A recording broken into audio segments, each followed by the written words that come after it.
Are you struggling for consistency in your sim racing? Does your iRating look like a roller coaster? If so, we have good news for you. The way to get more consistent is to first understand what you're doing differently than the professionals. And VRS is the answer. With our competitive subscription, you will have the telemetry, setups, tutorials, and everything else you need to fully analyze your driving. Our data packs and the ability to compare your driving with the best in the world will show you exactly where to adjust your inputs, change your driving line, and shave seconds off of your lap times. And our powerful and precise Direct Force Pro wheelbase and precision pedals are being used by some of the world's best drivers. All these champions agree that VRS hardware is not just the best on the market, it's also priced well below the competition. So if you're looking to upgrade to direct drive and the best pedals in sim racing, VRS is your answer. If you want to get better, get faster,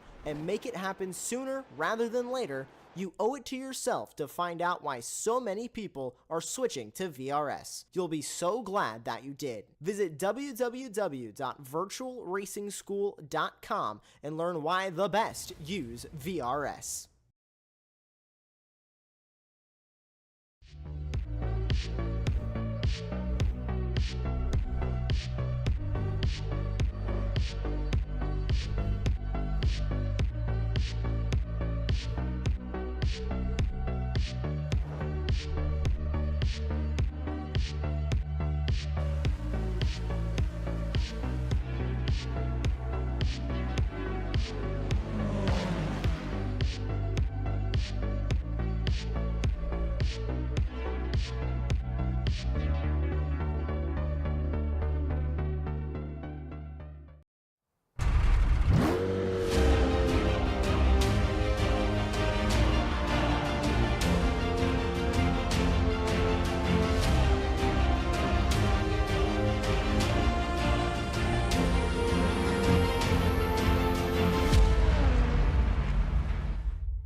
Whenever you're ready.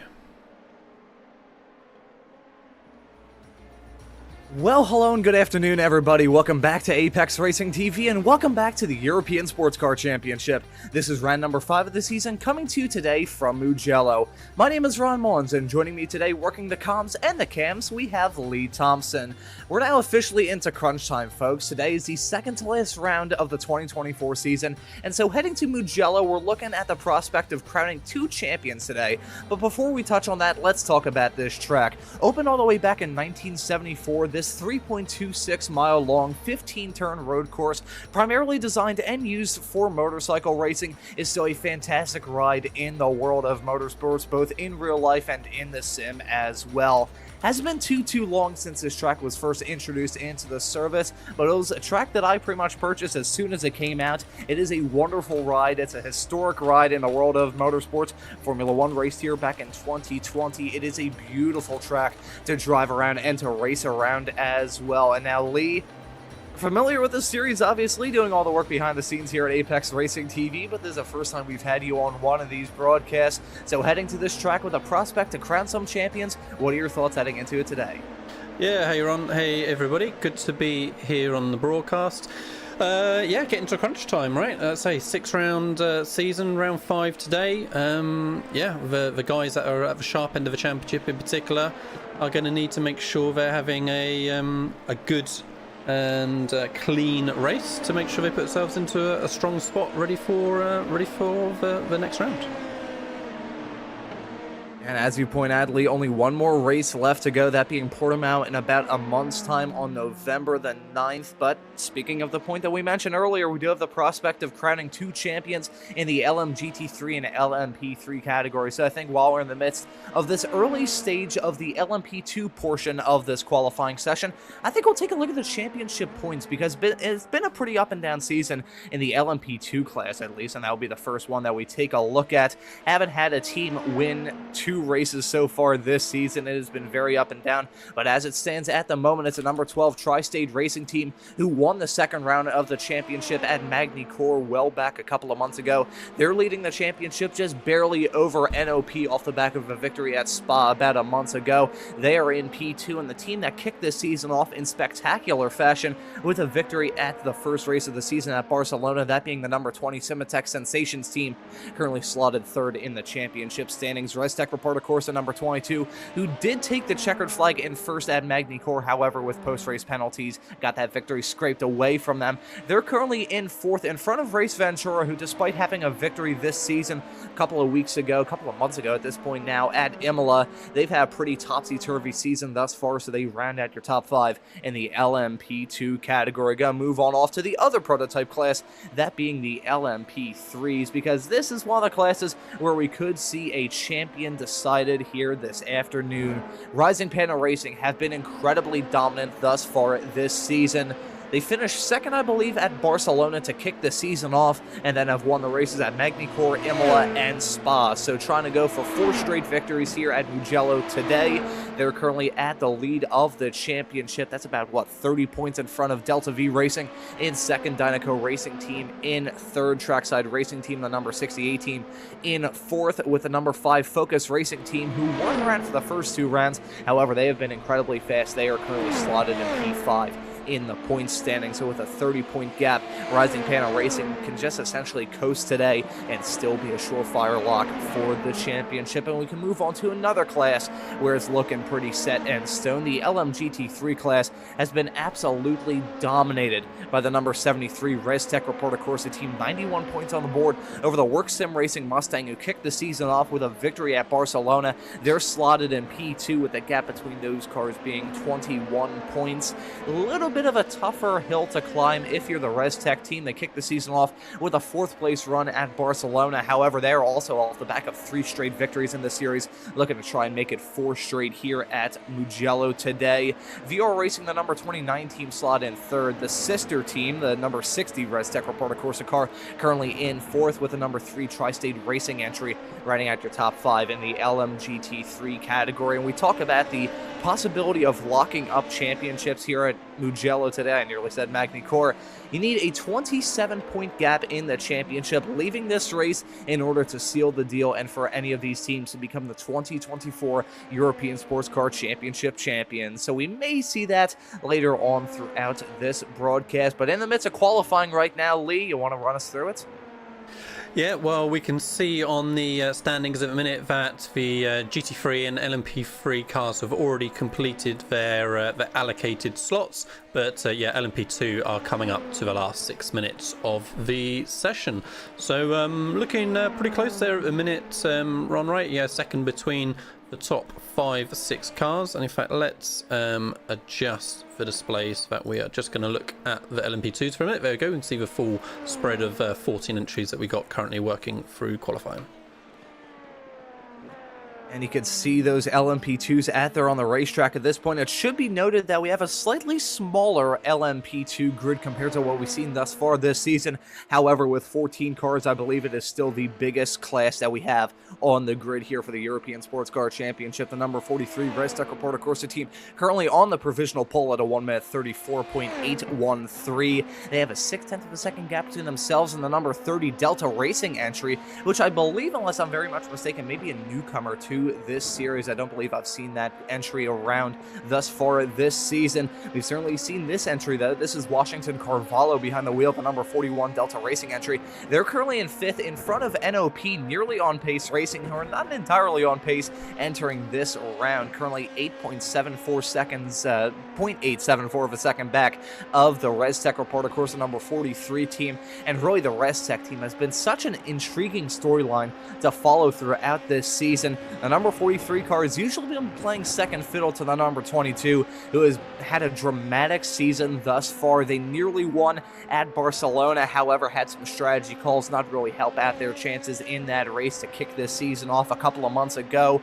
Then they, as I mentioned a couple of minutes ago, they took the victory on track at Magny-Cours for the second race of the season. However, because of post-race penalties, the victory was given to the number 12 Tri-State Racing Team, who are currently third in this qualifying session. But the 43 is usually behind the number 22, so really interesting to see the 43 pulling out a little bit of advantage over their sister car with the same team currently on the provisional pole. However, some of these teams are setting in some pretty good qualifying laps at this point in time. Tri-State Racing briefly jumped up to P2, however, NOP jumped in front of them, and you can see a little bit of it coming off the back of the cars, a little bit of water still left out there on the racetrack from some rain that came in the sim during the practice session well earlier on before the broadcast was even close to being started. But at this point in time, the qualifying order is still shuffling up a lot. Look at that time from Delta Racing with the number 41 car, less than a half a tenth behind the number 43 team. Yeah, no, like I say, still the opportunity for some other teams to get involved, but yeah, super close, and we were of course on board pretty much for that entire lap, and yeah, it looked pretty clean from what we could see. So yeah, not much more time on the table, I think, but yeah, Restec Reparto Corsa are still pushing on as well, not resting on their laurels, trying to build on that 300th of a gap, and they've got 3 minutes remaining, so sort of 2 laps or so to get that final attempt in. Yes, certainly in crunch time at this point in the qualifying session, and we talked about the number 78 Race Ventura team earlier on during this broadcast in reference to the championship point standings. As someone has pointed out in the YouTube chat, Race Ventura has withdrawn from this series with 2 races left to go, so they are taken out of championship contention. I don't believe they were entirely in it, however, considering that they're skipping out in this round, they are certainly going to be out of the championship fight in the LMP2 category. They've been a fantastically entertaining team to follow thus far this season. However, their season will not continue. A pretty good time from the number 22 Restec Reparto Corsa team. They jump up into third, but let's see if it's an improvement from the sister car to improve on that 1 minute 34.813. I don't believe it is, so they are feeling a little bit nervous at this point in time with the possibility of any of the cars jumping in front of them. The big thing that we mentioned a couple of moments ago, the track's a little bit damp, however, compared to how it was at the start of this qualifying session when the LMGT3 competitors hit the racetrack about 38 minutes ago compared to what it is now. The track is so much drier, and these drivers are shaving seconds and tenths of seconds off of their lap times, and at the front, it's only hundreds of a seconds that Delta Racing would have to shave off to try and improve their starting position. However, they aren't going to do so. They're in pit lane along with the Restec number 43 and 22 teams. So that is going to be it for their qualifying session. Got a few more cars left out there on the racetrack, though. I think that may be it. Yeah, you're exactly right, Lee. I don't think there's any more hard chargers out there on the racetrack at this point in time. And with a tick over a minute left to go in this qualifying session, I think that will just about do it for the LMP2 section of this 40-minute long qualifying session. Split up into groups, so the LMGT3 contenders hit the track earlier on. The number 73 Restec Reparto Corsa team going to be starting from the pole in the LMGT3 class. Meanwhile, the LMP3's a little bit spread out with a half a second between the Rising Panda Racing number 47 team looking to lock up the championship and the number 98 Dynaco Racing team on the pole in that LMP3 class. But it looks like this qualifying session, for lack of a better term, is essentially over, Lee. So this, I guess we could call it the calm before the storm before 4 hours of racing action here on Apex Racing TV today. Yeah, absolutely. Like I say, it's looking like there should be some good battles out there today. Fingers crossed that we have a good, clean opening first lap or two to allow that race to really develop. Like I say, 4 hour race. Little bit of chance of maybe some more changes of weather, maybe a little bit later on as well. So that would be good. Mix things up a little bit. And I mean, Mugello, what a fantastic track out in the mountains. You're seeing the scenery as the cameras are swapping around at the minute. Obviously not somewhere that I necessarily would think of, multi-class racing, primarily MotoGP and GT3 and that sort of stuff. But it's a fast-flowing circuit.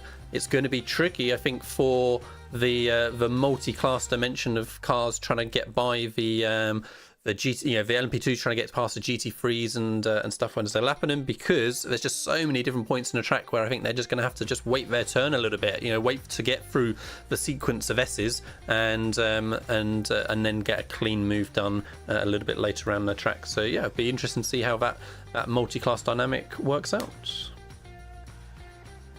I think patience is probably going to be a big factor in this race. Lots of the drivers, especially in the LMP2 class, going to try and exercise a whole lot of patience to try and keep their cars clean and be able to see the checkered flag in this race.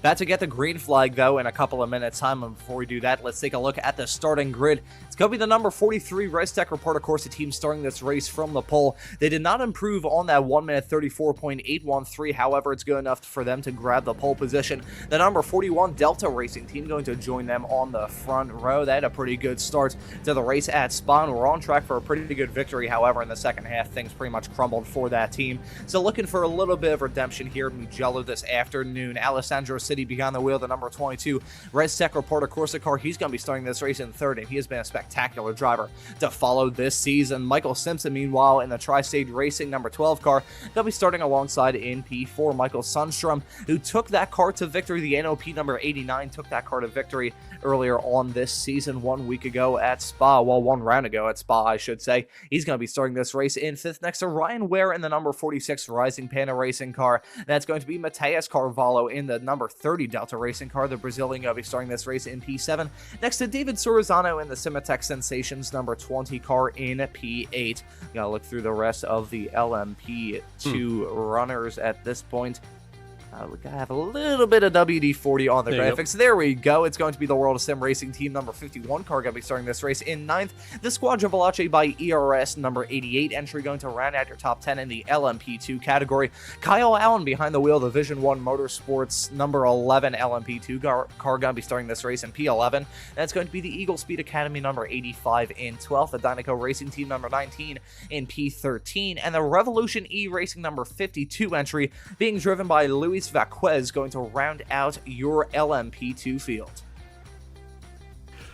And then in the LMP3s, we can see we've got 6 entries there today. Matthias Medaya for Danico Racing Team took the pole in the LMP3s with Maxime Lénard. For Rising Panda Racing, is going to be in second. Then we've got Delta V Racing in third, with WTE Pro GP in fourth. Fifth place is Focus Racing, and then sixth place was SC Competition by TSR in our LMP3 field.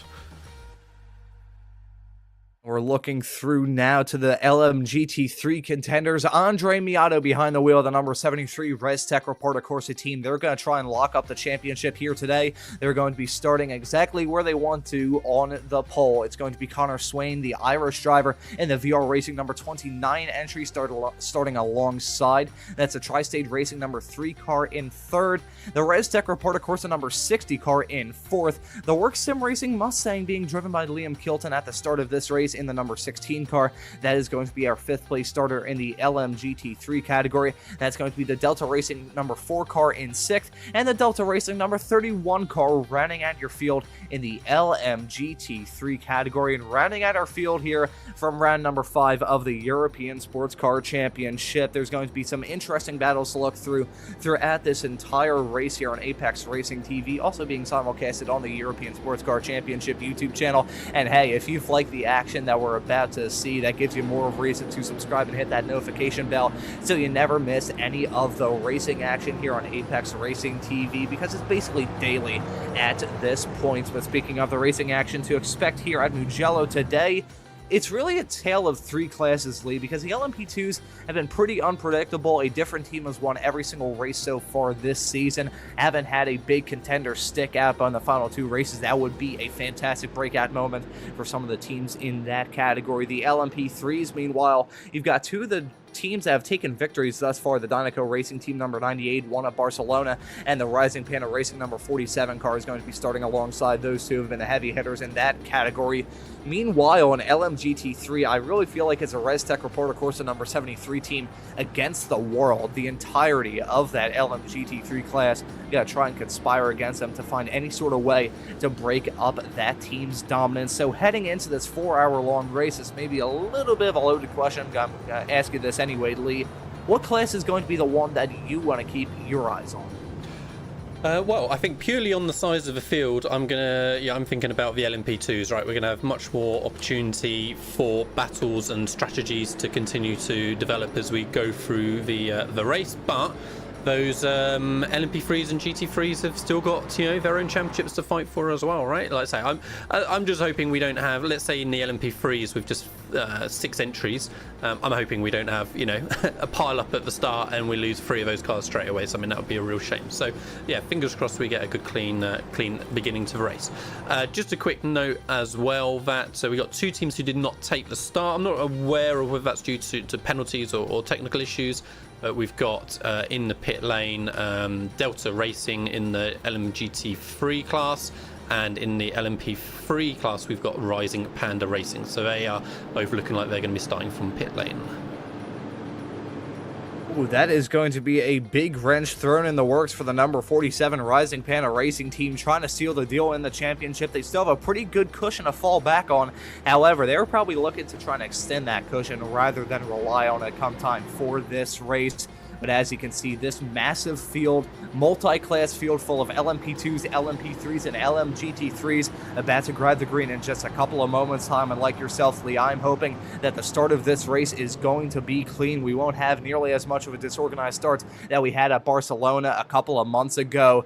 Ready to get things up and rolling for the 5th race of this European Sports Car Championship 2024 season. Waiting for that green flag to come out and waiting for that long run into turn number 1, where these drivers are going to try and go for a move. The green flag's then, the drivers are on their way. It's a big pile up farther in the back. I believe that was the number 11 LMP2 car ending up in the barrier at the very beginning of the race. Big impact into the pit lane wall, but at the front you can see some side-by-side action involving the number 43 Restec Reporter Corsa car and the number 12 Tri-State Racing team. Meanwhile, a little bit farther behind, you've got some interclass mingling already involving the LMP3s and LMGT3s. More on that in just a couple of moments' time, but at the front of the field, it is Luca Leonardi in that number 43 Restec Reporter Corsa car leading, as Ryan Ware in the number 46 Rising Panda Racing entry goes for a spin in the LMP2 category. And it was a Vision 1 Motorsports entry, the number 11 car, that was involved in that collision at the very beginning of the race, and that is going to be a heartbreaker for a team who is trying to get a good result. They've been a fantastic storyline to follow throughout the vast majority of this season.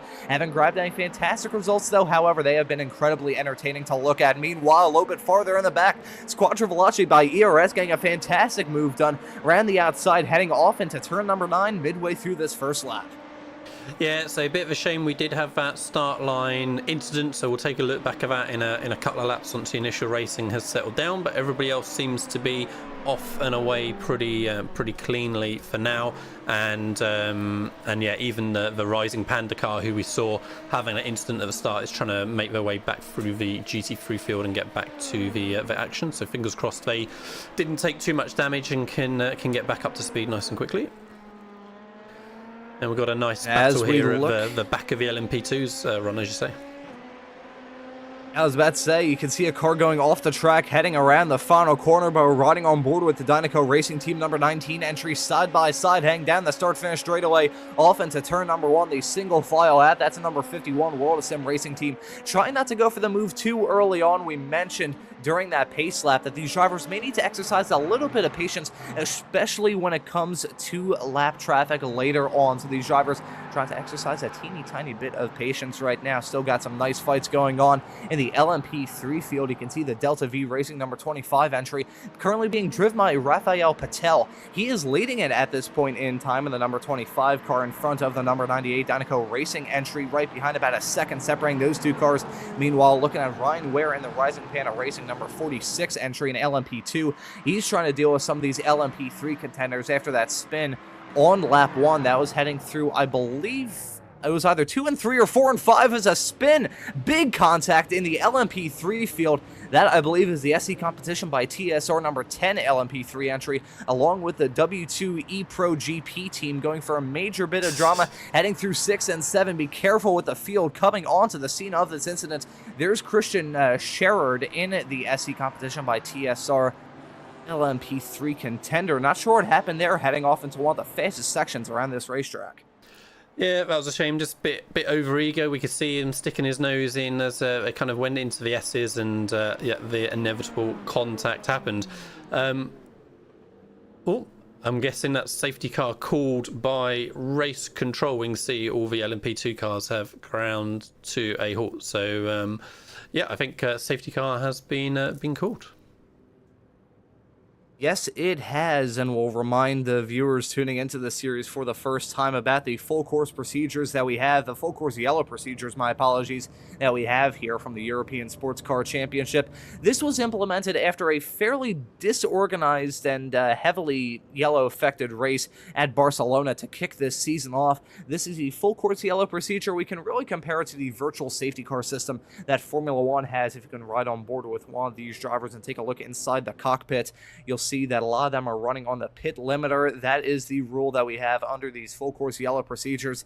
So not bringing the safety car out per se, however, neutralizing this field at this early stage of the race. A tick over 4 minutes in to this 4-hour race from the European Sports Car Championship. And I think while this race is under a little bit of a hold, I think we should probably take a look at some of the replays of the drama that we've seen thus far in this race. We've had some incidents thus far, guys. I believe it was the Eagle Speed Academy entry that went off the track heading around the final corner at the end of lap 2, unless I'm very much mistaken. So we may be able to find the replay of that. But I think the first source of drama we should possibly take a look at is the incident involving the Vision 1 Motorsports number 11 entry at the very start of this race. It looked like it was a stack up in LMP2 that caused that incident to take place at the very beginning. I think I may have pulled off a commentator's jinx by saying that we were expecting a cleaner start. And we saw at the very start of the season. Absolutely. Sorry to budge in, Lee. No, it's right. Sorry, it's me barging in just so I could say what we're going to do. So yeah, let's take a look first at the start and see what happened there off the green flag. So we saw a car end up in the wall, and we'll try and get a bit of a view here of Kyle Allen for Vision 1 Motorsports and see exactly what happened. Going to get rear-ended from behind. Yeah, so there's a little bit of a check up in front, right? So Kyle had to just do a little lift as they initially got going, and the car behind didn't really have the opportunity to react. Let's have a quick look at what happened to Rising Panda Racing as well. So Nove had that pit lane start and then got into the thick of things quite quickly. This is coming through somewhere around turn 3, turn 4, that sort of direction, and they just lose it all by themselves. The rear just steps out, cold tyres on that opening lap, and managed, again, not to take too much damage against that wall from the looks of it and get back underway and under speed again. Looks like we're just going to go back to live because it looks like the safety car period has now finished. I see all the speeds increasing on my timing screen. So yeah, there we go. The virtual safety car period has now ended, and we've got a battle here for second and third in LMP2.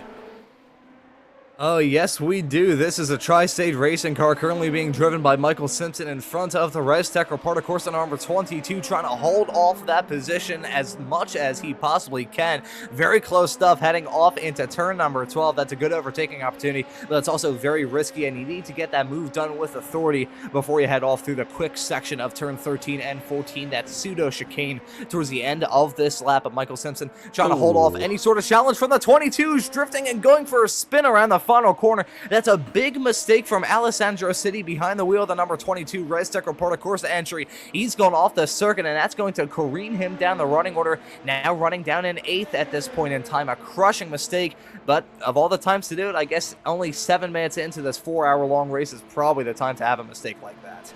Yeah, he was pushing hard, right, trying to make a move on that second place and get onto the back of P1 with ResTech rear part 2 Corsa, but yeah, like I said, did not work out that time. But you're absolutely right. You know, it's not going to be catastrophic to their race when they've got 3 hours 50 remaining and didn't take any damage. But yeah, not the start they wanted as World of Sim Racing team to have a big moment on the gravel coming off the corner there.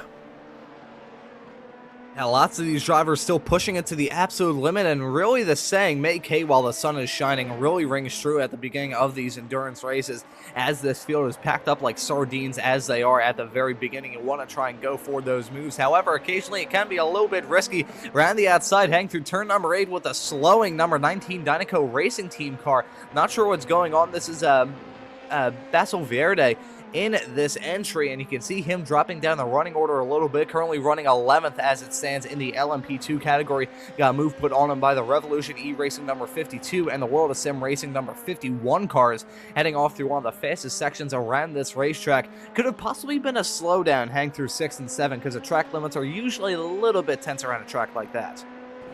Yeah, quite possibly. We can see him then dropping off the back a little bit more as well. So, yeah, difficult to see what the issue was on that time. We need to check in. Oh, bad timing to check in with Work Sim Racing. I was going to say we need to check in with GT3 since we've not seen much of those so far. But yeah, Liam Kilton having a tough time as well.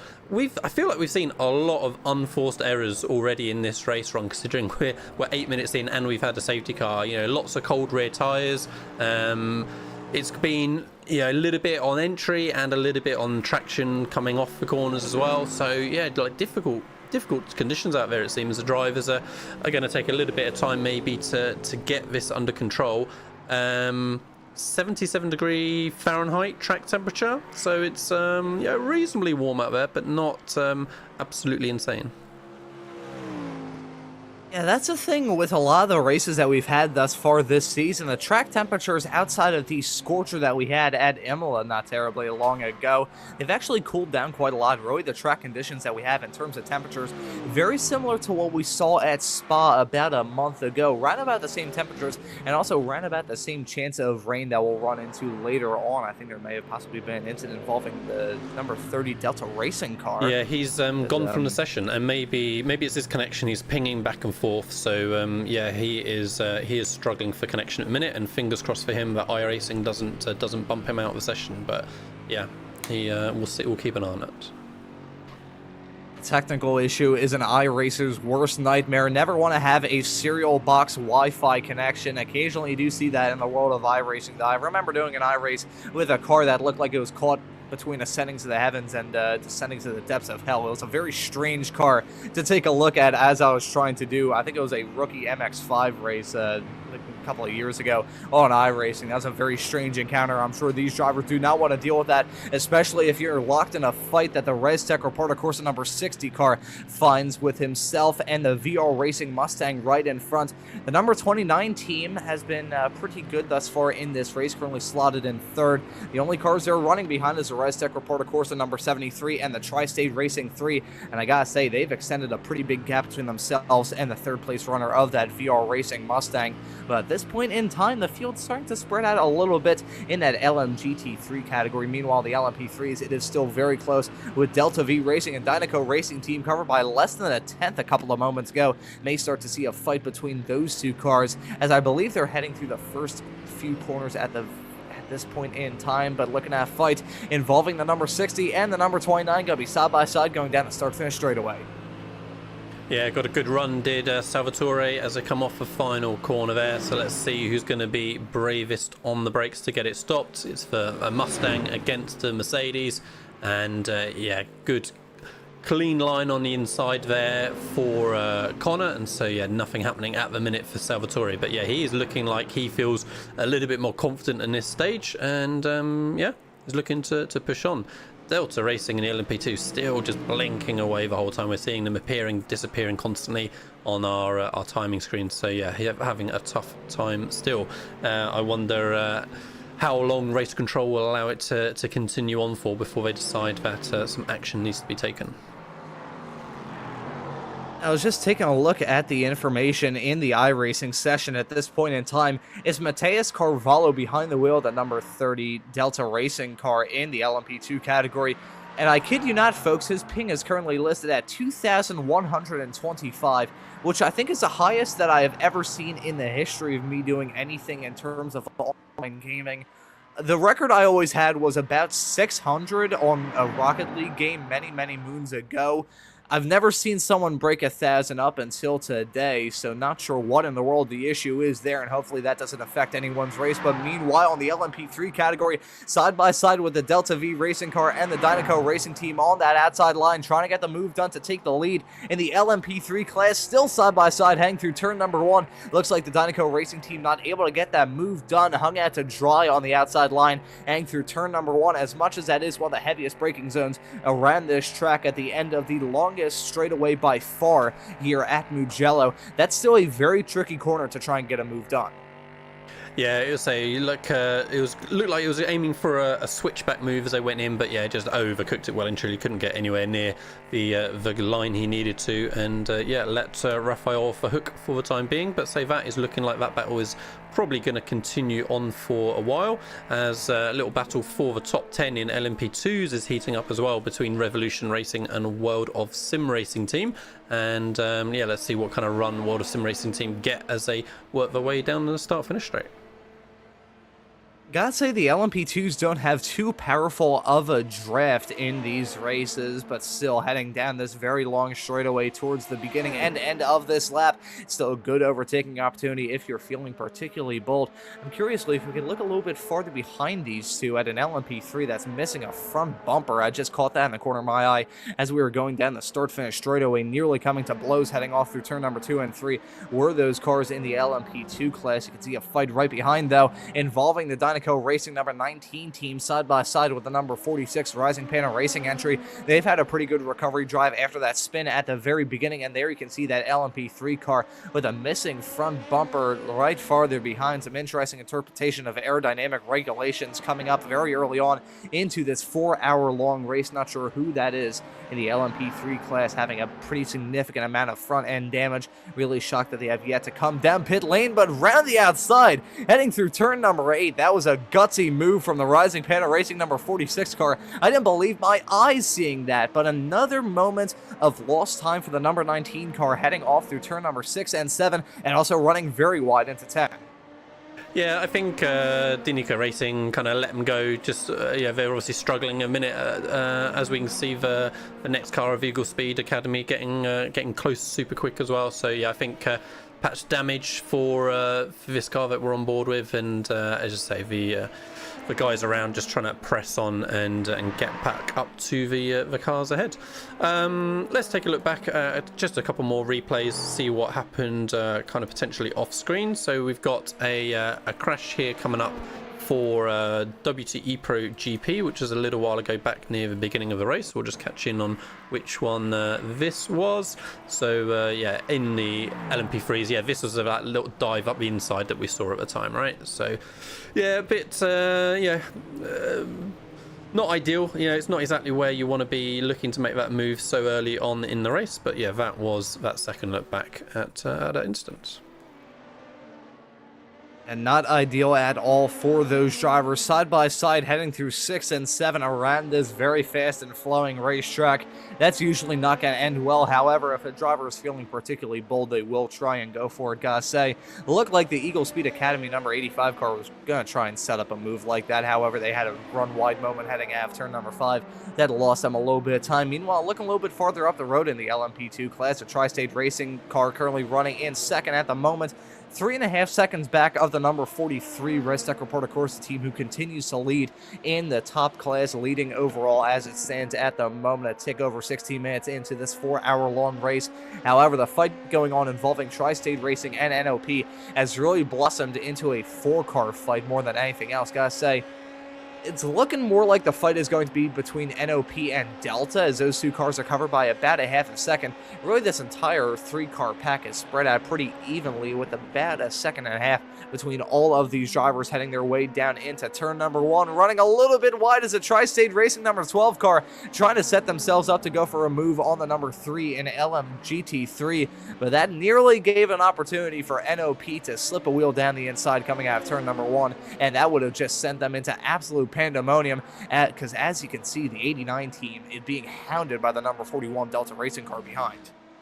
Yeah, you're right. So it looked like Tri-State were going to be the ones that got caught out a little bit, but it ended up that NOP paid a lot of a heavier price, but have survived for now. Delta Racing didn't press the issue too much, and are going to continue just to try and stay in the hunt for those last 2 podium positions for now. And camera angle didn't allow us to see it, but again, the NOP just getting caught by the GT3 car, and yeah, Delta Racing did take the opportunity that time, and NOP, you know, this is the right way to go about it, right? There's no need to be desperate with traffic or anything. It's not a massive panic if you're going to lose a spot here or there so early on in the race, but they need to just make sure they don't lose touch now and that they stay in the hunt for those podium positions. Oh, and you can see a little bit of lap traffic schmozzles involving the leader in the LMGT3 category. That's number 73, Red Tech Reporter Corsa Mercedes. That was in the midst of that chaos heading through into turn number 13 and 14. Gotta say, the number 22 Red Tech Reporter Corsa car nearly got caught out a little bit and also nearly lost out a spot in the top 5 to the Simatech Sensations number 20 car right behind. But at this point in time, these drivers still pushing the envelope, it must be said. And Lee, we mentioned the point earlier, talking about patience, but at the same time, I've mentioned this a lot when it comes to multi-class sports car broadcasts I do here on Apex Racing TV. It's like a game of chicken with the prototype contenders, just trying to find any sort of way that they can get past their competitors. That 3-wide action heading down into turn number 10 about a lap ago, involving the NOP and the Delta Racing car, with that 3-wide action involving an LMGT3 contender. Pretty good proof that these drivers are definitely pushing the envelope when it comes to these first runs through lap traffic. Yeah, and like I say, that traffic for sure is causing headaches already. So we mentioned in the intro, you know, how tricky is Mugello going to be as a track to deal with multi-class racing, and yeah, quite. You know, it's let's say that this kind of flowing circuit where there is a single line through a lot of these corners and sections of a track, and the prototypes have got to be patient when they're getting past the GT3. It'll be interesting to see how the LMP2s cope as they catch up with the LMP3s shortly as well. It's going to be happening kind of just in a lap or two for the first of those from the looks of it. And again, the guys have just got to be patient and bide their time, exactly as we were saying. I think on the subject of LMP3 contenders, as we're looking at a fight in the LMGT3s, gotta say, a pretty good recovery drive thus far for the number 47 Rising Panda Racing entry.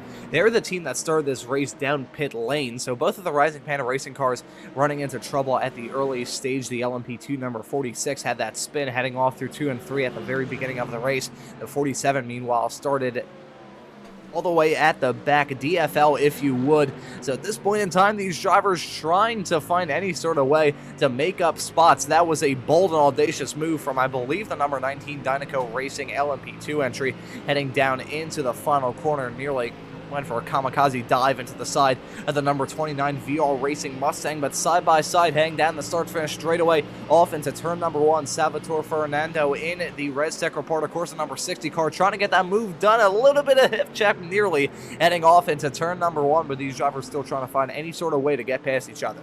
Yeah, and they've just been going at it pretty much from the start, right? Salvatore has been, again, looking like he's feeling confident and trying to push forward, but he's just not been able to get that move done, or at least if he has, it's not been able to stick whilst we've been away looking at other battles. So, yeah, I dare say this is going to continue on for quite some time, but it's that all-important final podium position that they're fighting for.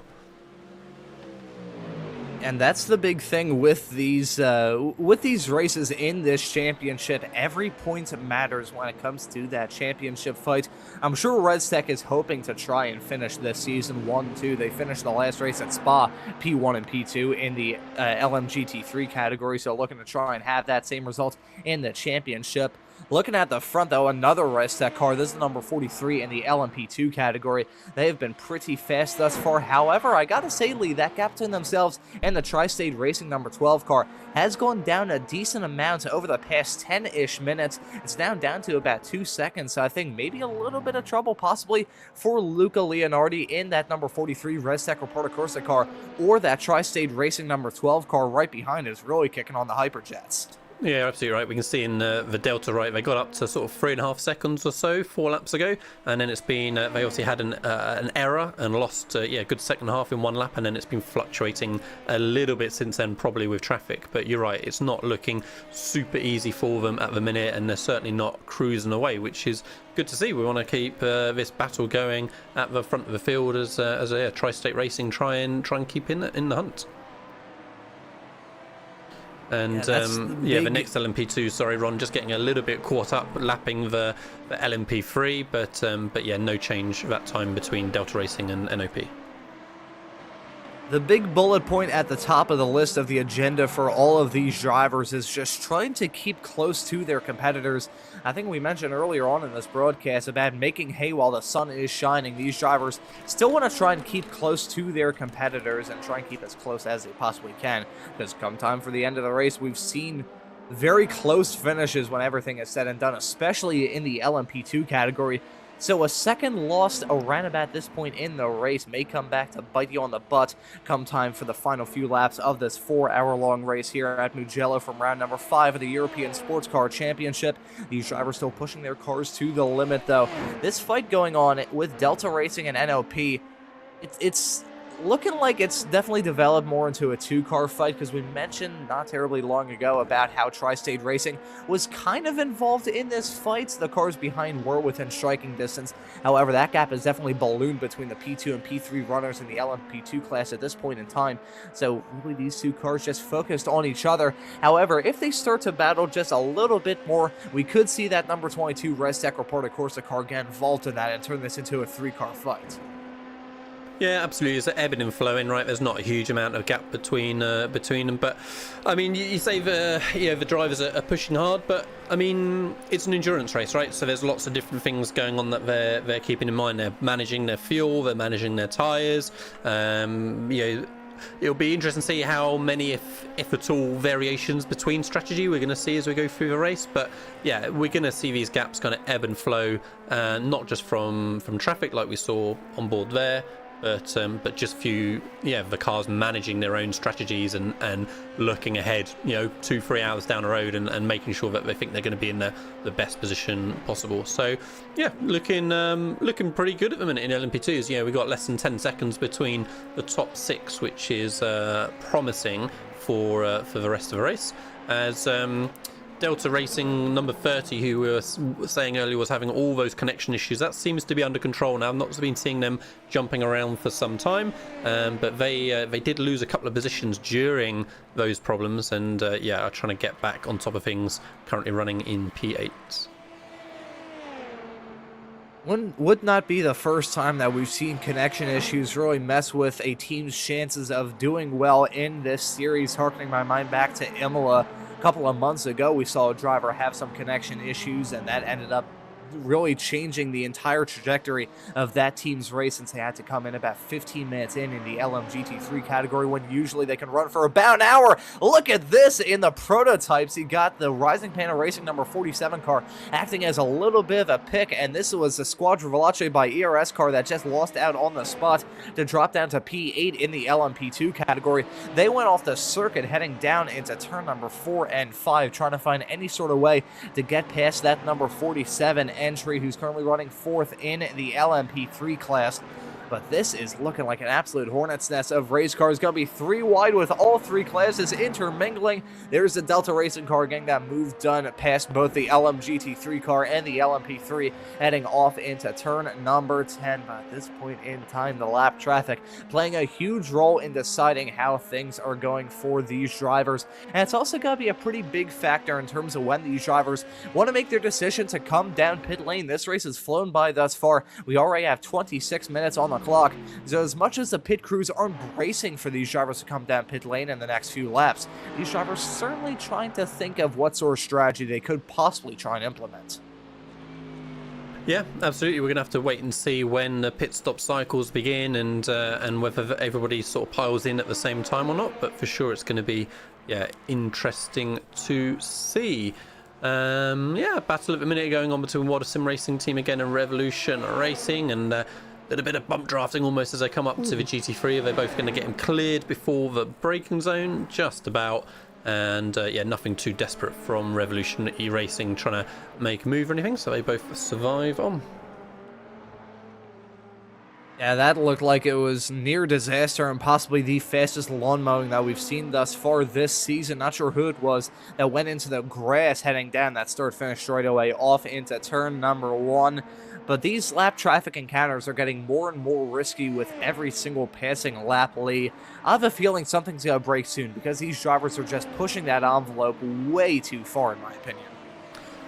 I don't know, maybe. I'm not seeing too much desperation or extreme moves. Again, I think the guys should be out there kind of trying to manage things. It's a long race after all. It's just, I think it's going to be a tricky circuit to deal with the classes as they continue on. Just a little bit of maybe miscommunication at times between the slower class and the faster class of who's going to be holding their line, who's going to be changing. But like I say, we saw a couple of incidents at the beginning, and then otherwise, I think it's not been so bad. And I would say hopefully it should get easier during the race, right? As all the classes continue to spread out a little bit more and more. We're not going to get a run of 3 or 4 cars all on top of each other in the same moment that they're trying to make moves. So yeah, we'll see. We can see at the minute that that LMP2s are going to be coming up to a couple more GT3s momentarily.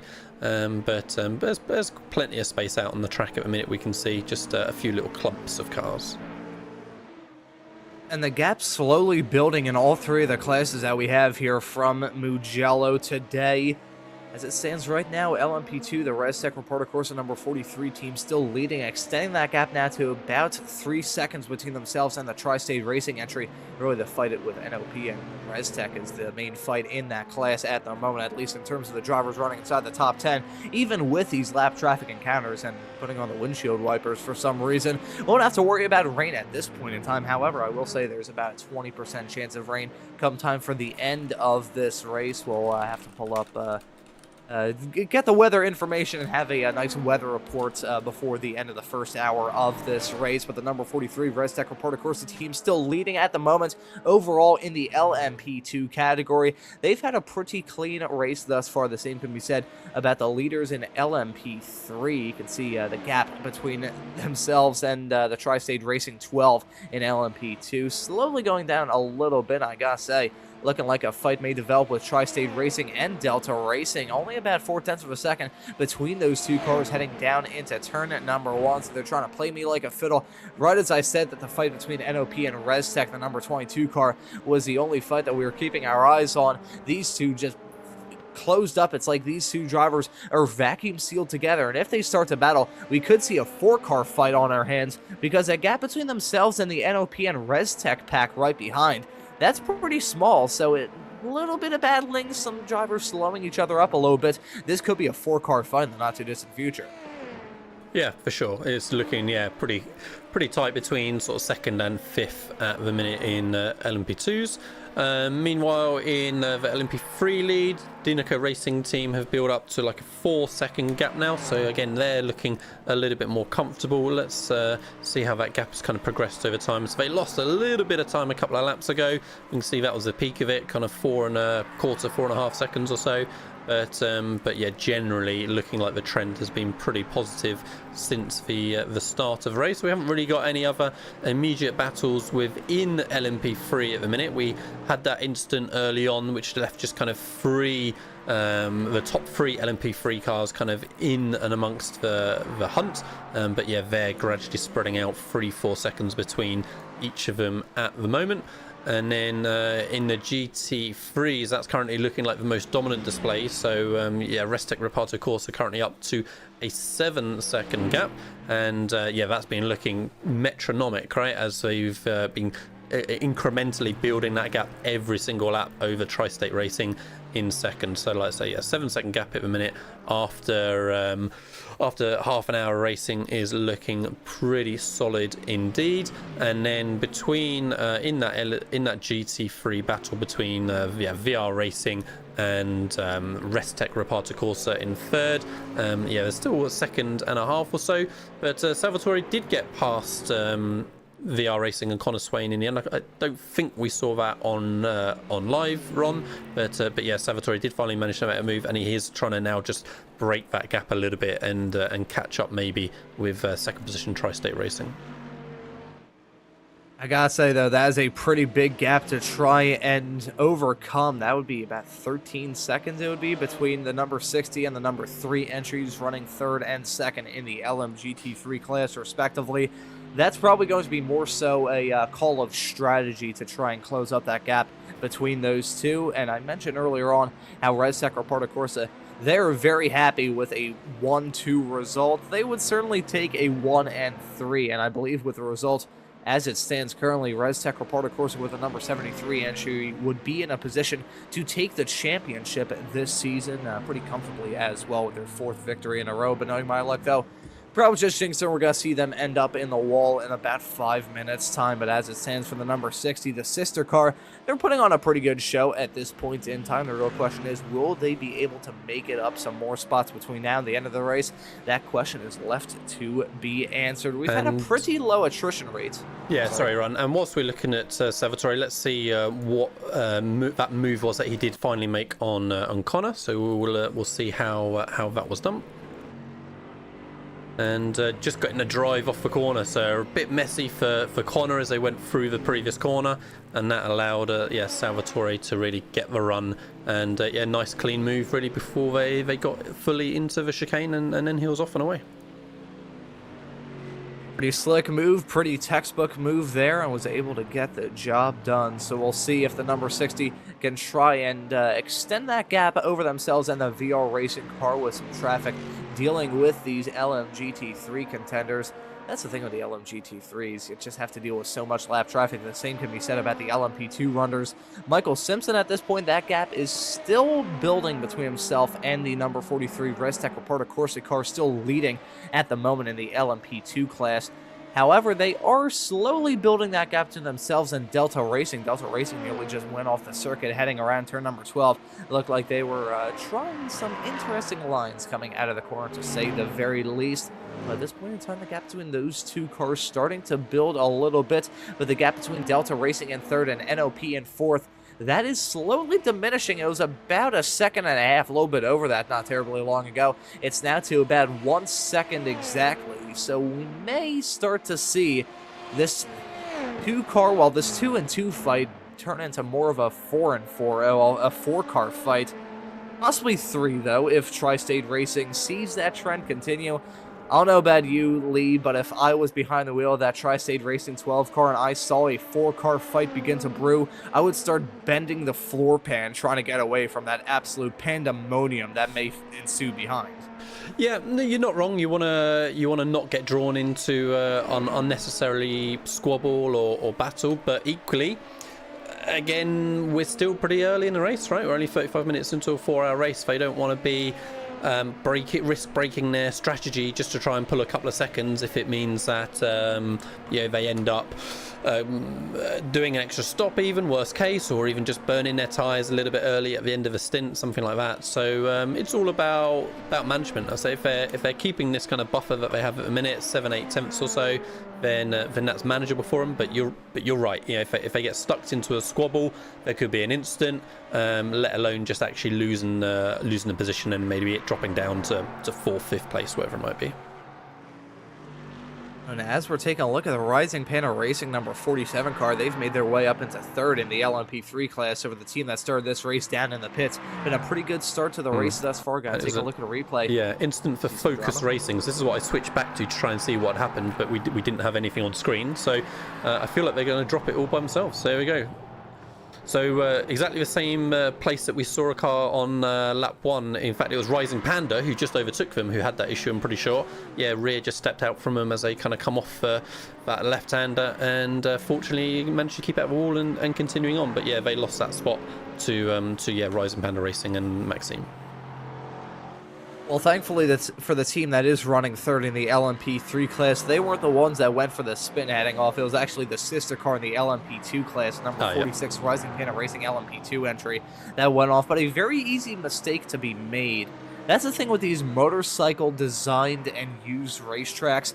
The curbs can occasionally be just absolute death wish for some of these drivers. You touch that a little bit and it just starts spinning like a top. So I think we're seeing that play a little bit of a role in this race thus far as we take a look at the pandemonium with the drivers running up towards the front of the LMP2 class, and this fight is very much on.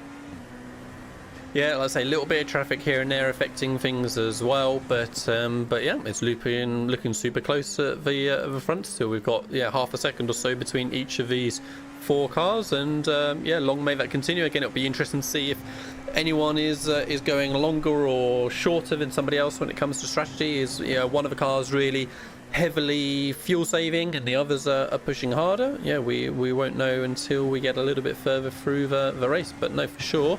It's looking good out there for now, as we have that fantastic backdrop of the Italian Alps coming up into turn 1.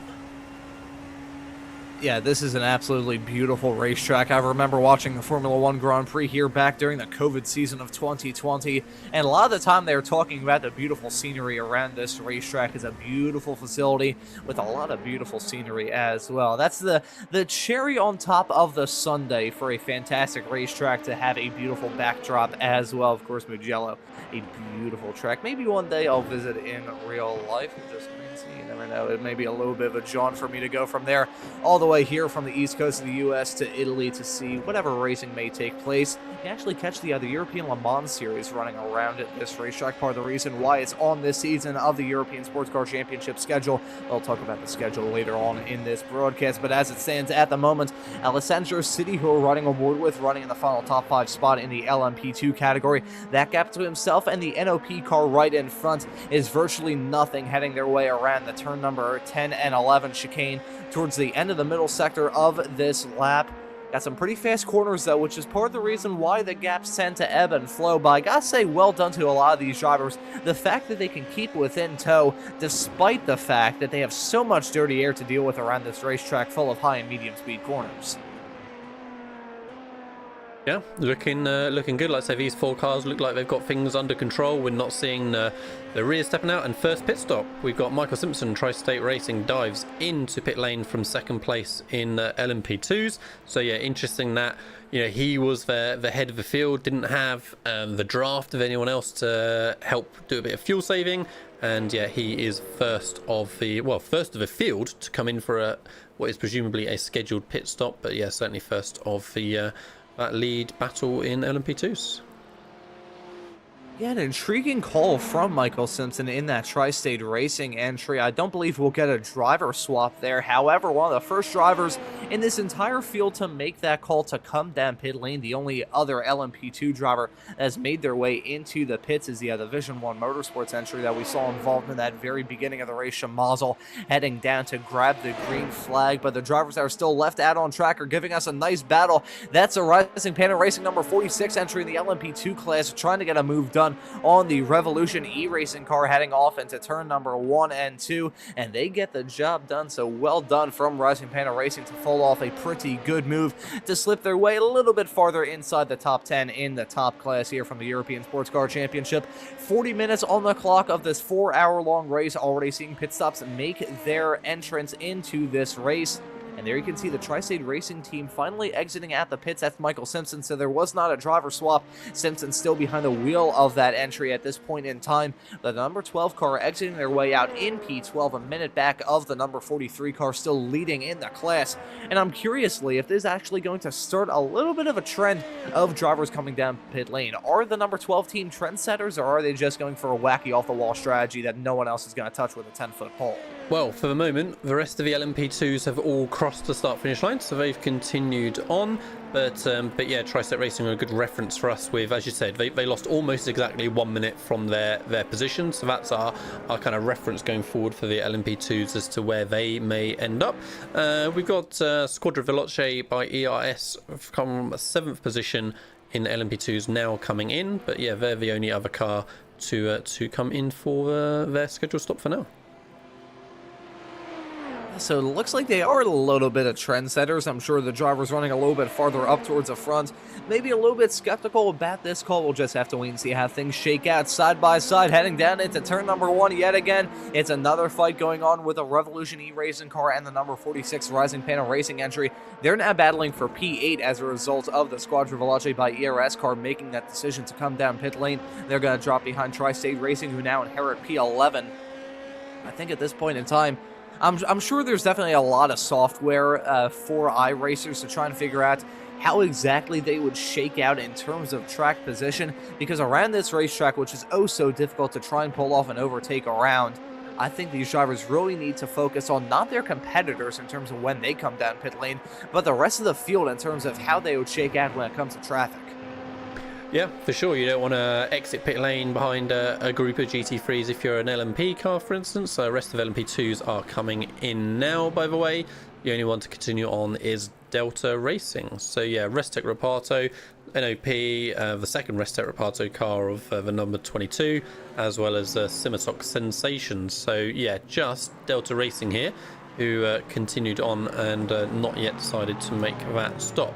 So yeah, we got 30 seconds or so to see where all of those cars are going to come out in relation to the Tri-State racing car of Michael Simpson here, who's currently running in 11th and is working his way around towards the end of the lap.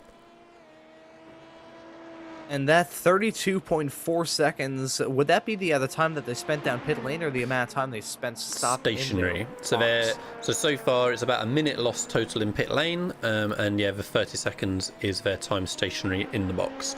So yeah, those other LMP2s are coming out of pit lane now. We're on board with that Tri-State racing car, and we can see, there we go, there's the Restec Reparto course just losing out as they come out of pit lane. So Michael Simpson in the Tri-State racing car kind of holds his position right over Restec Reparto, yeah, leading that little gaggle. But those pit stops have really blown apart that close battle that we were looking at. So NOP here somehow have ended up 4 seconds back from Restec, and the number 22 Restec car is just a couple of seconds further back. So yeah, a little bit of well, not a huge amount of variation in the actual pit stop time, right, we're looking at. So Tri-State were 2 seconds quicker, but then it was within a second or so for the remaining 3-4 cars there. But yeah, just didn't quite get the in and out as much as they would have liked to really optimize those times. I think the main variation is the fact the number 22 Restec Reparto Corsa team pulled off a driver swap. Alessandro City was behind the wheel of that car since the very beginning of the race. However, Umberto Principi took controls of that number 22 car for this stint, so we'll see how things shake out with the rest of the LMP2 contenders in terms of when they want to do their driver swaps. There's the leader, Washington Carvalho, in the Delta Racing number 41 car. He's made that decision to come down pit lane. There's another LMP2 contender, that being the Rising Panda Racing number 46. They've made the decision to come down pit lane as well. This is going to give the lead of the race to Revolution E Racing, at least for now. However, we'll see how things shake out when all the drivers in the LMP2 class have made their pit stop. It looks like the fight is going to be on between the number 43 Restec Reparto Corsa team and the number 12 Tri-State Racing entry right in front. The number 43 team, they find themselves in an unusual spot, Lee. They didn't have to deal with dirty air at any point so far in this race, but now with these pit stops, they're going to have to deal with the dirty air, and I'm sure Luca Leonardi is not going to like it one bit. No, it's going to be upsetting his rhythm a little bit, right, coming out to begin this stint. But yeah, again, looks like there's nothing too desperate going on at the minute. Everything is pretty controlled. But yeah, Michael Simpson for Tri-State Racing there under quite a bit of pressure to start off the stint. This is going to be a big battle between these two, and I don't believe, actually they may have taken tires during that pit stop, unless I'm very much mistaken, but either way, these drivers certainly trying to use up their tires as best as they can. That's probably another big talking point throughout this race when it comes to the pit stops, is the tires, because this track kind of eats up the tires quite a lot, even though it is a smooth, modern motorsports facility with asphalt about as smooth as glass.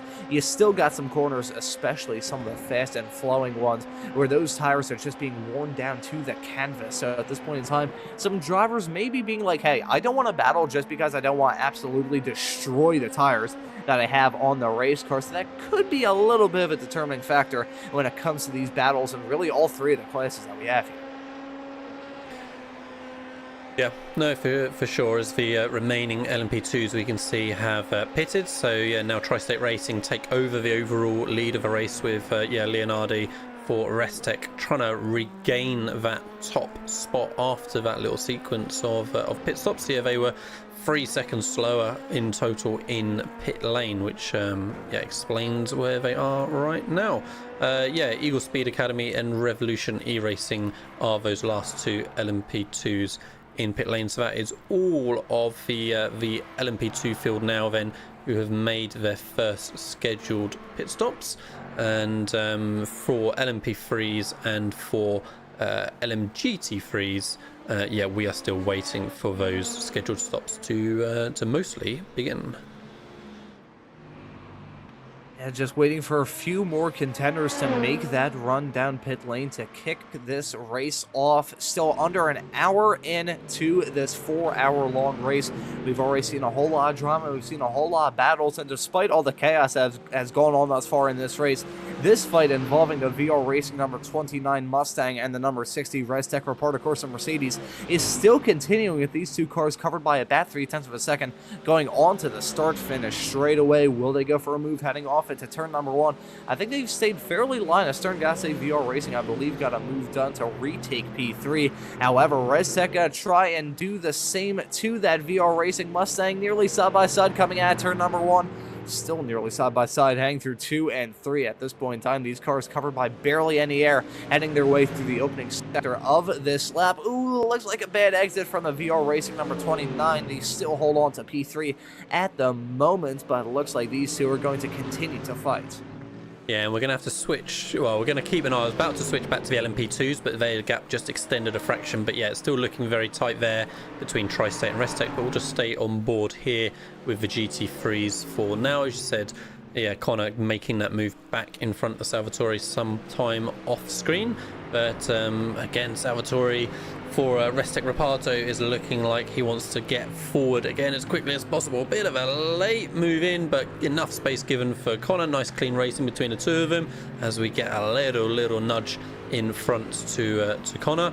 But for now, Connor Swain looks like he's got that position covered on the inside, and yeah, should live to survive another couple of corners. Let's switch back to the LMP2s just for a minute, because again, this is looking pretty close and they've got a bit of traffic to deal with as well. So yeah, Tri-State Racing under lots and lots of pressure at the minute from the sister Restec car. That they certainly are. They're running all by their lonesome at this point, with the gap between themselves and the Delta Racing car continuing to increase. Doubly so considering Delta Racing got caught out by some pretty bad traffic heading around turn number 13 and 14 a couple of moments ago. At this point in time, though, this is a fight that we have our eyes on. Michael Simpson behind the wheel of the number 12 Tri-State Racing car, trying to hold on to the lead from the number 43 car, which is chomping at the bit to try and get back into the lead of this race. They enjoyed the clean air. They didn't well lose the clean air. They lost it because of pit strategy, but at this point in time, the number 43 car wants to find any sort of way to get past. I gotta say, I think the 43 has, these two cars are pretty evenly matched pace-wise thus far into this race. Of course, they are the only two that have led thus far, and in terms of their best laps of the race, it's only been a couple of hundredths of a second apart. They've both been in the 1 minute 35.6 territory, but a big snap of oversteer coming out of turn number 5 for the number 43 car. That's going to lose them a teeny tiny bit of time in this fight.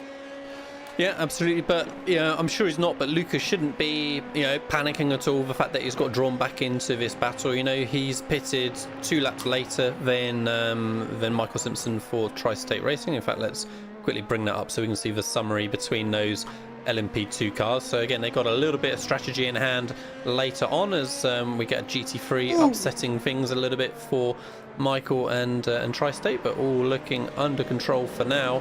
And yeah, sweeping around the outside. Let's see if Restec can get clear as well, and they can. So yeah, they stay just that couple of tenths back still. But yeah, like I said, they got that couple of second strategy in hand, a couple of lap strategy in hand, and yeah, the race will come back to them, I dare say, as we continue through. Yeah, that was a pretty bad close encounter heading off through the middle sector. That was hanging in through 12, 13, and 14, where we nearly saw some LMP2 front runners come to blows with some LMGT3 front runners. That was the fight still continuing on with VR Racing and Restec that they called up to. And I gotta say, the Restec Reparto Corsa number 60 Mercedes has made the decision to come down pit lane. That's one of the first runners in the LMGT3 class to make that decision to come into the pits. The only team that is pitted thus far, I believe, is one of the Delta Racing entries who started this race from pit lane, so they don't really count. So the number 60 Restec Reparto Corsa car making that decision to come down pit lane. Gotta have a feeling that the number 73 is going to respond to that, because considering what we saw in the LMP2 fight involving Tri-State Racing pulling off the undercut and doing so successfully, I feel like that may also continue over to the LMGT3s. What do you think, Lee? Yeah, I think you're right. We're going to continue to see it ebb and flow as we go through. No, it's going to be good to see how it develops. We've got W2 yeah, putting Focus Racing further under pressure, just closing within a second now as they begin a new lap. But yeah, I think these guys have got a little bit of time to go yet before their pit strategy starts to tick in. Bad news for Salvatore and the GT3. He is still in pit lane, so let's have a look back and see if we can see. Well, let's go and watch track action while I search for it. Let's see if we can find a reason for him coming into pit lane. And here is the replay of what happened to Salvatore. So is it going to be contact between him and Connor, or is it oh, we saw him in the background going off wide whilst we were watching the LMPs, right? So is he going to get caught by the LMP2 here? He does. Oh, so that was a late move from the LMP2, it seemed like. Is there going to be further contact?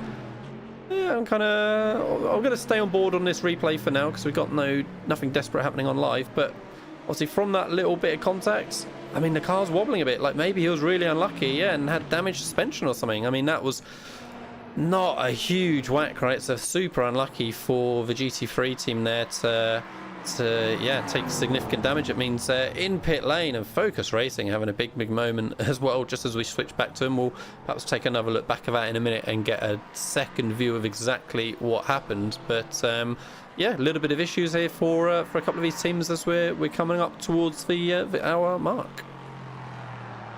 And that's going to be a big setback for the number 60 ResTech reporter Corsa team. Brian Tocacelli now behind the wheel of that entry, so that is going to be a pretty big hill to try and climb if you want to get back involved in that podium LMGT3 fight. We got to take a look at that replay to see that drama involving the Focus Racing number 5 car heading his way down into turn at number 10 and dealing with some traffic and dealing with some more contenders in the LMP3s. A little bit of rear locking hang off into turn number 10, usually a little bit of a feature in these LMP3s. Now it looks like it bites the Focus Racing number 5 car. Yeah, exactly. Like I say, just looked like he got a little bit surprised by his closing speed, a little bit of panic braking maybe, as I said, rocked the rear, and that was it. Back up the front of LMP2s, this is now becoming a free car battle. So yeah, so Luca Leonardo still is sat behind Michael Simpson for Tri-State Racing, and that has allowed Delta Racing to close in and start making this a free car group. So I was saying that after the pit stops, it felt like it was a bit of a shame that our close battle in the LMP2s had got split apart a little bit, but it's getting back in there again now. Less than a second between the top 3, and NOP are not that far off the back as well from making this a 4-car group. And I'm curious about the Delta Racing number 41 car, because we saw that bit of drama involving themselves in the number 60 ResTech report, of course, the LMGT3 entry. That was heading off through the quick chicane of 13 and 14 towards the end of the lap.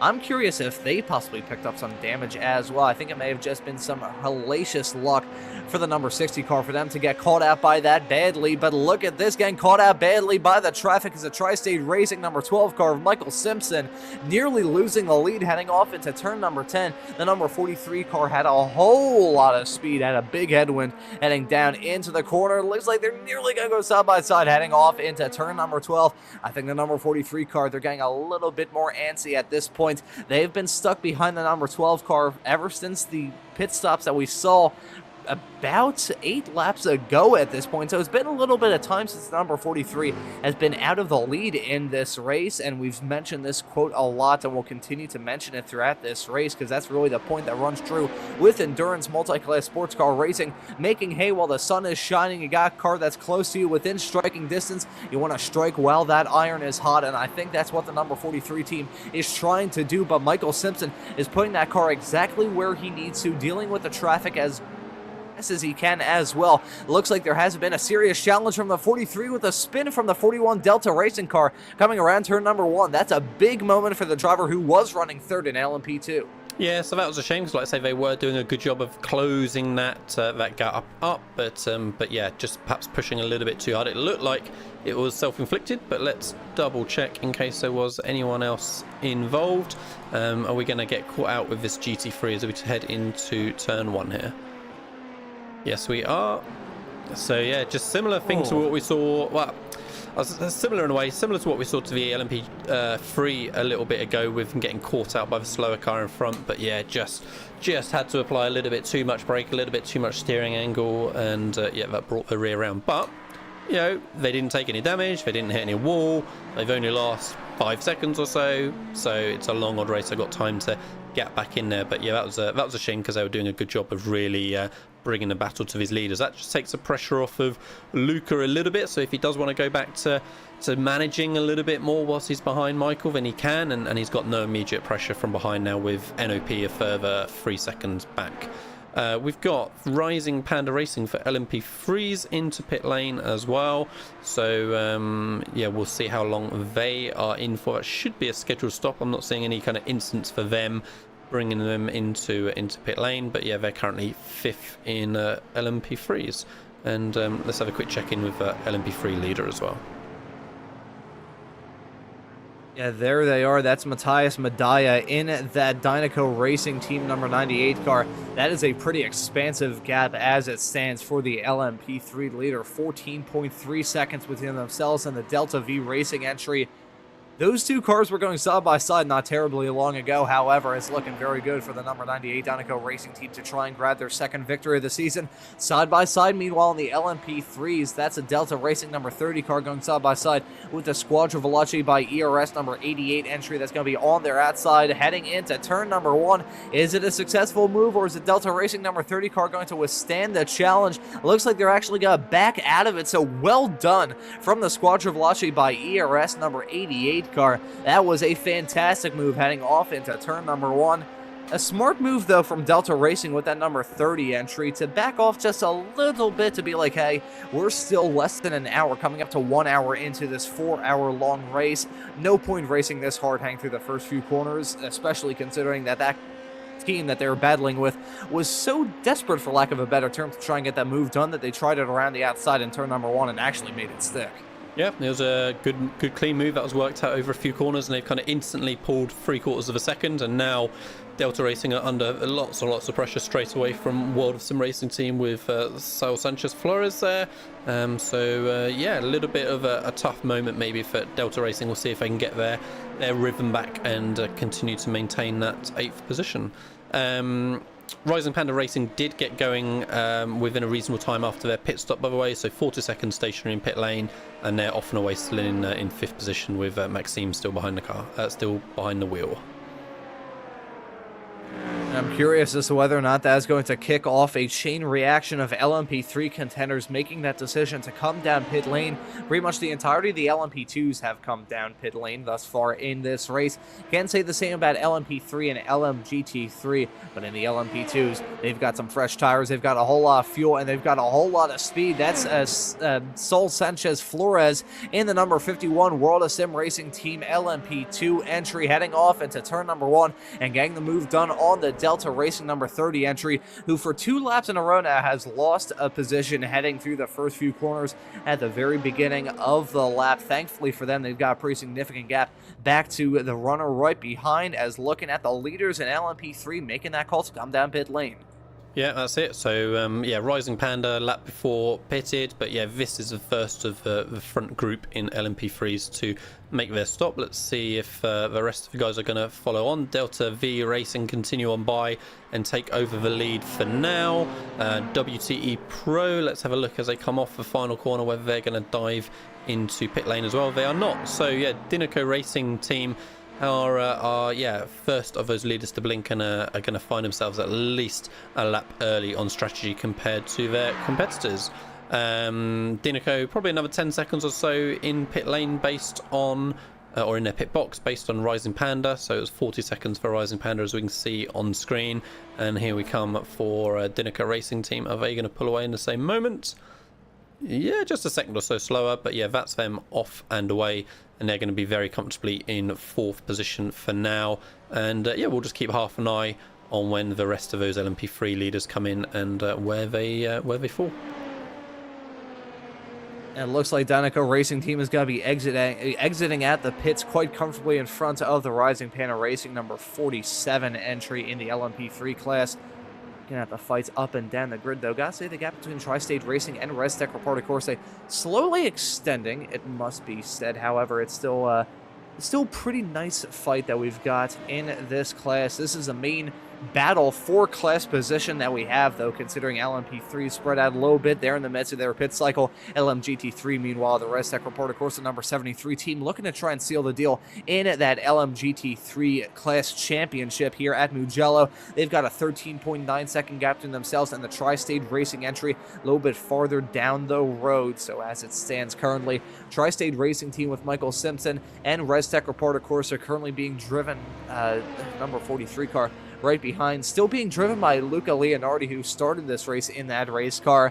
They're still running fast at the moment, and touching on the storyline that I mentioned not terribly long ago, involving their best laps of the race, pretty evenly matched, it must be said. It was a 135.61, which is currently the best for Michael Simpson, compared to a 1 minute 35.65 for Luca Leonardi, so only about 0.04 of a second separating those cars as we have another driver come down pit lane. That's Rafael Patel and the number 25 Delta V Racing LMP3 entry. That's another LMP3 driver come down pit lane along with the W2E Pro GP team and Focus Racing. So some more drivers making that decision to come down pit lane at this point in the race, trying to figure out any sort of way that they can try and extend that gap. And look at this at the front of the field. Tri-State Racing at number 43 having a big amount of drama with the number 16 Work Sim Racing Mustang coming out of turn number 7. That was a near disaster with the two of them, but side by side heading off into turn number 10. Luca Leonardi in that 43 car. He's been stuck behind the number 12 Tri-State Racing car, still being driven by Michael Simpson, and he is getting a little bit desperate, it must be said. Side by side, heading off into turn number 12. These drivers have been oh so close heading through this section thus far in this race, and they're too close coming out of the corner, making contact. A big hip check with the 43 and the 12 coming out of turn number 12. Gotta lose a little bit of time is Luca Leonardi, but the fact those two kept it going in a straight line and they didn't end up going off the track in a cloud of dust and steam is an absolute miracle. Yeah, I agree on that one, Ron, for sure. It looks like Luca really decided, right, yeah, I've had enough now. It's time to get ahead and pull away. And yeah, I don't think from the angles we saw Michael did anything particularly wrong, but he certainly wasn't interested in playing a long game with it, facilitating a move, planning on maybe sitting in slipstream or anything like that. He was very, very clearly wanting to stay ahead, and I agree, they were both lucky with that contact there, that it wasn't more severe. Hopefully Luca doesn't have any damage. He's not immediately dropped off the back, but we'll maybe keep an eye on that over the next lap or two. Just whilst that was kicking off, of course we didn't get to see the exiting of the LMP3s after their pit stops, so yeah, Dinica Racing Team as expected, still comfortably out in the lead, but then in P2 we've got Delta V Racing and Rising Panda Racing now, after making that earlier stop, have found themselves in third position. So yeah, they slotted back into row. All their pit stops we can see on screen within a second or two of each other, so nothing particularly unexpected happening. And in the LMGT3 class, we've had the first of our scheduled stops as well. So ResTech Reparto Corsa have come in on lap 34, and Tri-State Racing, as I speak, enter pit lane, so they're in for their stops as well. So yeah, these are going to be the last sequences of or the last members of this first sequence of pit stops to be completing them, and that's a driver change as well for Tri-State Racing, as Garrett Spence and takes over for this next stint. So the driver swaps beginning, at least in some of these cars. I believe the only highbrow driver swap that we've seen thus far, at least through the first few rounds of pit stops, is mainly with the number 22 ResTech Reporter Corsa team. Meanwhile, the sister car, the 43, banging doors with the 12, getting the move done to take the lead of the race from the Tri-State Racing entry, still being driven by Michael Simpson. These two drivers, it's now 2 times in the span of the past 5-ish minutes that they've come to blows, battling hard, but it looks like the number 43 ResTech Reporter Corsa car is going to be taking the lead in the LMP2 category yet again. They started this race from the pole. They were leading in the early stages, however, thanks to some clever strategy from the Tri-State Racing car, they not only closed up that 3.5-second gap between themselves and the number 43 entry, but they managed to get in front of the Res Tech Report, of course, the number 43 car. However, all good things must come to an end for them, so they've lost out on the lead, and it looks like they're going to lose out on a whole lot of time with a bad run with lap traffic. That's a number 5 Focus Racing entry running fourth in the LMP3 category that Michael Simpson just had to deal with heading around turn number 11 and 12. And Lee, I'm curious if we could take a look at a replay to see that drama involving those drivers as the LMGT3 pit stops continue. Yeah. I'd say Luca, finally getting that move and quickly being able to build a gap. So yeah, let's see how that developed since we just came on board at the last moment. So again, it looks like that maybe Michael's going to have an issue with class in front, and he does. Ends up running a little bit deep. That's what allows Luca to get up alongside. A little bit of a hip check again, as we saw before, and then yeah, Luca's got the move done then into the next chicane. So it's again, coming back to what we talked about before, right? This circuit's pretty tricky when it comes to multi-class racing, and Michael, yeah, just getting a little bit unsettled with not knowing what position the car ahead was going to take into the corner, and just ended up then kind of second guessing himself and running in a bit deep as a result. So yeah, we'll keep an eye on whether Michael can hang on to Luca's coattails, but yeah, for now it's gone up to over a second already, thanks to that other car that got in amongst things. I think what I really saw there, at least from my perspective, is a little bit of target fixation. That can occasionally happen when it comes to these multi-class sports car racing. You're more focused on the lap car that you're trying to deal with, that you completely miss your braking zone and go deep with them. That can happen in single-class racing as well. You always hear the term red mist, especially in some driving schools. You hear that and you just see a driver go a little bit deep and push their car to the limit. You follow them off and you both end up in the tire barrier in a cloud of dust and steam. So saw that a little bit get put on full display in that LMP2 category. Isn't the first time that we've seen an incident like that either. It was an LMP3 car that we saw kind of follow a LMP2 heading off into turn number 10 earlier on in the race, and that really messed up their chances. Looking at this, that's a messed up run for lap traffic for the Delta Racing number 30 car, getting caught out quite badly by the number 4 BMW in the LMGT3 category. But that's the thing when it comes to multi-class racing, when you're behind the wheel, just dealing with much slower traffic. Occasionally you can get caught up in the red mist, for lack of a better term, and you can just have that sort of stuff happen. I'm a fan of very goofy combinations with iRacing AI, and just yesterday I was running a race with the other Mercedes Formula 1 car and Formula V's multi-class racing at its absolute finest, folks.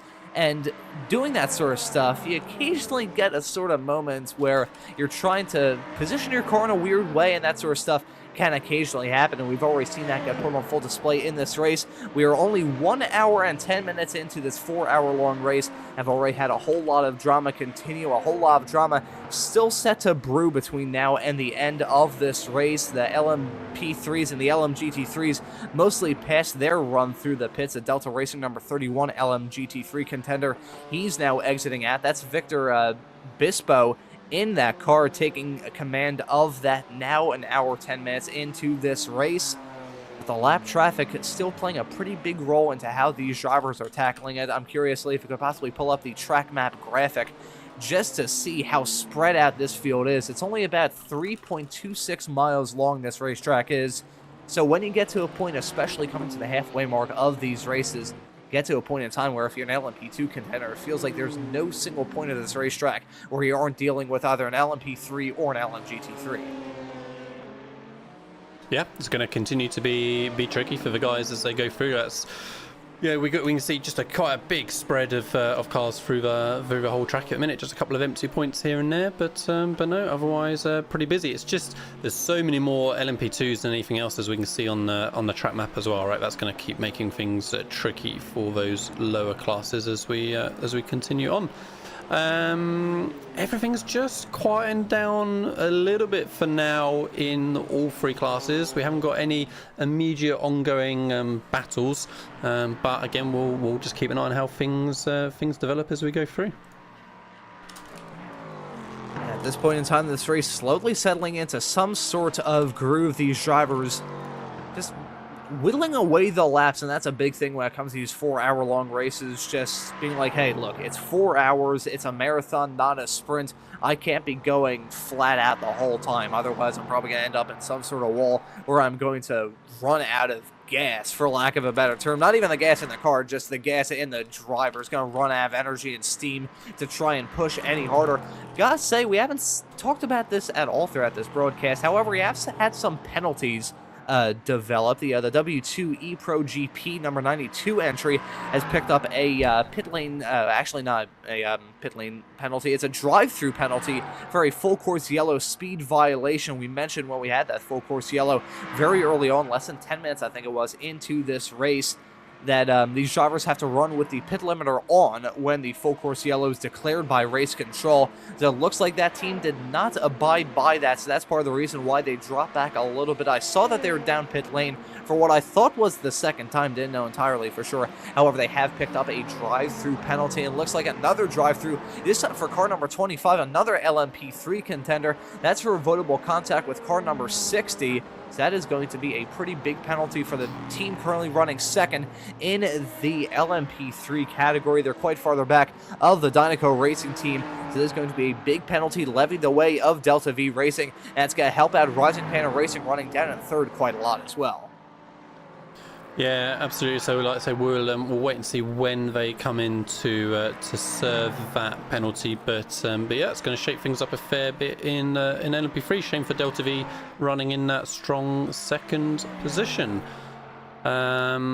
Otherwise, who should we jump back to next? Let's have a look at Delta Racing in LMGT3 as they are looking to push on with their compatriots of Delta Racing just ahead as well, just half a second between these two cars at the minute. And this race is definitely settling into a bit of a groove, looking up and down the grid. Not a whole lot of battles to keep our eyes on, but look at this. Number 31 Delta Racing car making another run to come down pit lane. I'm curious whether or not this is some sort of penalty being issued the way of the number 31 car. Not sure. I don't believe it is. Just coming down pit lane, yet again an interesting call from that team to make back-to-back pit stops. Decent chunk of the LMGT3 field already one lap down. Delta Racing, the driver that we're following right now, Felipe Chagas, in the Delta Racing for BMW. He's running 5th at the moment in class, and the first car one lap down at the moment. As we can see, Delta V Racing coming down pit lane for their drive-through penalty. And this is always the worst feeling in the world of racing. Thankfully, they won't have it hammered too much, though, because there's no one on that start-finish straightaway at the moment. But Rafael Patel making that long, seemingly endless run down pit lane, and that is going to drop them out of P2.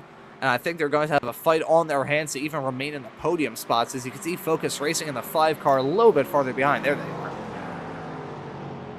Yeah, like I say, that's really unnecessarily drawn them into that battle now with Focus Racing. We'll see how their lap times compare as they go through the next couple of laps. So pretty even last time round, both on a very low 145. So yeah, Focus Racing could well find themselves hanging on to Delta V and challenging them for that final podium spot.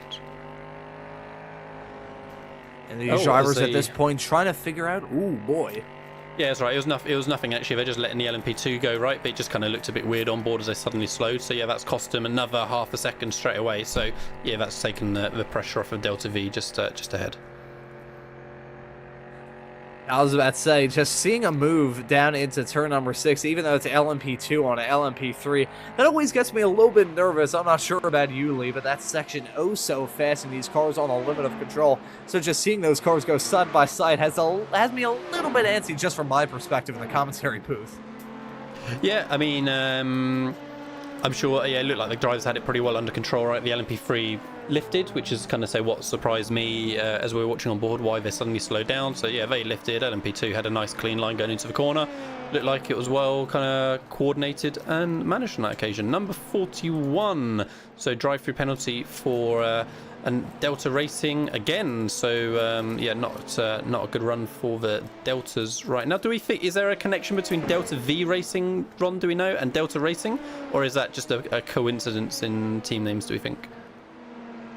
I do not believe there's any connection between those two. They Sure. just have somewhat similar You just names. don't want but that either team way, name Delta at the minute Racing, if you want to avoid drive-through penalties. That seems to be the issue at the minute, then, right? So Delta Racing, after they had their little half spin a few laps ago, dropping back from that third position. Yeah, now it continues on as they get that drive-through penalty to serve. So that's going to drop them down another place or so, and take them out the hunt for now for that podium spot. But again, we'll see how that continues to develop. It's definitely an eye for an eye penalty, though, because the incident that has given the number 41 team that drive-through penalty was the incident that we saw with the number 60 car. That was heading through the quick left-to-right chicane of turns number 13 and 14 towards the end of this lap, and that was, I believe, a tick under the hour mark of this race when that number 60 car had that very long, I think it was about 3 minutes that they spent down pit lane because of that contact. iRacing can occasionally get a little bit iffy when it comes to that contact, resulting in some pretty major damage, but nevertheless, the number 60 car picked up that damage, and so as a result, they've been taken out of what could have been a very good day for ResTech Reparto Corsa in that LMGT3 category. They're running in third when they made that call to come down pit lane, so the 41 picking up a drive-through penalty as a result of that contact with the 60 about 20-ish minutes ago at this point in time. But looking up and down the grid, it looks like this race slowly settling into a groove. The ResTech Reparto Corsa number 22 a little bit farther in front of the Delta Racing car, getting checked up a little bit with LMP3 traffic. However, I'm curious if the Delta Racing number 41 car is even going to try and force the issue. Yes, they will. Slick move heading around turn number 9, going up the hill over that blind right-hander. I was just going to say, I'm not sure if the Delta Racing team is even going to try and think about going for a move, but it looks like Washington Carvalho behind the wheel of that entry just licked the stamp and sent it heading down to 9. Yeah, saw that coming well in advance, it feels like, didn't it? You know, he set that up and was ready to take that opportunity as it presented. And, nice clean move, opportunistic. But, like I say, they're going to still have that penalty to serve in a minute, which will take them out of this little battle. Just having a quick look back at the front of LMP2 with ResTech Reparto. Yeah, they have just continued to pull that gap ever so slowly on Tri-State Racing. But we can see it's been pretty slow going, right? They've made, just over 0.3 of a second in the last 5-6 laps. So edging away, but not exactly just strolling off into the distance. But still, they were glad, I'm sure, to have got that move done a few laps earlier to start taking that more dominating position. Yeah, it doesn't need to be any major heroics from that team, but just as long as they're slowly trying to build that gap, that's a big thing. I think they should try and aim for probably about a 5-second gap. Of course, there's a very good reason why I'm in the commentary booth rather than behind the wheel, because I'm not a very good driver myself per se, at least in the sim, that is. But I think ResTech would probably try and aim for like a 5-second gap, because it was about 3.5 when that first round of pit stops came. And then it was pretty much that gap was entirely gone, and Tri-State Racing was able to get ahead of that team. So I think a 5-second gap for ResTech Reparto Corsa would set themselves up quite well, because of course with that pretty big discrepancy, I think it was a matter of 2 to 3 laps between those two making that first decision to come down pit lane towards the very beginning of this race. So that's going to continue to be the trend throughout the rest of this, unless ResTech calls in an audible and makes a very short second stint. Ooh, as I say that, Tri-State Racing coming down pit lane. So the number 12 team coming into the pits, along with the Delta Racing number 41 car. And I believe the Delta Racing car coming in to serve their drive-through penalty. I don't believe there's a penalty coming the way of the number 12 car. So an interesting decision from them to make that call to come down pit lane. I mean, it's about on track, right? They pitted lap 23 first time round. We're now on lap 49. So yeah, it seems like Tri-State Racing are on their same schedule still for what they were doing. But again, I think we're going to probably see the same again, right? The rest of the cars pitted 2 laps later last time by. So are they going to be 4 laps later, or did or are they going to have burnt a little bit more fuel this time and also just be a couple of laps back? So we'll wait and see. But yeah, Tri-State Racing just a little bit ahead of the others at the minute on their strategies. Yeah, so that's a very good point that you bring up there, Lee. It looks like they're fairly on track at this point, but still, that's going to throw that LMP2 fight into a little bit more pandemonium right as it was settling into a groove. We have another series of pit stops to try and contend with.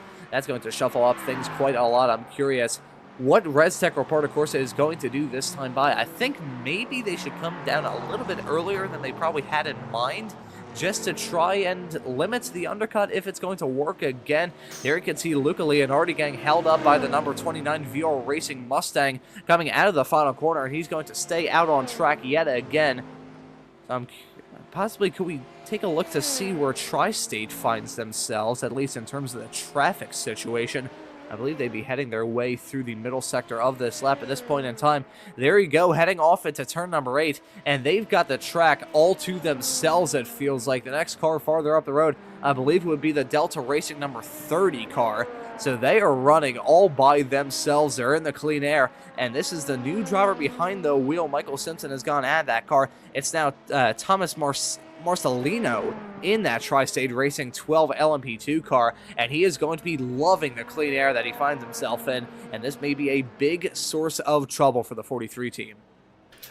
Yeah, possibly. Again, I think I'm still gonna keep looking at my long view, I'm afraid, Ron. I think if I was the 43, I wouldn't be reacting particularly. If they've got 3-4 laps worth of fuel still to go, they should take it, right? They should keep, working their advantage of strategy, and then either, if that means they have a real short splash and dash at the end compared to a full stop for Tri-State, then they're going to be reaping in the rewards later on. I don't think they need to particularly react. But there's still the risk that they could get drawn into that battle again, as we saw last time, and they have another instant, and then it's race over. Who knows? Also, with that change of driver for Tri-State, I'm sure the ResTech guys will be keeping a very, very close eye on his lap times to try and understand how he's going to compare. Is he going to be gaining time? Is he going to be losing time? But yeah, I think we'll see ResTech stay out for another couple of laps at least, and we'll see then how that develops at Tri-State. But yeah, one to keep a close eye on for sure.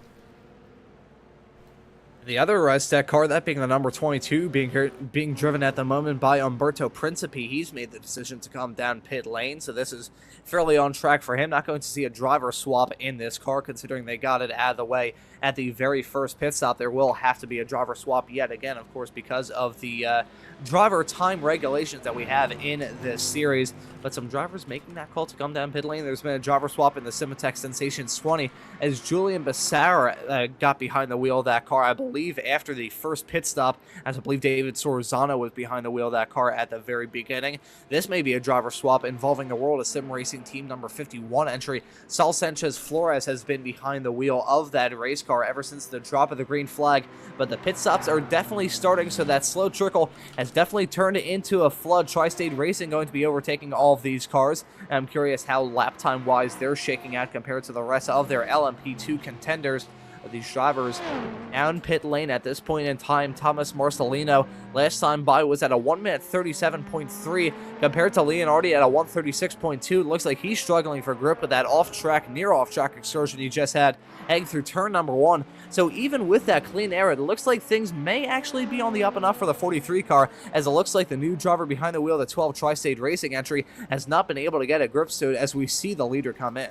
Yeah, so a little bit earlier than I thought. I thought he might have managed to have gone a couple of laps longer, but it looks more like the other way maybe, right? In the first stint, I think Tri-State pitted early, and this time they've pitted on track, so they're still just the 2 laps ahead rather than kind of building that into 4 laps ahead.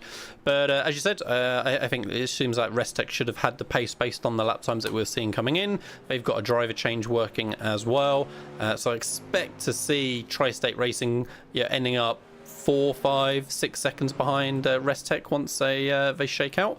But yeah, we've got just a few seconds left to find out. Let's switch to Tri-State, see where they are. They're still just 3/4 of the way around the lap, so they've got a little bit of time to go. And yeah, ResTech are going to be peeling away from their pit box any moment now. Yeah, let's see how things shake out with these drivers. There's Andre Valero behind the wheel of that ResTech Reparto Corsa number 43 car. He's going to be exiting at the pits, and he is going to be bending the floor pan in that LMP2 race car to try and get in front of the Tri-State Racing number 12 car, going down, barreling down that start-finish straightaway. Looks like it's going to be a fairly convincing lead. Yes, it is. So Andre Valero going to be able to take the lead, the presumptive lead, we should say, in the LMP2 class. However, Tri-State's got a fight on their hands between themselves and Oliver Vigizu in that NOP car, the number 89 and the number 12, side by side and making contact coming out of turn number 3. That's going to send the NOP car around into the wall.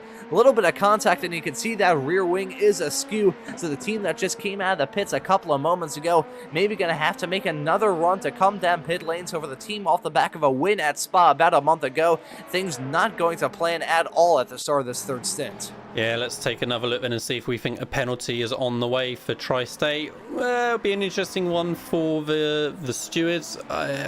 My immediate kind of view of that is maybe 6 to 1, half dozen of the other a little bit. They're both kind of squeezing each other. I think NOP kind of draw out maybe a little bit early, but yeah, I'm struggling to get a good camera angle to really make a definitive decision. So we'll keep an eye then on the overlay over the next few laps to see whether Thomas Marcelino here gets a penalty for that or not.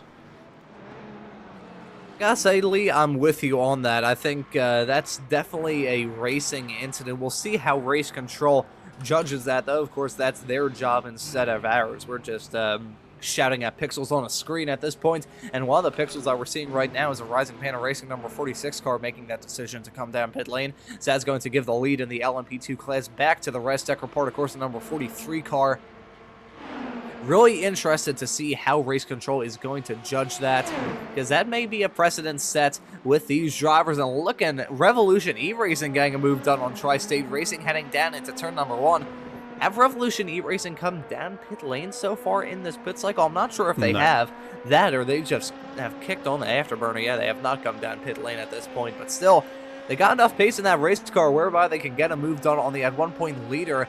The Tri-State Racing number 12 car was leading for a decent chunk, the only of one of only, I believe, 2 cars to lead for a consistent period of time in the LMP2 category. So at this point in time, you gotta try and whittle that gap away between themselves and the ResTech team. However, looking good for the ResTech at this point in the very early stages of this third stint, with about a 7-second gap between themselves on the Tri-State 12. Yeah, absolutely. Like I say, we'll wait and see when Revolution E-Racing in that LMP2 battle coming to their stop to be on the same pattern as everyone else and see where their real position is. It's pretty close just a moment ago between World of Sim Racing Team and Squadra Veloce. I'm sorry to kind of viewers who kind of want to check in on the LMP3 and GT3 battle. Like, I'm trying to have a little look every now and then, but there's just not much going on, I'm afraid. All the battles at the minute are in LMP2, so we'll continue to kind of focus on those 2 categories whilst that is the case. But as soon as we see some pit stop sequences running again, or we see some battles developing again in LMP3, GT3, then we'll certainly switch our attention. But yeah, those are the class leaders for now. Yeah, looking like the LMP2 class is the main one that's up in the air. Even with that being said, it's about a 7.9 second gap between ResTech in P1 and Revolution E-Racing, who have yet to come down pit lane running P2 in the LMP2 class. So just looking at this point, ResTech Reparto Corsa with the number 73 efforts in the LMGT3 class. This team has been oh so dominant. Andre Miato, he has been, at least in my mind, one of, if not the most impressive drivers thus far this season. The entirety of that number 73 ResTech Mercedes team in LMGT3 have been incredibly exciting to watch thus far and incredibly impressive as well. 48 seconds between themselves and Tri-State Racing. And despite the fact that people are like, oh yeah, they've been absolutely dominant thus far this season off the back of 3 straight victories, going to try and make it 4 here at Mugello today, and also seal the deal in the championship with 1 more race to spare, they've had to overcome a decent amount of adversity. My mind really harkens back to the second race of the season at Magny-Cours, when they got into it with a Work Sim Racing Mustang towards the end. And they had a huge fight on their hands with a very damaged and battered and bruised LMGT3 Mercedes. But Andre Miato, who I believe was behind the wheel of that car come time for the end of that Magny-Cours 4-hour-long race, heavily affected by rain, he was able to take the victory, the first victory for that team thus far this season, and it has kicked off a streak of dominance. I believe the last race of the season at Spa about a month ago here on Apex Racing TV was won by them by about a lap. It was nearly 2 laps over the teammate to them. The number 60 Res Tech Reparto Corsa team completed a 1-2, and they were 1 lap behind, nearly 2. However, they crossed the line in formation to make sure that it wasn't an absolute blowout from the 73 team. But they've been incredibly fast thus far, and that doesn't discredit the rest of the drivers in the LMGT3 class. Of course, Work Sim Racing, one of the other teams to score a victory thus far this season, all the way back at Barcelona for the opening race of this season. But the 73 team has just been in a completely different league. Yeah, I mean, we can see there on the lap time history, as you said, they're looking very, very strong. So not only are we seeing that 50-second gap, but they're increasing it between 2 and 1.5 seconds kind of every single lap without fail. So yeah, they're looking very, very comfortable for now, and I'm sure are feeling like they're just managing things, being super kind of cautious when they've got traffic coming past them, and making sure they're keeping their noses clean. But yeah, like I say, they're looking, I think dominant is understating it at the minute in that GT3 battle. In the LMP3s, we got a 22-second gap or so between first and second at the minute. Let's have a quick look and see how that's been ebbing and flowing over time. So yeah, just lost a couple of seconds over the last half a dozen laps, but it's looking again like they're managing things, and that's looking pretty comfortable there as well. We're going to swap back to the LMP2s because a battle has suddenly developed from a bit of traffic at the front there. 2 tenths between Restec and Tri-State Racing as Thomas Marcellino tries to just recover things and get back up on the lead pace. And this is now the fight for P2 in the LMP2 since the Revolution E-Racing team has finally come down pit lane after a very valiant effort with that number 52 car staying out. It's like 5 laps longer than anybody else in the class, so well done for them with some incredible fuel saving. We'll see if that's actually going to help them out a lot throughout the rest of this race, being able to stretch out that tank of gas as long as they did, but the fight is brewing between the number 22 and the number 12. The gap between those two is about a second as they round their way around turn number 8 and 9 on the 56th lap of this 4-hour-long race. Currently, as it stands at the moment, it's now Res Tech Reparto Corsa 1-2. Not sure how the number 22 team was able to just pull so much pace, because ever since they had a half spin heading through turn number 15, earlier on in the race, it was probably about 35-ish minutes into this 4-hour-long race, they had a half spin, and that cost them out a whole lot. But ever since then, they've been slowly whittling away, and with that incident involving NOP earlier, they have definitely been able to gain a whole lot of time, now running second as it stands currently in the LMP2 class. Looking at Rising Panda Racing, this is Pierce Stockton taking controls of that race car from Ryan Ware, who was behind the wheel of that 46 entry at the start. He's now running in 9th, and this team has put on a pretty decent recovery job. It's not a fantastic result for the team, but both of the Rising Panda Racing cars started lap 1 last in their category after the spin for the 46 and LMP2 and the pit lane start for the 47 and LMP3. But it looks like Piers is trying to get a move done now to slip his way up into 8th, with some close battling between himself and the Squadron Veloce by ERS car, with some LMP3 and GT3 traffic involved. Yeah, so a real roadblock at the minute for these 2 LMP2s. Stockton didn't do anything kind of too desperate as for GT3 as a big moment worrying about the LMP2. So that was all started from the Squadra Veloce LMP2 car, who also had a moment, and that kind of spooked the GT3, and round they went. So yeah, lucky for everyone else that they didn't get caught up as well. But yeah, just that trickiness again of multi-class racing around here. You can occasionally see some sources of drama like that, and that was a very big one. That was a Work Sim Racing Mustang that had that spin. They're the last of the runners still in the lead lap in the LMGT3 category. They've had a pretty decent season thus far, have been doing wonders in that Mustang, and of course kicked the season off with a victory at Barcelona in very dramatic fashion. But nevertheless, they've been pretty fast thus far this season. They've had some driver shuffles as well, but running fourth at this point in time with the Mustang, which around a track like this, Lee, I think is a very impressive result for them. For one of the Mustangs, at least, that being the VR Racing number 29 Mustang, running in the final podium positions.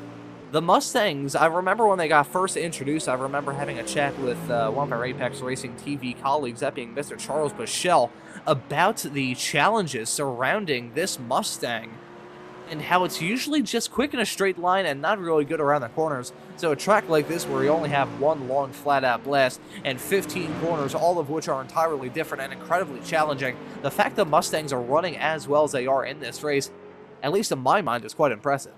Yeah, it's good to see a bit of variation in the manufacturers in GT3, right? Just put it up on screen for a couple of minutes. So yeah, Merc at the front, BMW, Ford, and then a couple of BMWs, towards the back. So yeah, seems like the guys are pretty well kind of balanced out there. But I mean, there's such a field spread, right? It's difficult to judge. I mean, like I said, both the Mustangs are one is a lap down and the other's almost a lap down. So it's kind of tricky to really judge, but yeah, still good if we end up with one on a podium spot.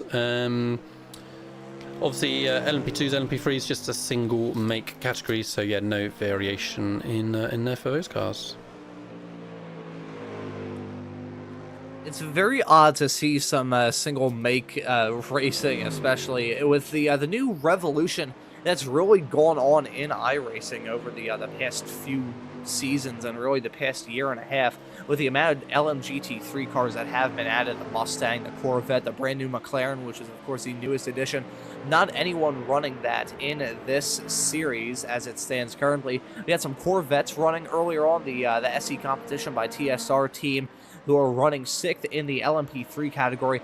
There was another SE competition by TSR car, that being a number 2 Corvette that was running in LMGT3. However, they've dropped out this season. They've dropped out of the series in the dying breaths of this season. But really nice to see a whole lot of manufacturer representation, especially in both the LMGT3 field in iRacing, and also it's a class that we don't see here in the European Sports Car Championship, but in GTP as well. We've got the 4 at the moment with the BMW, the Acura, the Cadillac, and the Porsche. It would be really nice if we could see some more GTP cars added into iRacing over the next few years. Really, the LMP3s and the LMP2s kind of stick out a little bit, but for a decent amount of time, the LMP2 is actually the only top class up-to-date prototype car in the sim. As a warning for car number 41, overtaking before the start-finish line at the very beginning of the race. That's not going to be another penalty going the way of Delta Racing, but a race start violation, picking up a warning as a result of that. So that's pretty inconsequential for their race, currently running 6th in LMP2. Trying to think of what I was talking about before. A warning number for 12 as well. Yeah, exactly. So 41 and 12 both getting the same warnings. Again, lost in the discussion of single make classes here in iRacing. Would be really cool if in the not too distant future we could see some more LMP3s and LMP2s. Gotta say, in real life as well, LMP2 and LMP3 usually pretty much a complete single make class. So not too much that the people over at iRacing could do, but nevertheless, a warning for car number 46 for a start violation overtaken before the start-finish line. So that's going to be added onto their record. The Rising Panda Racing car that had a pretty rough start, also picking up a warning for them. They're currently chasing the Squadra Veloce by ERS number 88 car, currently being driven by Jonathan Valgarin, I believe I got that pronunciation, hopefully correct. He's behind the wheel of the number 88 car, running 8th at the moment in LMP2, as another warning, this time for car number 43, race start violation, not accelerating at the green flag. Lots of race start violations going on for these drivers. I think they're also very lucky that they didn't pick up any sort of penalties, because I've been in race control for some series where if you get a start violation, you are slapped on the wrist quite heavily. But looking at this fight continuing between Rising Panda Racing and Squadra Veloce with traffic involved. Yeah, that GT3 really causing problems that time for Squadra Veloce, but they managed to hang on and not either panic or just kind of lose that position to Rising Panda before. But yeah, this battle is developing quite nicely over the last couple of laps. They're pretty closely matched, just a couple of hundredths in it last time around in lap time. So yeah, we'll stay on board for the time being and see if Piers here for Rising Panda Racing can make a move. Yeah, where will they try and seize that opportunity? If they try and seize that opportunity is the real question. Around a racetrack like this, you got some overtaking opportunities. However, the ones that are fairly cut and dry around this racetrack, mainly turn number 1 and turn number 10, are still incredibly sketchy. So I think Pierce Stockton at this point in time may be trying to just stay calm. Gotta say, if there were, this is going to be a little bit conspiracy theory-esque, but if Rising Panda Racing were to try and go for a gutsy move on the Squadra Veloce by ERS number 88 car and ended in an incident that brought out a safety car period, that would be pretty good for the other Rising Panda Racing cars, currently 19.8 seconds back of the leaders in LMP3. So maybe that, well, I don't think they would try and do something like that. Certainly one hope for the European Sports Car Championship to have their own version of Crashgate. But Pierce Stockton maybe going to try and go for a move heading off into turn number 1. Not close enough yet. You can actually see the other Rising Panda Racing, the 47 and LMP3, right farther up the road. So perfect time to mention them. Yeah, getting super close between those guys. And we're just going to switch back as well between 10th and 11th, Delta Racing and Revolution. E-Racing side by side as they come into turn 1 as well. But Delta Racing holding off for now. So yeah, Revolution Racing, as we saw earlier on and mentioned, yeah, they're running a good 5 laps, depending on who we're referencing later in their pit strategy, than the cars ahead of them. So yeah, we'll see how that pans out as we get again a little bit deeper into the race, coming up to the 1 hour 45 mark now on this 4-hour race. So yeah, Revolution Racing kind of staying there and thereabouts, trying to make this strategy work. Still no imminent battles around LMP3 or GT3. Every single gap, unfortunately, is 10 seconds or more for now. So we'll stay on these 2 sets of LMP2 battles, and Revolution E-Racing having a little moment under braking there.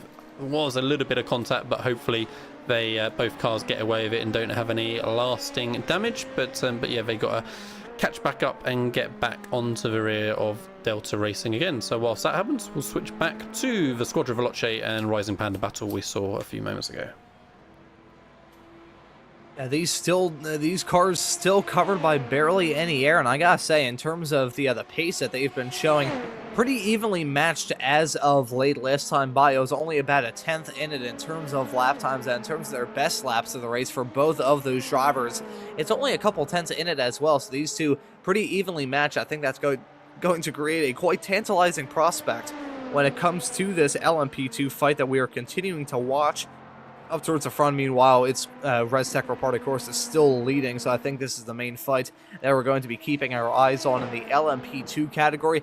Haven't seen a whole lot of attrition thus far in this race. There's been no retirees, and really the only driver that's had major drama was Kyle Allen in the number 11 Vision 1 Motorsports LMP2 entry, who we saw get involved in an incident at the very start.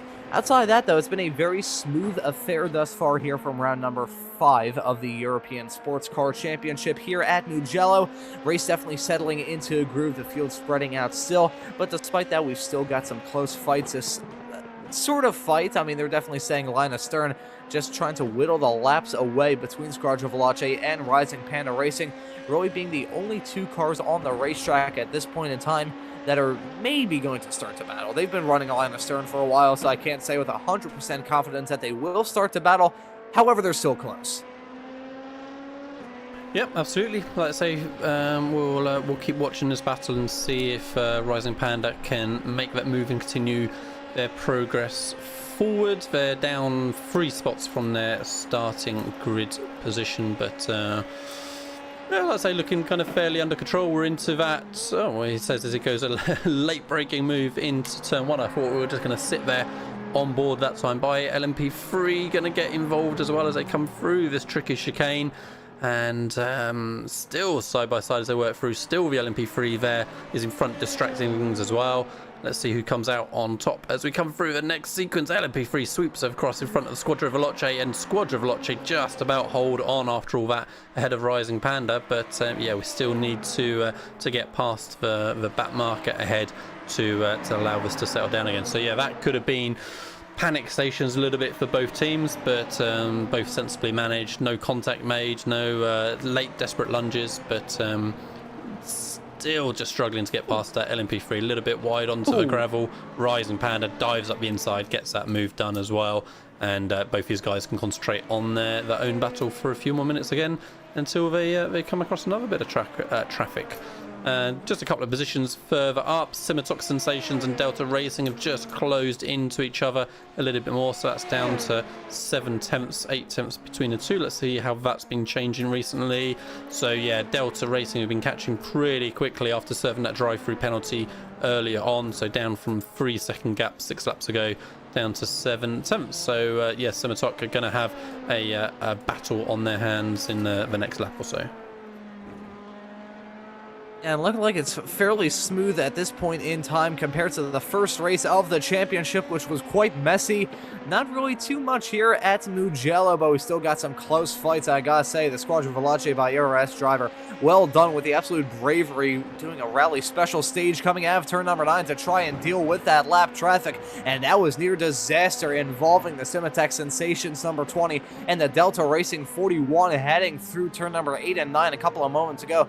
They nearly came to blows. These two cars still covered by barely any air, dealing with traffic as well. That, I believe, is one of the Restec Reparto Corsa Mercedes in the LMGT3 field. Not sure if that was the 60 or the 73, but nevertheless, this is some close stuff towards the top end of the top 5 in the LMP2 category. Will it be a move from Delta Racing, or Simitex Sensations going to hold their ground? Nearly side by side heading down into the final corner. Will they be able to close up? They close up a whole lot midway through the corner. Not going to get a fantastic exit though. However, they will have the draft, which, even though it's a little bit small, the effect that the draft has in these LMP2s can still definitely help out a lot around this racetrack with minimal overtaking opportunities for these drivers to try and use. Closing. Will we see a move done heading into turn number 1? Looks like we're not going to see a move heading through turn number 1. We will see a move heading through turn number 1. There we go. Delta Racing getting a move done, trying to get a move done at least, with the trip up from Simitex Sensations heading down into turn number 1. They're still going to be side by side on corner exit coming out of turn number 3. They're going to single file out through 4, but well done from Felipe Soner in that Delta Racing number 41 car. We weren't going to see a move going into the corner. However, we saw a move heading through the corner. That was some bold stuff from the driver of the number 41 Delta Racing entry. And yeah, I mean, that was a bit of a surprise, right? It didn't look like anything was happening, but yeah, Delta Racing just had so much more confidence flying into turn 1, completely opposite lines between the two classes, and yeah, allowed them to get the move done. Right, as we were debating then, Ron, the incident between number 12 and number 89, which was Tri-State Racing and NOP, was judged as no further action. So yeah, I'm kind of pleased with that one then, that we didn't call it completely wrong from our couple of poor camera angles that I had, and yeah, just unfortunately one of those things with racing incidents, and both cars still running 3rd and 4th position respectively, 5.5 seconds apart. Yeah, so it looks like that's going to be a little bit of a sting towards the way of NOP, but looks like Race Control pulling off the good call there, because that was pretty much a textbook racing incident. It's unfortunate for really the both of them, because Tri-State Racing, as a result of that time that they lost, they've now lost out on P2, as Restec Reparto Corsa, both the 43 and the 22 are running P1 and P2 at the moment, with a pretty significant gap between 2nd and 3rd in the LMP2 class at this point in time. NOP, meanwhile, they're still not entirely out of it. They picked up a little bit of damage that they'll probably deal with come time for their next pit stop, which is coming up in the not too distant future. Probably another 10 laps before we see a decent chunk of the LMP2 field make another run down pit lane, so it's not game set match for them. They may still be in contention for a podium in this race. So looking at this fight with Delta Racing and Simitex Sensations running a P5 and P6 respectively, is Simitex Sensations maybe going to try and redeem themselves after that small little trip up heading through turn number 1 for Julian Bassar? That's the main reason why Delta Racing was able to get that move done. And that's something we've noticed thus far in this race, Lee. It's mainly a driver tripping up that gives another driver a fantastic opportunity to get past.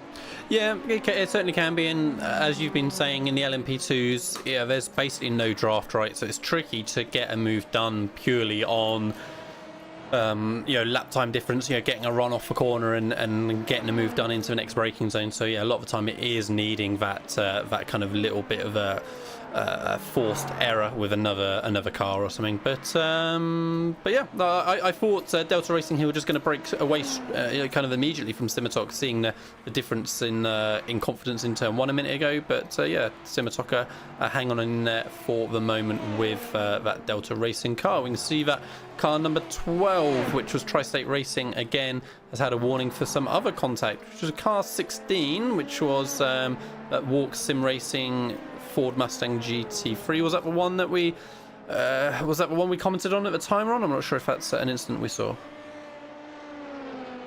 I believe the Work Sim Racing Mustang was the one that we saw go for a spin as we were on board with one of the LMP2 contenders not terribly long ago. They've had a pretty textbook race, currently running in fourth. The first car 1 lap done. I feel like I kind of jinxed that as well, because I said, hey, they're the last car that's still on the lead lap, and then about 2 seconds later, they got lapped by the leaders in LMGT3.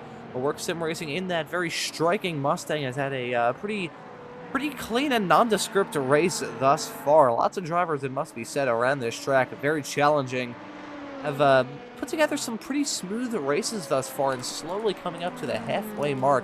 I'm not sure if that is entirely going to change unless these drivers just decide to go for absolute pandemonium towards the end of this, but it's been a pretty decent race thus far in terms of a lot of these drivers just keeping it out of the barriers, keeping it out of each other, and running a pretty smooth race thus far. And I believe that Work Sim Racing, they've had a very smooth race at this point in time. I'm not sure if we would see a fight between themselves and the other Mustang, that being the VR Racing number 29 car running third in the LMGT3 class.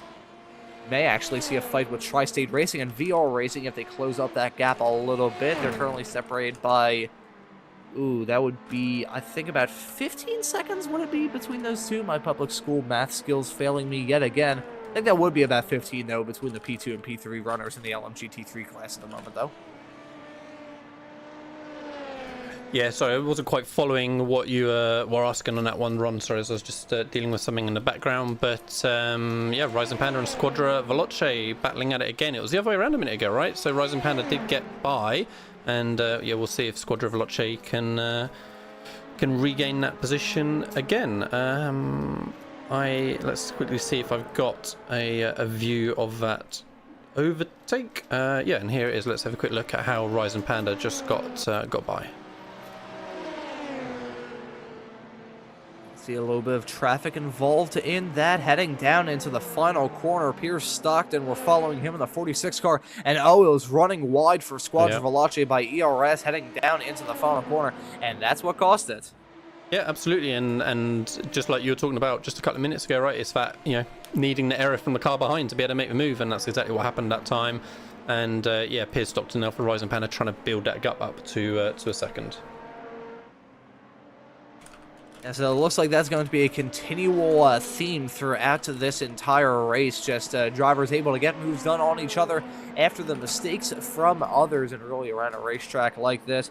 It's fantastic in motorcycles, it's fantastic in cars as well, but it doesn't really lend itself to a whole lot of overtaking opportunities, especially in these high-class, high-running, and high-dollar LMP2 race cars. Really, the same can be said about the LMP3s and LMGT3 cars as well. Looking up and down the running order, don't have too terribly much going on outside this fight with Delta Racing and Simatech Sensation. That's still continuing with the Delta V Racing number 25 LMP3 car in the midst of that, acting as a little bit of a pick, bringing these two cars back together. This is the highest running fight that we have at this point in time, with the front four in LMP2 spread out by quite a lot. NOP running in fourth is 27 seconds back of ResTech Reporter Corsa, with the number 43 still leading at Tri-State. Meanwhile, they're about 7 seconds farther up the road from NOP. That's about 12 seconds up the road to the 22, who is about 8 seconds back of the leader in LMP2 as it stands at this point in time. But ResTech Reparto Corsa, I'm wondering, even though they got involved in that incident as a near bit of drama heading down into turn number 12, I saw a big snap from the number 16 Work Sim racing car, nearly taking out the Simatech Sensations 20, heading down into turn number 12. That was a near disaster involving Faison Sheik in that Work Sim racing number 16 Mustang, running 4th at the moment in LMGT3. That could have been a near disaster just a couple of moments ago.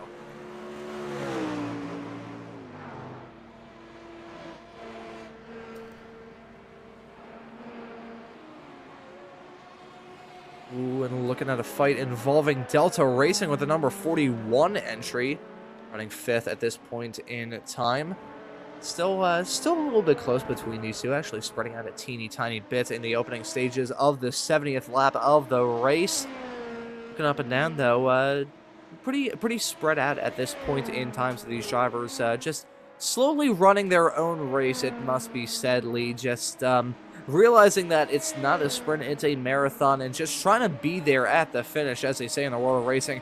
To finish first you have to finish. I think a lot of those drivers taking that saying to heart, doubly so with the little bit of hectic lap traffic chaos that we saw towards the beginning. Yeah, no, I think you're right. Like I said, definitely settling down a little bit now. Really, just this Delta Racing and Simatok battle that we've got going on. Let's have a quick check-in again with LMP3s. So we got Dinica Racing team still out in front with Rising Panda Racing, and then Delta V Racing 2nd and 3rd in that class. Focus Racing in the LMP3s are the last cars on the lead lap for that class. Andrea Miyato for ResTech. Minute 20 now. Last time we checked in, or last time I checked in anyway, Ron, 50 seconds was the gap, right? So he's pulled another 30 seconds in what? 15 minutes? 20 minutes? Something like that? Let's have a quick look at the time delta. So, yeah. Okay, not quite as much in the last 6 laps. Six seconds in 6 laps he's gained on this last few runs. But yeah, just continuing to pull away. Tri-State Racing still looking pretty comfortable then in that second spot in GT3, with VR Racing in 3rd. I think that gap has actually slowly increased between these drivers. It was about 15 seconds not terribly long ago, increasing now to about 18. But still pretty close fight between these. I say it's a close fight. It's 18 seconds between the two of them.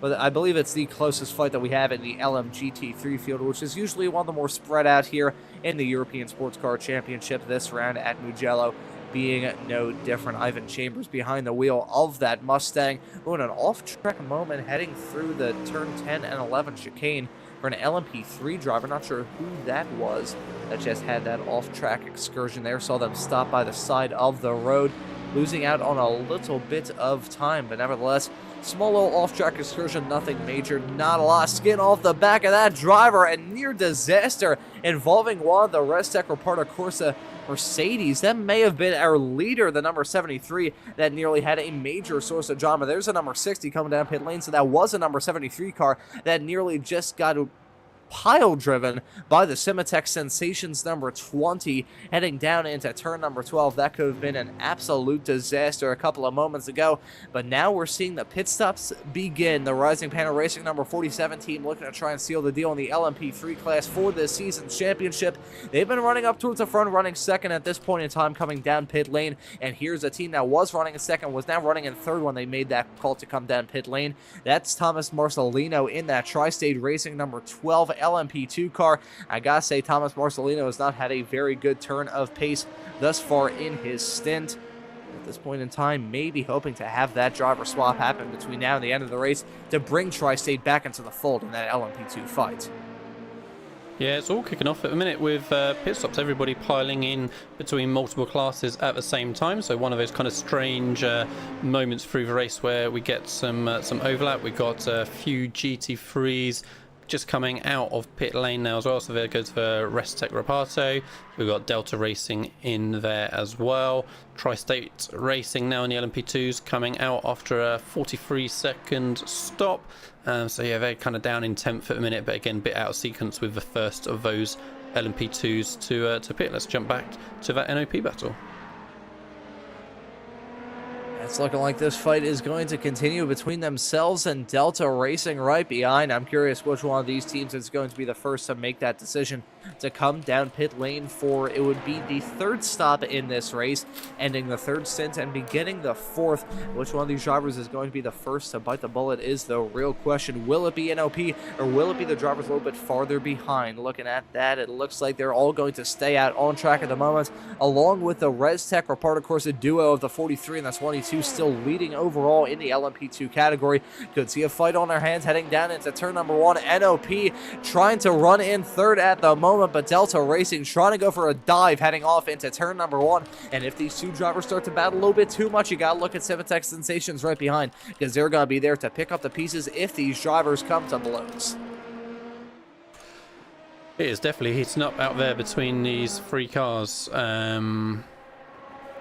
Yeah, like I say, NOP, Delta Racing, and Simitok. I'm still really surprised that Simitok kind of stayed with Delta Racing, right? Again, when we saw Delta Racing catching, they were looking significantly quicker than Simitok, but suddenly with a car to follow, they're kind of, yeah, really happy staying on pace. All three of these cars looking like they're kind of running in like the high 36s, low 37s of their lap time.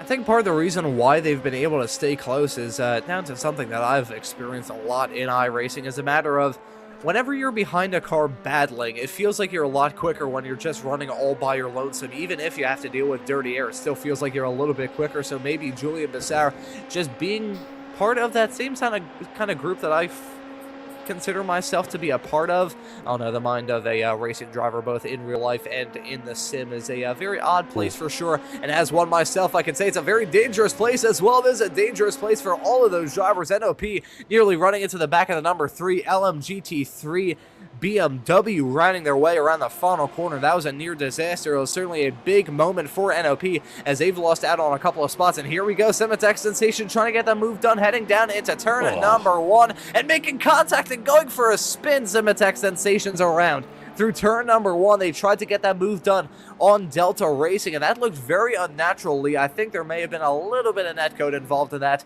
Some contact still, but either way, a disaster for Civitek Sensations behind the wheel of the number 20 car.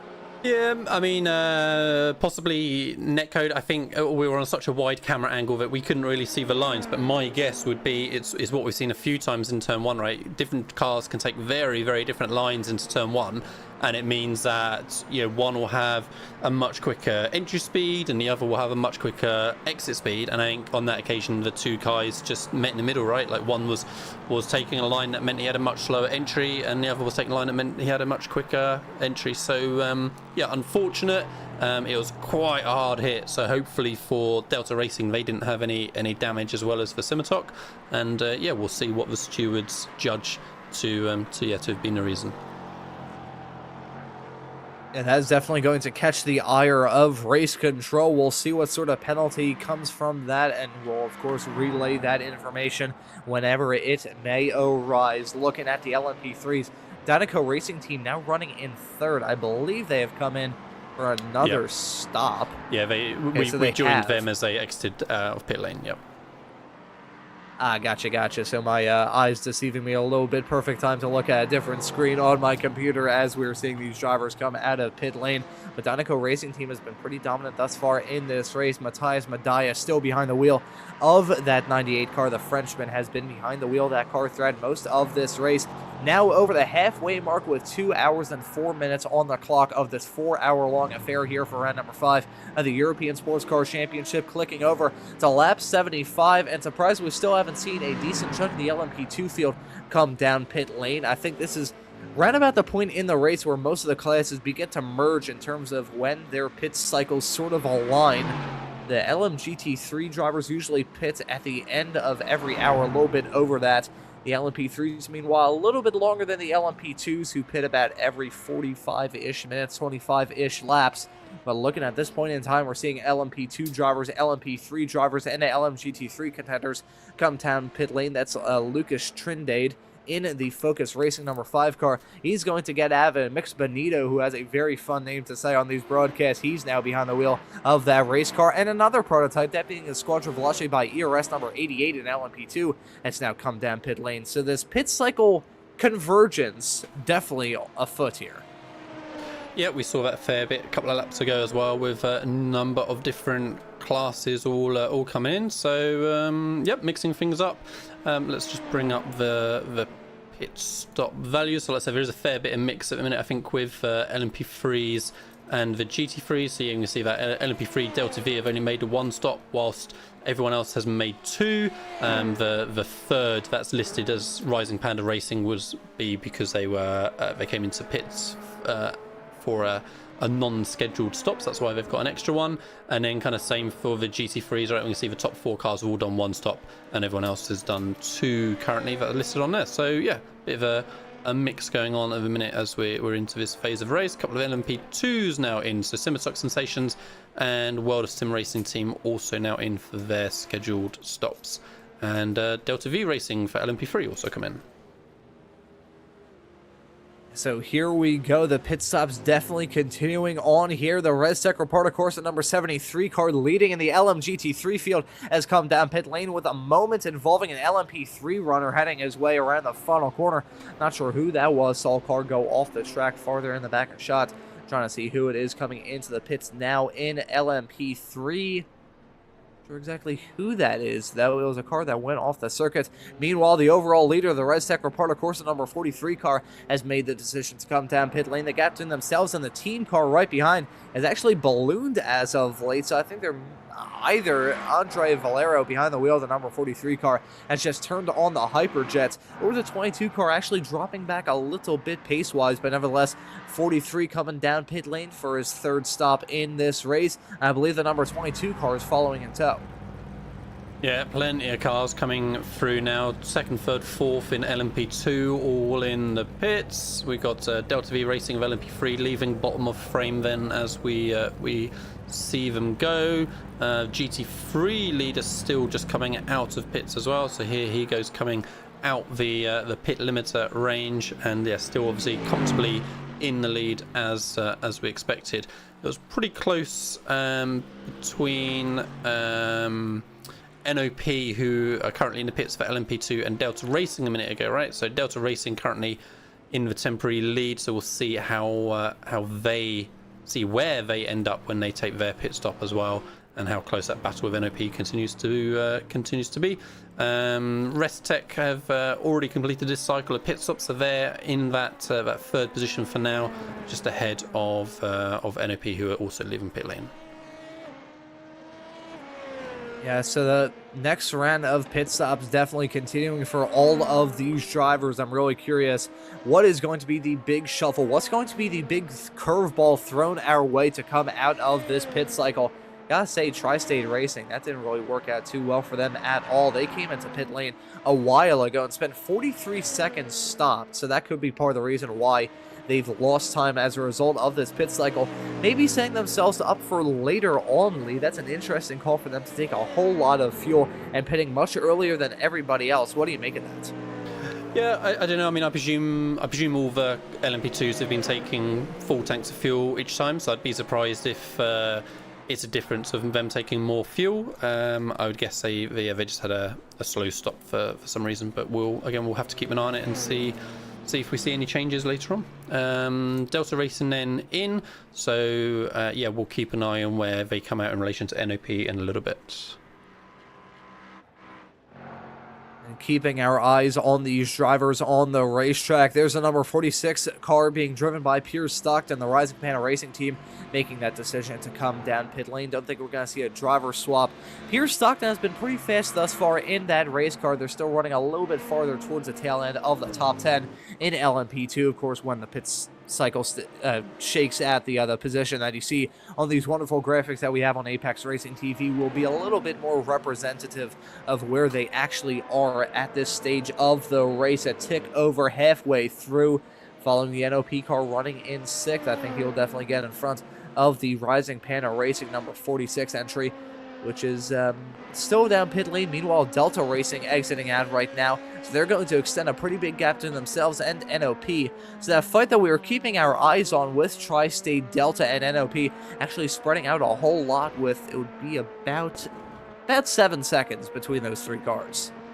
Yeah, that's it. Delta Racing looking pretty comfortable in that 4th position for now, with a pit stop here for Revolution E-Racing still on the cards. Yeah, it looks like Tri-State have just got bottled up behind them a little bit now. So again, if they want to continue this kind of off-strategy movement, they want to clear Anthony Escobar, what a great surname, to continue their progress and try and make up for their little bit of issues earlier on. VR Racing for LMGT3 also in the pits, not seeing any particular threat from them losing any more spots, so they're very comfortably in that 3rd position as they peel away from the pit box. A driver swap as well, as Gordy Vermeulen is now behind the wheel of that VR Racing Mustang, set to rejoin the track in just a couple of moments' time. Still running 3rd in LMGT3, possibly the most spread out field that we have right now is in the LMGT3 grid. I don't believe Tri-State Racing have come down pit lane yet, which is part of the reason why that gap between themselves and ResTech is down to 25 seconds. However, certainly going to see Tri-State come in the not-too-distant future and shuffle that up yet again. It's been a pretty clean race thus far here at Mugello for the 5th round of this championship. And touching on the storyline surrounding these drivers having a fantastic opportunity to lock up the deal when it comes to that Drivers' Championship and Teams Championship in all 3 of the classes that we have. We mentioned at the start of the broadcast, which some people tuning into this broadcast may not entirely remember, considering it was about 2.5 hours ago at this point. But Rising Panda Racing, the number 47, leading in LMP3 at the moment, and the number 73 ResTech Reporter Corsa team leading in LMGT3 at the moment. Those are the 2 teams that, leaving this race, have a fantastic opportunity to try and seal the deal in this championship with 1 race to spare. They need to leave this round with a 27-point gap, and if they can do that, they will be your champions from the 2024 European Sports Car Championship, broadcast exclusively here on Apex Racing TV. Looking pretty good for ResTech. Meanwhile, the 47 Rising Panda Racing team, who started down pit lane, they have a little bit more of a challenge on their hand, but still looking good for all of those drivers. Have Rising Panda Racing come in yet again? So is it a representative gap between themselves and Dynaco Racing, or have they yet to stop? In LMP3, sorry. So yeah, they both pitted just 2 laps apart from each other. So yeah, they're looking pretty representative. But Squadra Veloce have Squadra Veloce in LMP2. So yeah, like I say, two laps between Rising Panda and Dynaco Racing Team for when they last pitted. Here we go. Thank you very much, Lee, for that information. Keeping track of the pit stops very well. We'll be, I'll refer to you as the honorary pit reporter, despite being in the commentary booth and the production hauler at the same time. I think there must be some UK cloning technology to have you pretty much every single place on this broadcast at the same time. Thank you very much for the job that you've been doing thus far throughout the first half of this race and this broadcast as well. Been pretty good thus far, pretty clean as well. So, hoping to see what may shake out between now and the end of this race. And this is a pretty good storyline, and we touched on a couple of moments ago. Anthony Brasino Escobar running 2nd in the LMP2 class, just in front of the Tri-State Racing number 12 car. They stayed out for about 5 to 10 laps. It was a mighty fuel-saving effort for this team to be able to go for some off-the-wall strategies that they're trying to do at this point in the race. Running 2nd at this point in time, albeit they have yet to come in for their latest pit stop. Now going to be dropping down to 3rd, as it looks like Tri-State Racing and Thomas Marcelino is going to get that move done to slip his way up into 2nd in the LMP2 category. But Revolution E-Racing going for a bonkers off-the-wall strategy, and considering I'm a bonkers and off-the-wall guy, I can't say I'm entirely upset about the 52 trying something different. Yeah, again, it's all going to be a matter of how that timing works out in the closing minutes of what does it save them? Do they Do they get one whole less stop? Do they have a splash and dash when others have to go full fuel?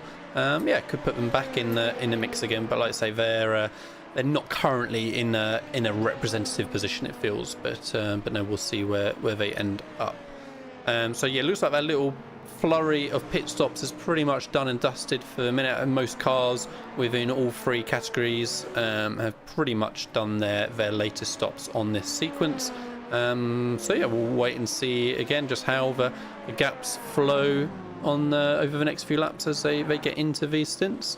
In the LMGT3 class, we're down to sort of 5 seconds or so between second and third between VR Racing and Tri-State Racing. So we'll see whether Gordy Vermeulen here, who Ron spotted had just got in the car, see whether he can continue to close or not.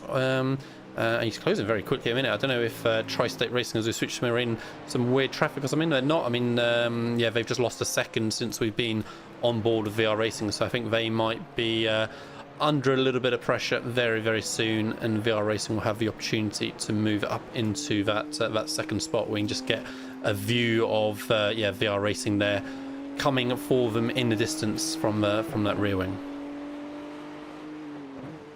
Yeah, slowly beckoning in, slowly closing up that gap at this point in time. Small little bits of pressure being applied. It must be said, a 2-second gap though is still a little bit big, and that gap will definitely fluctuate, especially in these LMGT3 races, because I mean, you can really say the same with LMP2 because they have to deal with the traffic in terms of overtaking that, but the LMGT3s, they get affected by the traffic a whole lot as well, with the prototypes blowing their metaphorical doors off, going down the start-finish straightaways and trying to go for outrageous moves around the tight twists and turns around this wonderful racetrack. There's Anthony Escobar. He's come down pit lane.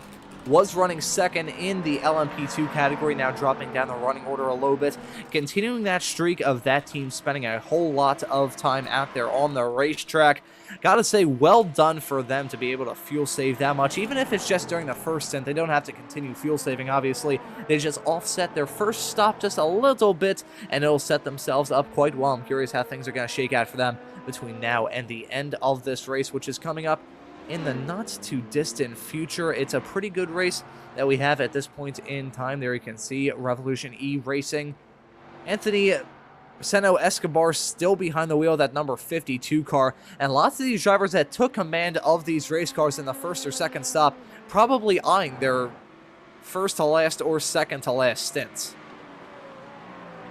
Yep, absolutely. Yeah, we'll see where they are when we get to that point for sure. But yeah, Revolutionary Racing coming out in that 8th position there. No LMP2s around them, so they've got a bit of space to try and get some consistency and build in some lap times now as they get going. Just switching back to this developing GT3 battle, just down to 1 second now. So again, Gordy Vermeulen looking like he's got the pace at the minute over Sam Vaughan in Tri-State Racing. 2.5 second difference in I was going to say 2.5 second difference in lap time last time round, sorry, but that was actually a minute and 2.5 seconds because of a lap time, so because of a pit stop, so we won't worry about it for now. But yeah, closing in is Gordy hunting down Sam Vaughan. And I gotta say, I think there may have been a falling anvil that just so happened to struck the number 22 Restec Reparta Corse team. They've dropped down the running order quite a lot, so I think there may have been some drama involving the number 22 team. They were running second right behind their team car, the number 43. So on track for a pretty good performance here at Mugello for the 5th round of this championship. The Restec team, despite the fact they've been dominant in LMGT3, they have yet to take a victory thus far in the LMP2 category so far this season, and it looks like the 22 will not be able to do it here at Mugello, as they ran into some pretty big difficulties over the past few laps. I think they're now running well down the running order. Taking a look, they're running 12th at the moment, 2 laps down in the LMP2 fight. So I think there was a big source of drama that may have taken them out. Not sure if we could possibly find a replay, Lee. to see what went wrong. But for the team that was running in a pretty comfortable P2, some pretty big drama and a pretty big wrench thrown in the works for them, along with their sister car, who no longer has that protection of their teammate being a rear gunner for them, holding off any sort of challenge from anyone behind. But the 22 running into some sort of difficulties, and that's going to take them out of contention in that LMP2 category. Yeah, we'll just stay on board with this battle for now, whilst Gordy Vermeulen continues to close on the Tri-State Racing car just ahead. But yeah, I think the 22's just been in pit lane, so we'll see what we can find in a couple of minutes. Yeah, hopefully it's not some sort of drama that they've run into that maybe forced them to come down pit lane with a little bit of damage on that race car. That would be a heartbreaker for the team, who's been running pretty good thus far in this race. They've overcome adversity thus far this season, do not get me wrong. They've had a pretty dramatic season as well. We're involved in that battle for the win in the early stages of the opening race of the season at Barcelona. However, it didn't work out too well for them. Side by side, heading down into turn number 1, a dive from Gordy Vermeulen behind the wheel, the number 29 VR Racing Mustang. They're going to be side by side, heading their way through 2 and 3 at this point. Going to have that inside line, heading through 3, but the number 3 Tri-State Racing car going to sweep around the outside, trying to carry that momentum off before they even think about getting on the brakes into turn number 4. But a pretty good challenge from Gordy Vermeulen. This is a fight that we're keeping our eyes on in the LMGT3 category. The ResTech 73 is coming up to lap these drivers, so it's not really looking like they're battling for the win in class, but they're battling for those final podium positions. Got to keep our eyes on the Work Sim Racing and Delta Racing number 16 and number 4 cars respectively, running in P4 and P5, because if these drivers come to blows and end up off the track in a cloud of dust and steam, they would be the one inheriting the final podium spots. We got to keep our eyes on that. Meanwhile, some LMP2 traffic looking to lap these two. That's a 51 World of Sim Racing LMP2 car involved in this fight as well, acting as a little bit of a pick at this point in time. But this gap, it did balloon for a little bit, was at about 18 seconds before this latest round of pit stops started, but ever since then, they have just closed up oh so much. Pace-wise, I think they're still fairly evenly matched. Gotta say, Sam Vaughn behind the wheel of that Tri-State Racing 3 car. I believe he is going into this car for the very first time, so that could be the reason why he's a little bit antsy and feeling a whole lot of pressure from Gordy Vermeulen, who is also getting into this car for the first time. So 2 drivers on their opening stints in this race, certainly applying a whole lot of pressure to each other. Yeah, like I say, that was a good little battle in the first half of that lap between the two. Yeah, Vaughan was putting on a firm defence, but yeah, all looking tidy and clean. And yeah, now it's just got broken apart slightly. We'll take a few corners for it to close back up. And Gordy Vermeulen now's had a bit of a sighter. Got a feel for where he might be lining up the next attempt at a move. And I dare say that's going to be coming sooner rather than later. Such a difference in run coming off of that last sequencer. Yeah, that was a pretty big run. That's a big thing with this track. It's really important to try and get a good exit. You won't really see me compare a multi-class sports car race to a Formula V race, but in the Formula Vs, got to carry a whole lot of momentum in those race cars, and you're carrying a whole lot of momentum here in Big Crash, heading down into turn number 8, VR Racing and the number 3 Tri-State Racing car coming to blows. The number 29 VR Racing car had the run of a lifetime, coming down the hill through 6 and 7. Tried to go for the move heading into turn number 8, and right as I was mentioning that you want to use every single run that you got, Gordy Vermeulen, oh boy, that's tough stuff involving the two of them. Take a look at a few replays. I'm sure Race Control is going to have their hands all over that, because that was a big amount of drama heading through one of the fastest sections around this racetrack. Yeah, we'll have a look at another angle on that in just a moment. I'm not sure on first look how much I feel like Gordy could have been more patient because he had such a pace advantage, or whether Sam really kind of came across him, but we'll see in a sec. For the minute, let's just see what happened, or see if we can see what happened to number 22 that you were talking about before. This is where they jumped to pit lane, so we'll see if there's actually something for us to see before then. No, okay, that's quite unhelpful iRacing, but never mind. So yeah, I'm not sure what happened to Umberto, but it just shows that he jumped to. Oh, perhaps he ran out of fuel. Do you think that's what happened? He stopped further down pit lane. We saw then him jump to his pit box. I wonder if they ran out of fuel, Ron, and had to tow the 50 meters then to their pit box, and perhaps that's why they've ended up so far down the field. I'm not sure is the short answer on that one. Let's then have another look at a different view of this incident we just saw. Let's go on board with Gordy Vermeulen. So yeah, how much do I think Sam comes across in blocks? I think, I don't know, I'm still a bit unsure. I think Gordy could have been a bit more patient. He had such a good run and coming off that corner. I can see why he looked for that move. But I'm not particularly sure that Sam ever really came that far away from the right-hand curb. Bit of netcode as well, actually. Big gap between the two on contact, but maybe the contact would have happened anyway. We shall see what the protest team say. Yeah, I have a feeling that Gordy Vermeulen really didn't have anything else to try and do there, because I had to go for that inside line with the line that the Tri-State Racing number 3 car was tracking, heading down into turn number 8. It looked like he was going to try and force him to go around the outside, but if you were Gordy Vermeulen bending the floor pan in that Mustang coming out of turn number 7, if you tried to cut to the outside to try and make that move stick, he probably would have spun that car around like a top and end up in the barrier. So that's probably the reason why he tried to make it stick down the inside. That sort of move, especially at the shallow line that both of those cars were taking, and a little bit of netcode, at least from my perspective, it's tough. I'm sure Race Control is definitely going to be taking a very close look at that. I would not be too surprised if that turns out to be a racing incident, because really both of those cars, at least in my mind, contributed to that incident. Taking a look at Tri-State Racing, the number 12 car, who we saw be one of the first to come down pit lane earlier on in the LMP2 pit cycle.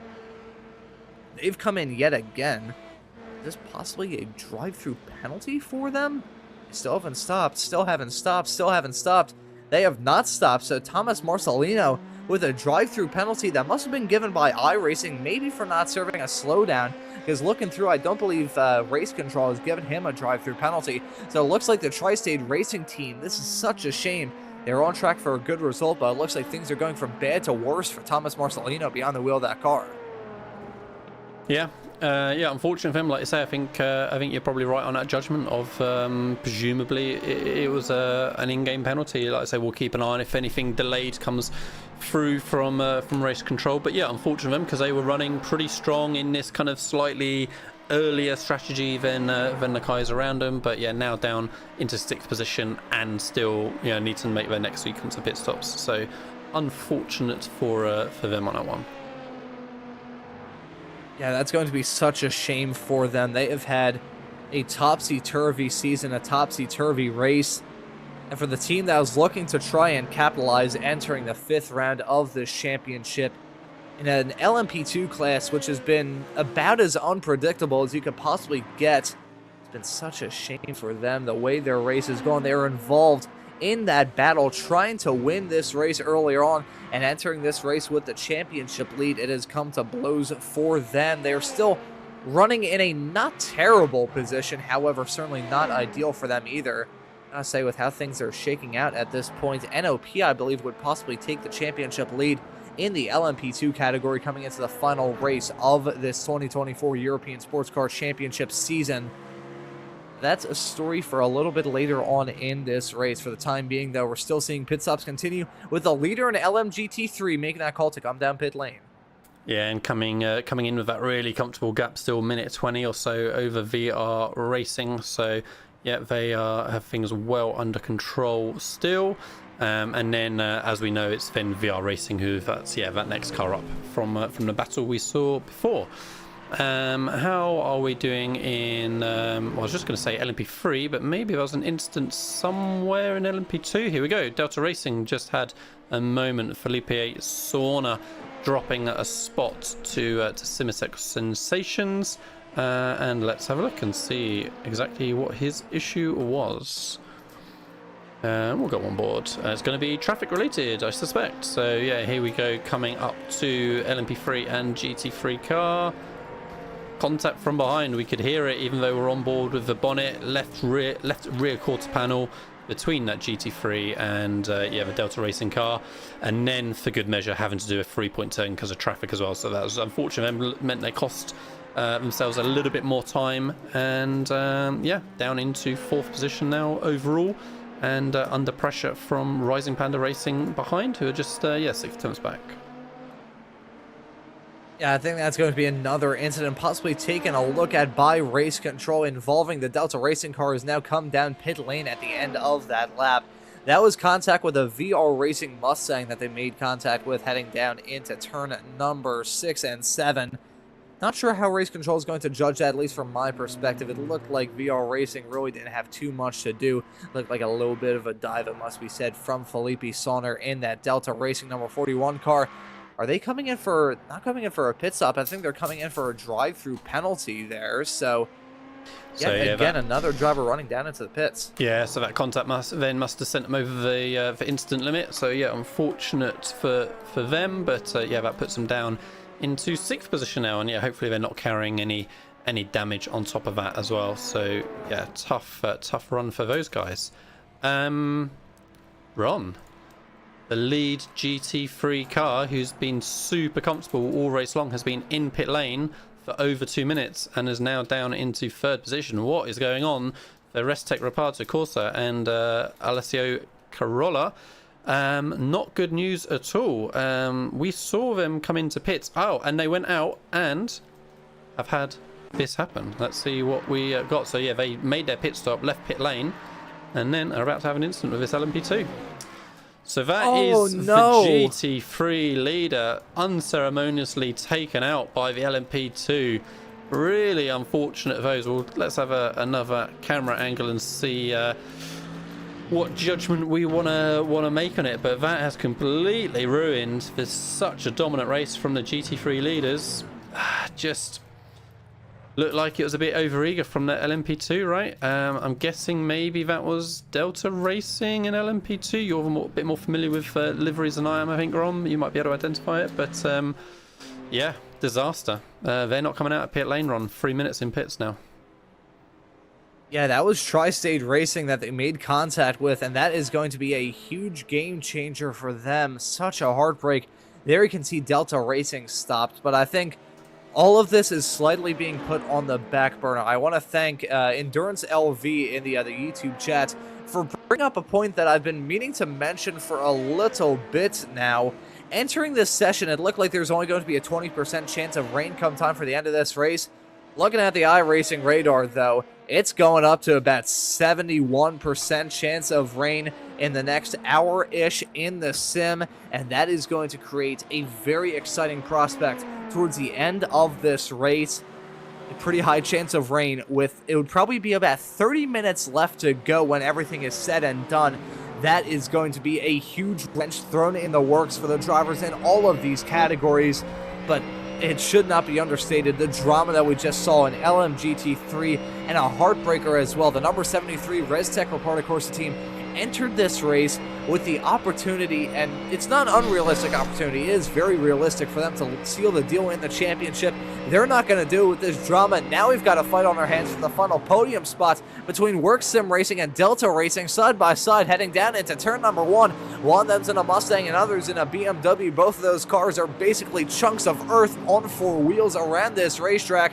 You can see the Rising Panda Racing leaders in the LMP3 category in tow in that as well. You can also see NOP running second in LMP2 involved in this camera shot as well. 3 wide heading down into turn number 4.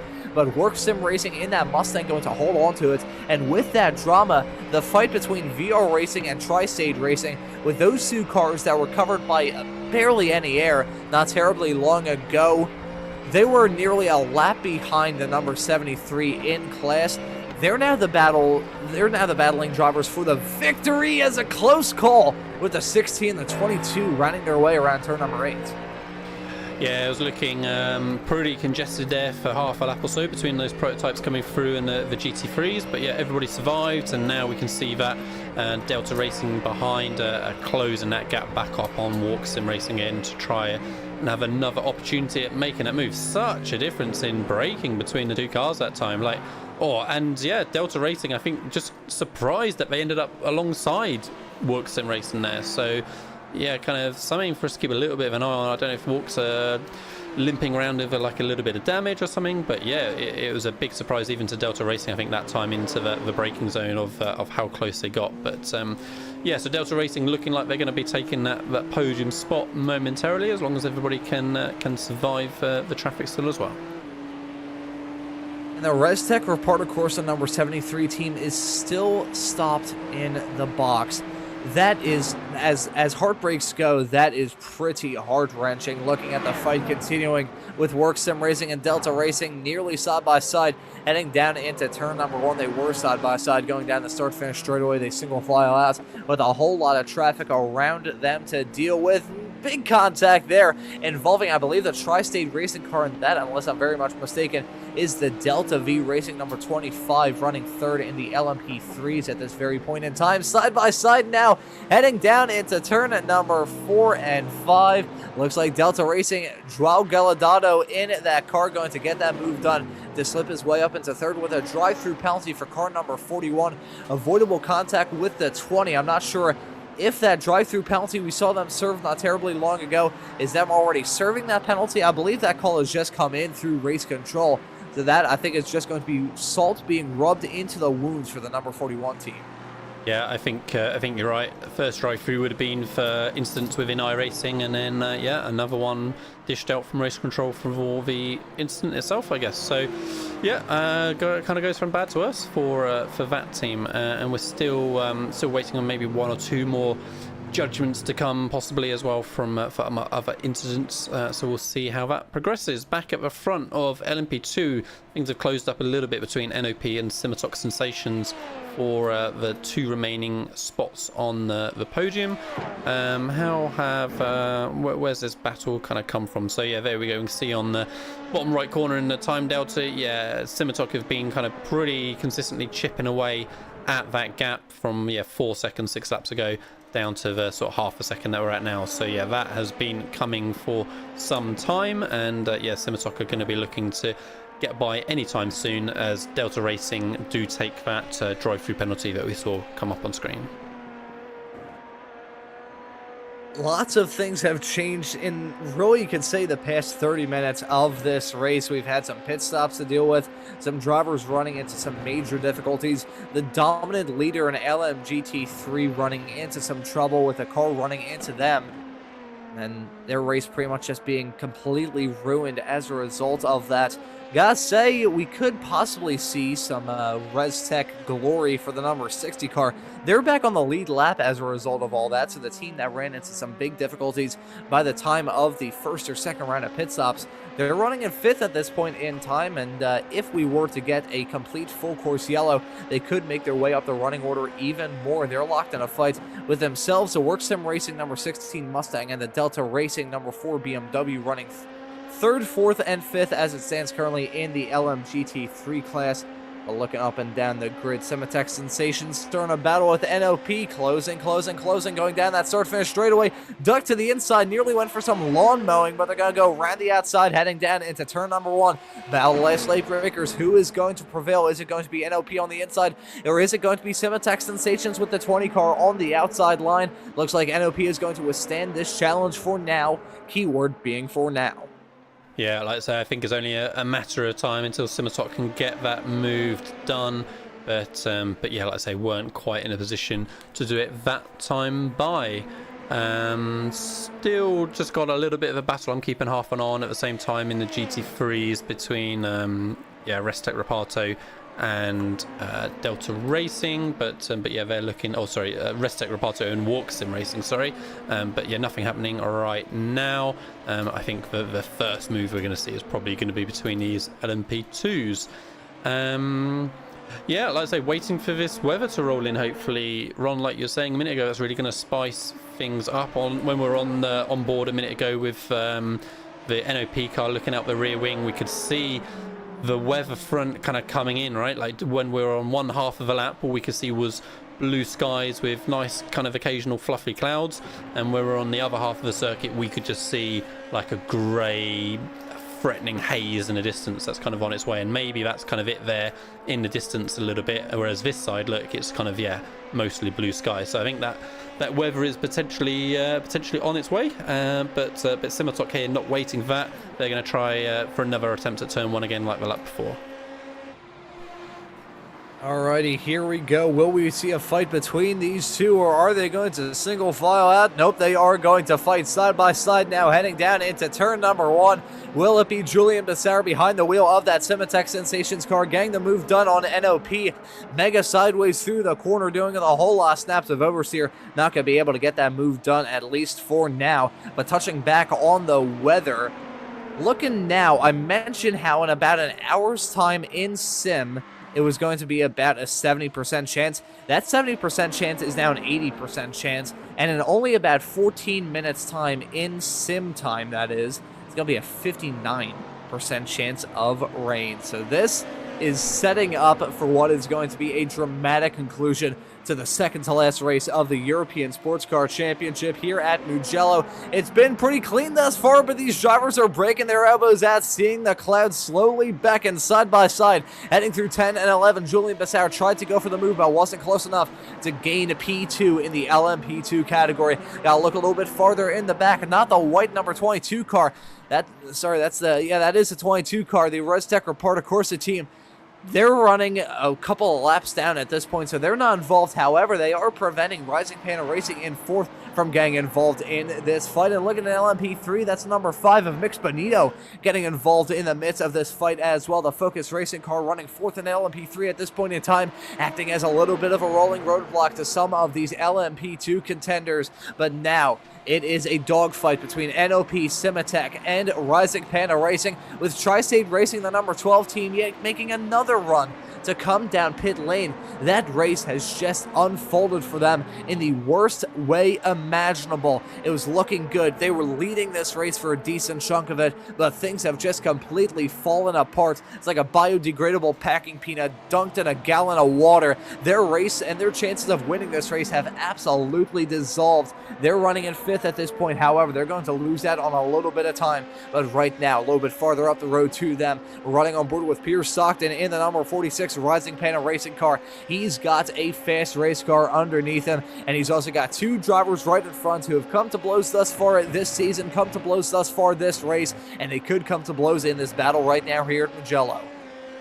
Yeah, all of a sudden, like you say, the 3-car battle developed with NOP and Simatech just slowing themselves up so much over his last few laps, allowing Rising Panda to come right back into it. I'm surprised that Simatech wasn't able to get this move done sooner and quicker, given the pace advantage it looked like they had over the previous 6 laps when we took a little look at the graphic. But no, they're stuck there, and that's allowed Rising Panda Racing to get right back into this, as again this is the battle for second position in the LMP2 class.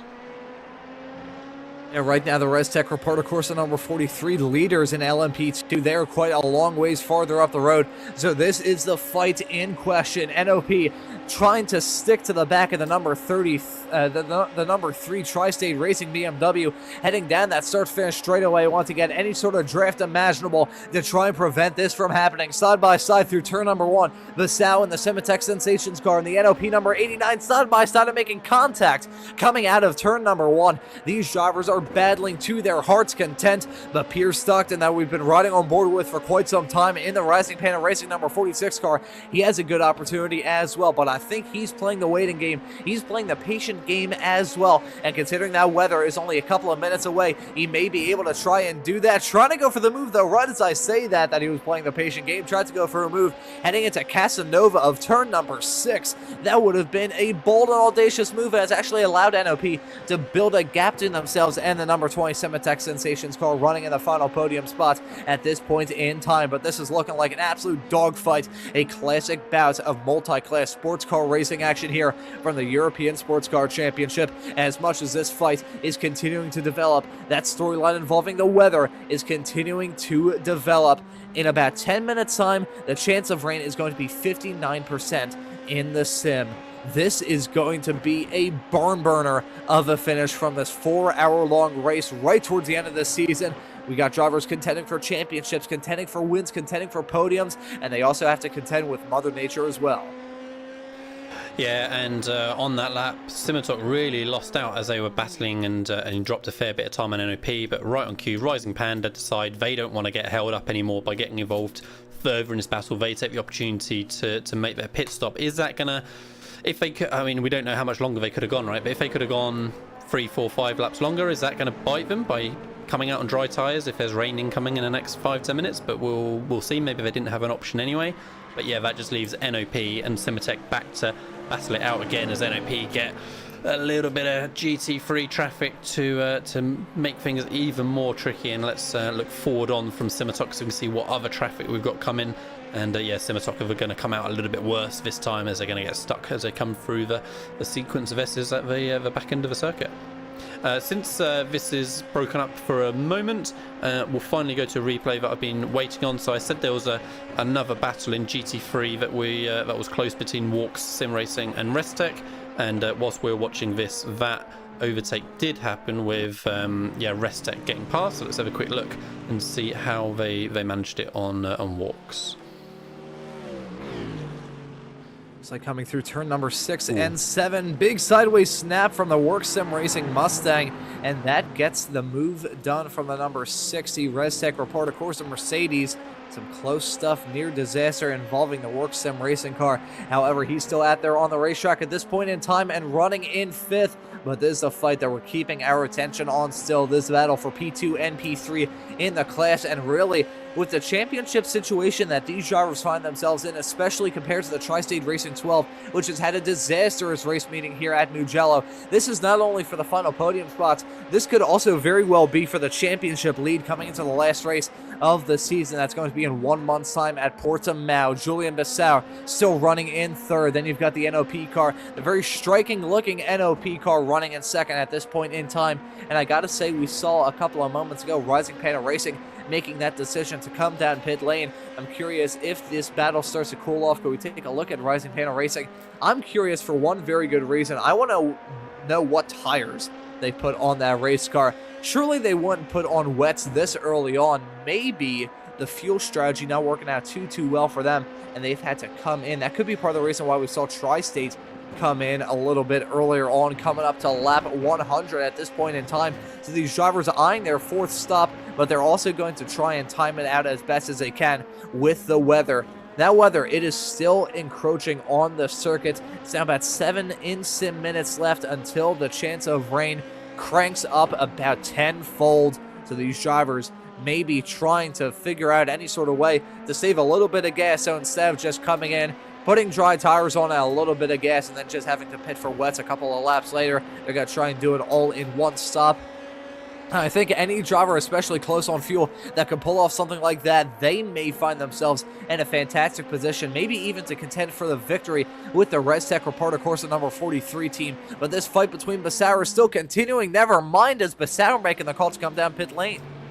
Yeah, absolutely, and obviously they couldn't have gone any longer. I mean, nobody's going on wets at the minute, Ron, because the track's dry and there's not been any rain all race long, right? So everyone's going to be on dry. It was just a question of if anyone could, hold out until the rain actually arrived, and the 2 cars that we've been following so far weren't able to hold on, so they will 100% be on dry tyres, and we'll see, if anyone else is able to time it well for the rain actually to come down, and then for them to like you said, do it all in one. Let's have a quick check back on that Rising Panda car, just see where they're going to come out in relation to Simitok, because obviously we know that was super close between the two. In theory, I mean, I would expect Rising Panda to come out ahead because they should have had a fairly clean outlap whilst Simitok was still fighting.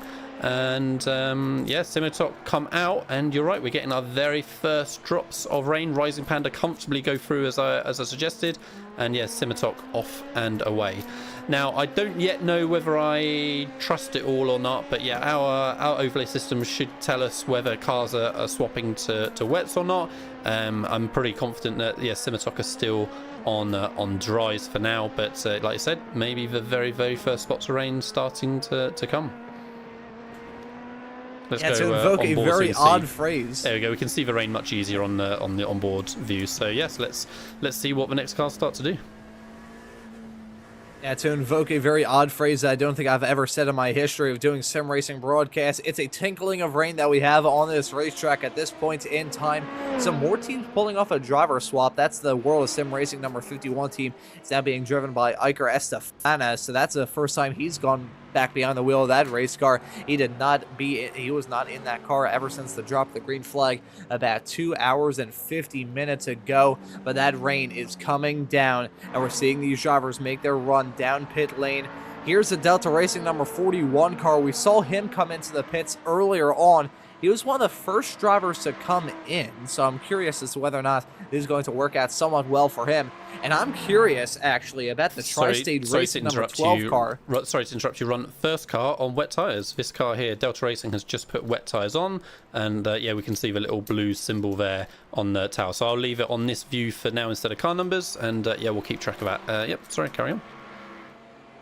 Yeah, quite all right, Lee. Thank you very much for that piece of important information. Also, a driver swap, I believe. Looking now at the leader of the race, Andre Valero behind the wheel of that Red Stack Reporter Corsa number 43 LMP2 car. This team has been dominant thus far in this race. They started from the pole, picked up the bonus point as a result, and they are going to try and bring it home in the final 1 hour and 10 minutes of this 4-hour-long race. However, they have got a big wrench being thrown in the works at this point in time. Well, gonna see, do they put on wet tires? The rain's do they already stay on stopped. dries? The rain's already stopped, Ron. We went roll bar. Look, there's no rain coming down anymore. So it was that 30 seconds of rain, and that was it seems. So yeah, we'll see if it comes back again in a minute, but that might have been just for a splash of rain and done. I gotta say, looking at the iRacing radar, it looks like the rain is fairly fragmented at this point, but either way, that's gonna be a pretty big factor in terms of how these drivers tackle the race. You need the track to be absolutely soaked. I think Delta Racing was hoping for the track to be absolutely soaked. However, with that decision for them to go into wet tires, that I think is going to be a game ender for them, so to speak. That's definitely going to be a wrench thrown in the works for them, and not in a good way at all. So they're running in 5th at the moment in the LMGT3 class. I mean, they're a lap down, right? So they're a lap down, so it's worth the gamble. You know, why do the same as the leaders? You say if you're at the front, you don't want to take the risk, but if you're not at the front, then let's throw some wets on and see, maybe we luck out. But as you said, they're the only cars that have gone out on wets. Everyone else that's come in since these LMP2 guys, yeah, they've all gone straight back out on dries, because as you said, it seems like it's cleared for the minute. Still no drops on the windscreen. Got a close battle between Delta Racing still and Rising Panda there. Oh, and actually NOP and Simitok. So as NOP, came out the pits, yeah, Simitok are straight back with them. So Simitok still stuck there behind NOP. Can they get the move done straight away?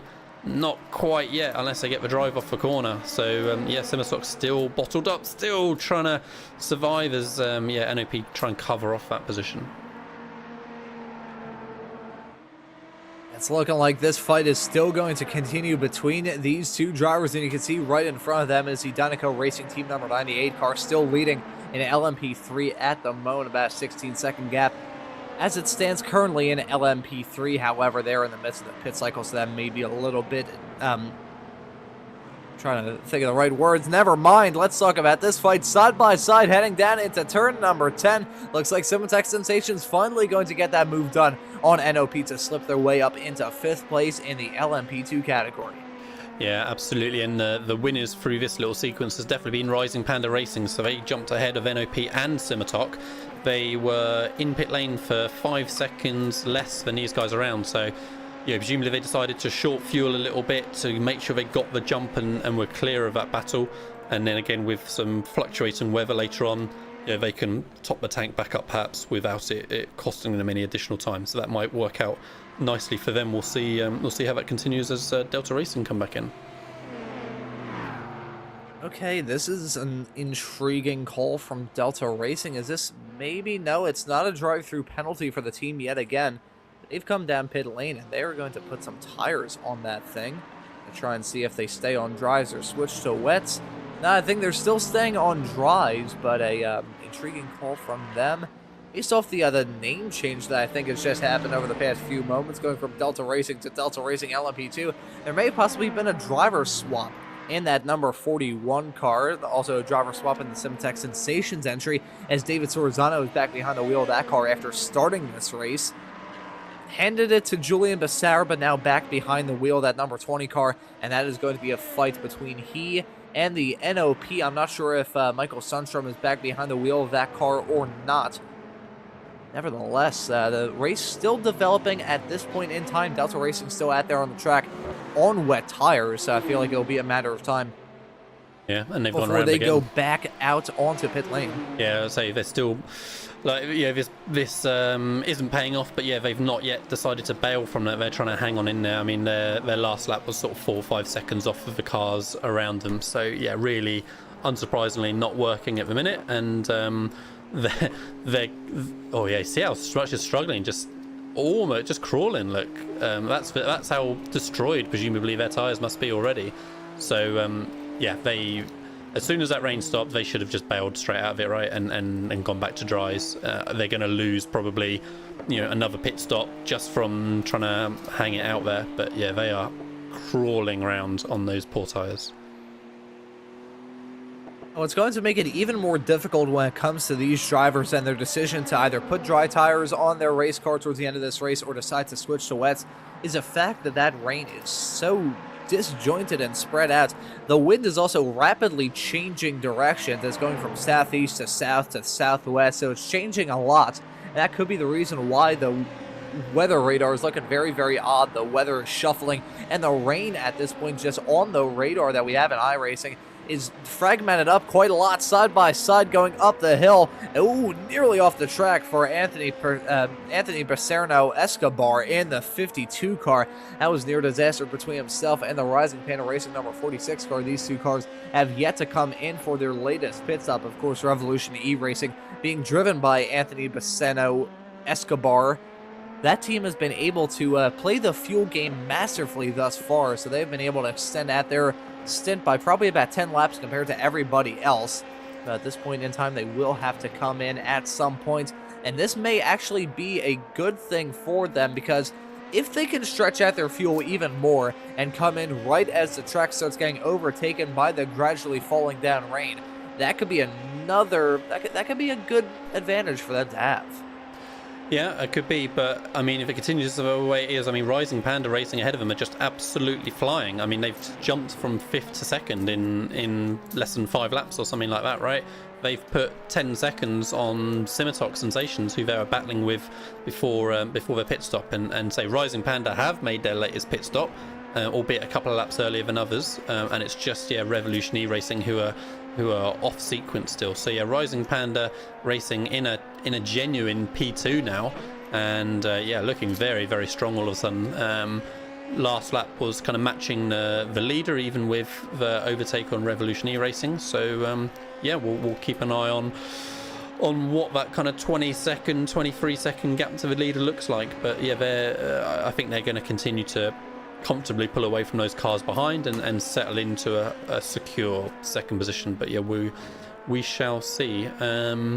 On the note of being in a secure position, Jordi Vermeulen, as we saw, thanks to the damage earlier on for the Restec car, looking very, very comfortable in P1 of LMGT3, now 23 seconds ahead of Tri-State Racing, who again, remember, they were battling against the rain is back again. Ron, let's go on board and have a look at the windscreen. There we go. Yeah, you can see it, a small little tinkling of the rain continuing. The chance of rain that we've seen thus far has been pretty... It's been on and off for sure, but looking at the iRacing radar from my perspective in sim, the entire track, at least according to what it's saying on the radar, is enveloped in rain at this point. I won't entirely trust that. I mean, I'm not sure whether I would trust it more or less than I do the weather stuff in real life. I remember years ago being in elementary school and having an entire day of classes canceled because of a tornado warning here in the city of Philadelphia, and it turned out to be a beautiful spring day throughout the rest of it with temperatures in the mid-60s. But there you can see the rain is definitely there on the start-finish straightaway. So riding on board with Jordi Vermeulen, he is running that windshield wiper like it's going out of style.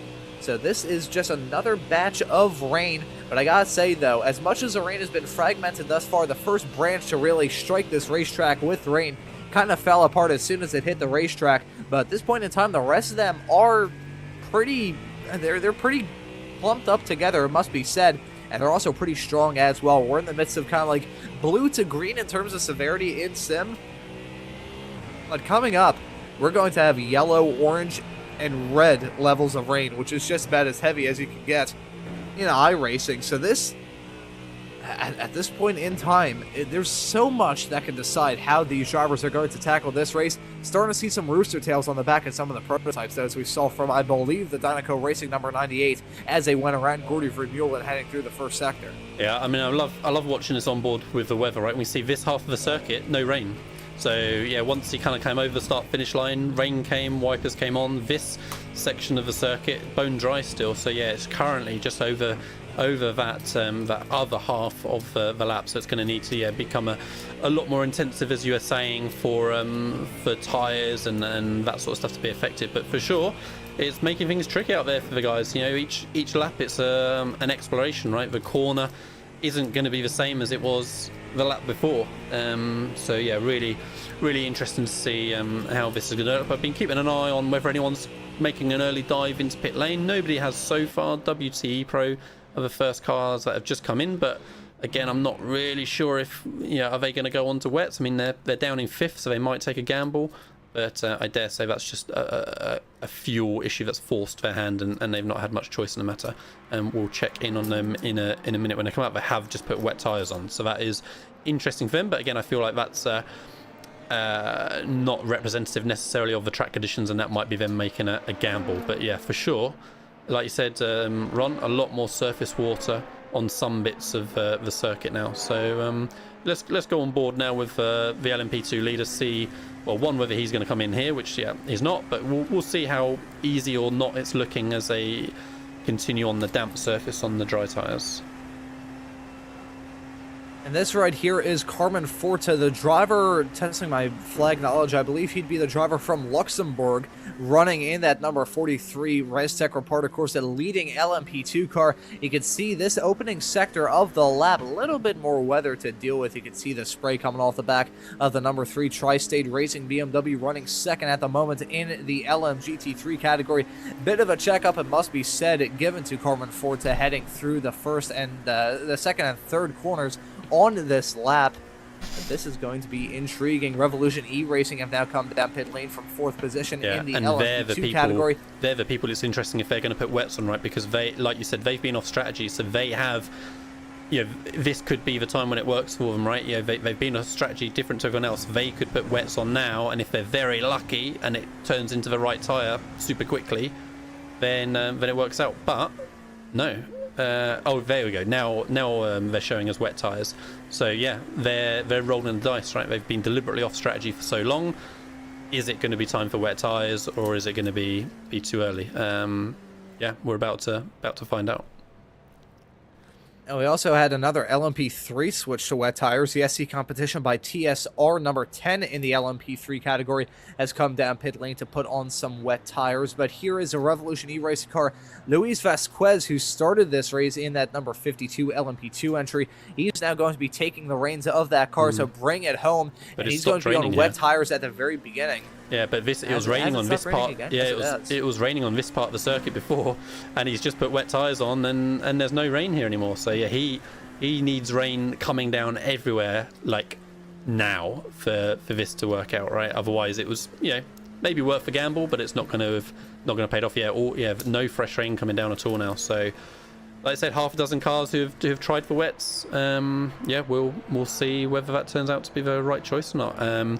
LMP3 leader out, staying on dries. LMP3 second place out on wets.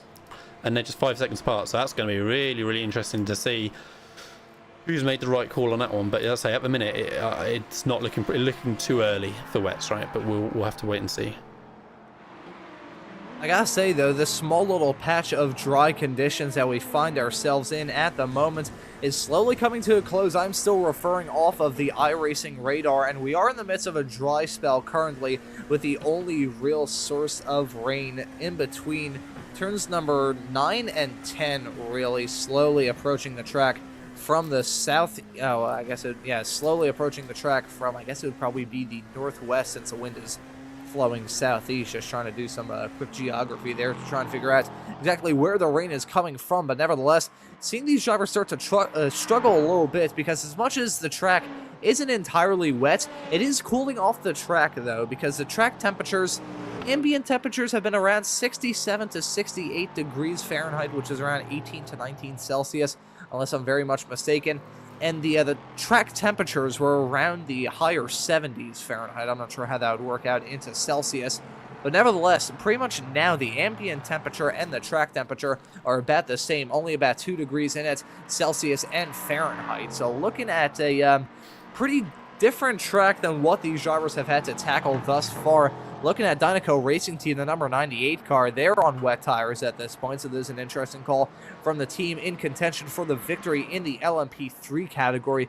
Will they be able to make it work or not is the real question. I think we're coming up to the end of this dry spell in this race. The track is still, yeah, there you can see the rain is coming back down, and I think with the patches of rain that we have coming up, this is going to be one of the more lighter patches of rain between now and the end of this race. It's going to be on a rain, which is a big thing. And also, I want to keep our eyes on the way that iRacing describes the track, which is something that me and Mr. Jamie Fluke here from Apex Racing TV were keeping our eyes on for the race at Magny Cours for the second round of this championship.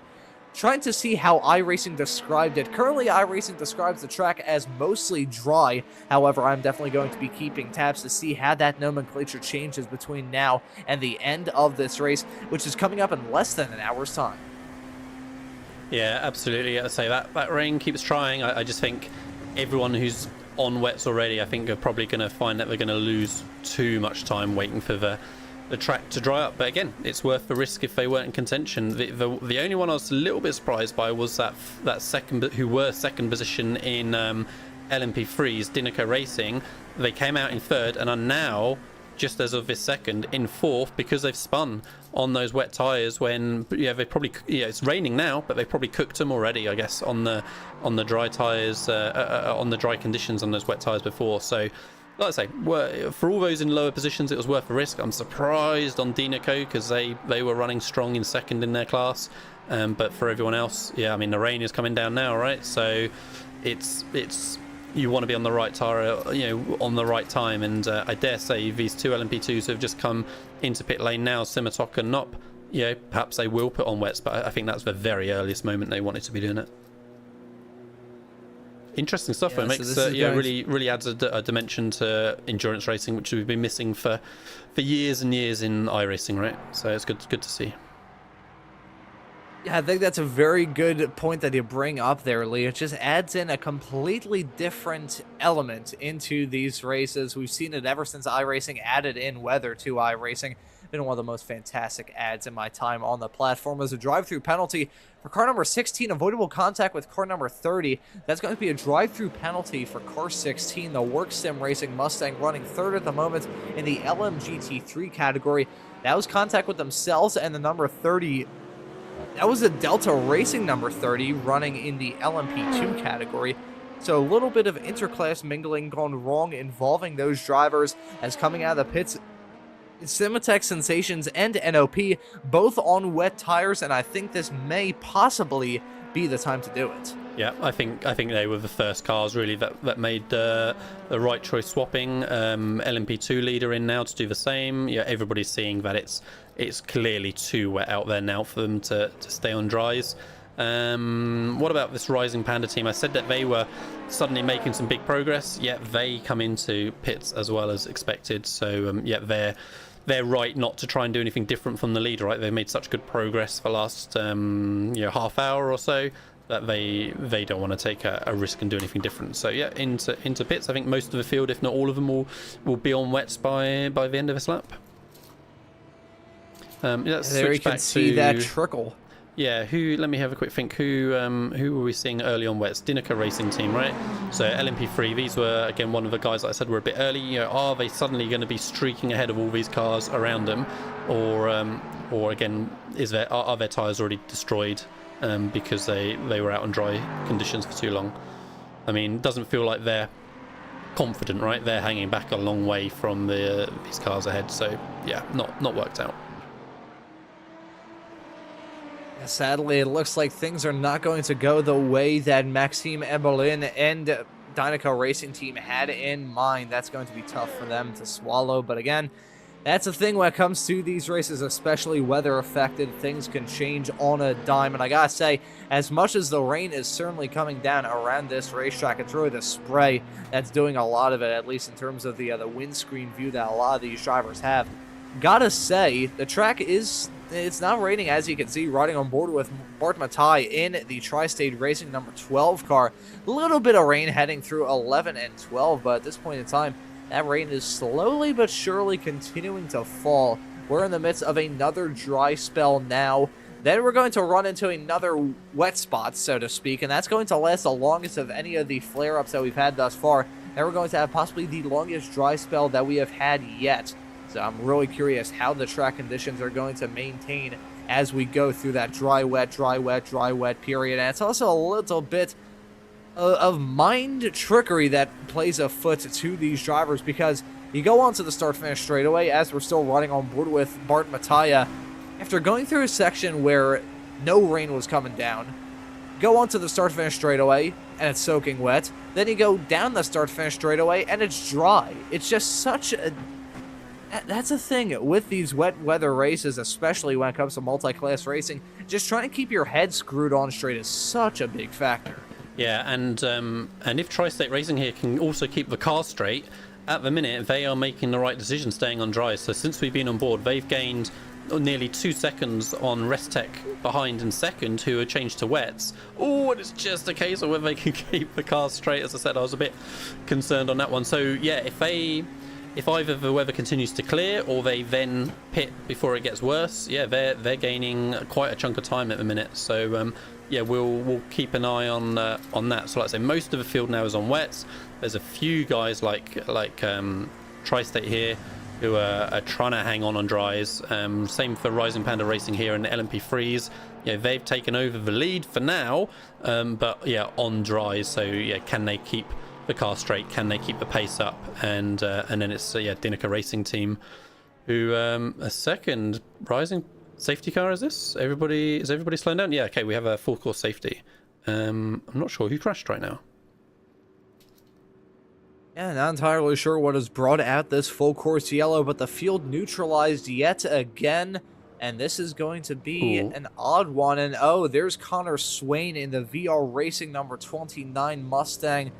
They were leading at one point in the LMGT3 class, however, things have definitely gone awry for them. They're running on dry tires, so maybe lost it under these wet conditions. Heading through 13 and 14 right now, hitting the paint, and oh, going for a spin coming out of the corner, and hits the outside wall. Yeah, and then the fact that they came back on track, yeah, I'm guessing that's what's triggered the caution. But yeah, the whole field is still on their pit limiter speed.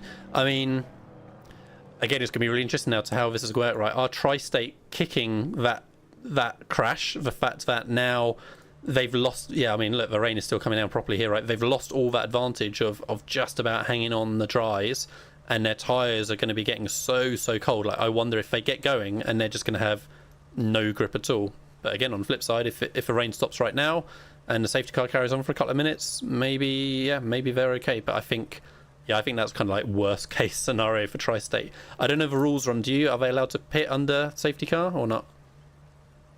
No, pits are closed during these full course yellow procedures. Tri-State are screwed then, I think, right? Yeah, again, it's looking like it's raining pretty heavily, and yeah, just all the temperatures going out of those dry tyres. So it was worth the risk, but yeah, they were unlucky. It looks like with that caution coming out. So yeah, we're just waiting for the race to get back underway, and like I say, most of the field's still on wets. We'll see what everyone else decides to do. And the worst part about this for Tri-State Racing and the number 12, this is the biggest clump of rain that we've had thus far. This is going to last a little while.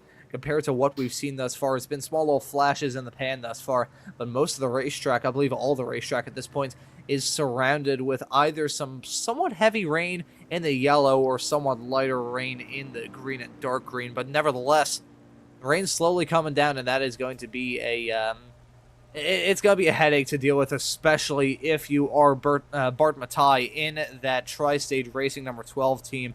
That team has just had no luck at all today. Every single time things look like they're going to be on the up and up for them, things just slowly fall apart. And touching on the iRacing nomenclature on their small little weather drop-down menu, iRacing now describes the track as lightly wet. So it's gone from mostly dry in the span of about 10 minutes to lightly wet, and I think this is probably going to be the driest the racetrack is between now and the end of this race, which is coming up in a tick over 45 minutes time. This race was slowly settling into a groove, but with a whole lot of changes, it has gone awry, and this is interesting here from Rising Panda Racing. They can't do this. There hasn't been a call from race control for them to reopen the pit stops. This must be emergency service. They have to be running out of gas because this is going to get them hit with some sort of penalty. So this, oh boy, Rising Panda Racing, one of the teams that we mentioned and have mentioned throughout this show, have a fantastic shot to seal the deal in their respective championships. They were looking like they were able to do that in the LMP3 category, but they've now come into the pits. I believe, were they on dry tires and have now switched to wets? Yes, either way, they're going to pick up a penalty for pitting. Yeah, they did. They went from dry to wets for sure. So yeah, whether that was a strategical decision to soak up the penalty because they had to be on wets now, or like say whether it was they were going to run out of fuel, so they had to pit. Yeah, maybe we'll find out at another time. But no, you're right. They were on dry still and now are on wets. Yeah, in the LMGT3's course with Connor Swain for VR Racing having that big crash, yeah, that puts Sam Vaughan, Tri-State Racing, currently in the lead of GT3s, which, you know, we saw the pace difference earlier on between him and a couple of the other cars around. Like, I bet he's pretty surprised to find himself in the lead of LMGT3 now. And yeah, when the race gets underway again, yeah, it's going to be under super tricky conditions that he's going to be trying to manage in that position. And he's on dry tyres still, as is Connor Swain behind him. The amount of twists and turns that we've had in this race, it's not just confined to this racetrack, although it has been awesome. 115 laps on the board around this 3.26 mile 15-turn road course, and don't spin it as soon as the green flag comes back at Sam Vaughan, trying to get that car back going in a straight line. He can't even turn around the corner on, like, yeah, they're completely screwed with these dry runners. That is, oh my god, so unfortunate for them. They've just lost all the temperature in the car. Yeah, obviously we saw the GT3 struggle, but we switched to the LMP2 and he was hardly moving, but just couldn't go around the corner. So yeah, that's fallen apart completely for those guys. Worth the risk. They were unlucky. Can they get it back to pit lane? I was wondering. I was going back to someone. I feel like he might be struggling as well, and that is the case. So I think it's the case for everyone. By the way, like, I don't think the wet. Let's look at a wet runner. Like, I bet the wet runners are crawling. Like, yeah, this doesn't look like he's really moving, right? But it's 10 times worse for the dries. So many cars those just dry tire runners. Yeah, you can see them. That's two of them. That's the Tri-State Racing car that was slow on the outside. That's now given the lead in the LMP2 category back to this Res Tech Reparto Corsa number 43 car, currently being driven by Carmine Forte. He's still leading it at this point in the 43, and you can see those cars that have had the misfortune of being out there on the racetrack under that full course yellow procedure, and this racetrack is absolutely soaked right now. The track is now marked as moderately wet. We're in the midst of some of the heaviest rain that we've seen thus far in this race. And there you can see running on board with the World of Sim Racing car. That's Eker Estefana that we're riding on board with, stuck behind the number 41. He's going to possibly go off the circuit, heading down into 4 and 5. That was a bizarre sight for those cars. It was a terrible sight if you're the members of that team, seeing them running on those dry tires, trying to make their way around the racetrack. It's like a declawed cat trying to climb up an igloo. Another moment for Sam Vaughan in the Tri-State Racing number 3 car. Declawed cats climbing up an igloo, and they can't do it well. Look at that. That is unbelievable. Yeah, he's in 5th gear doing, let me bring up the dashboard very quickly. He was in 5th gear at 50 mile an hour around that corner and just couldn't even turn it. So yeah, hard luck to those guys. So well done for getting back to pit lane. Same for Connor. Yeah, he just can't go around a corner. Wow. It's so extreme them having that loss of temperature, right? Oh. So yeah, unfortunate for those guys. They've just lost all opportunity. Wow, it's just an ice rink for him. Wow.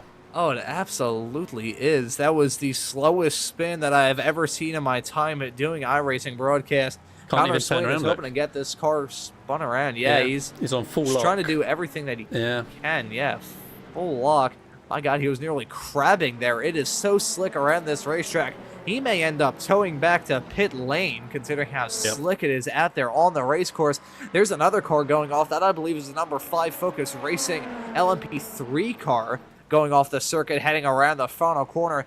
Meanwhile, Connor Swain in that VR Racing number 29 Mustang. He's still out there on the racetrack, trying to get it going in the right direction. Tri-State Racing, meanwhile, they're in the pits at the moment, and this is given a good opportunity for Work Sim Racing and the number 16 Mustang to maybe get their way back up onto the lead lap and maybe even contend for the victory when everything is said and done. We're riding on board with the Delta Racing LMP2 car driven by Cesar Cabral, and that was a close call with himself and the number 51 World of Sim Racing team car heading down into turn number 2.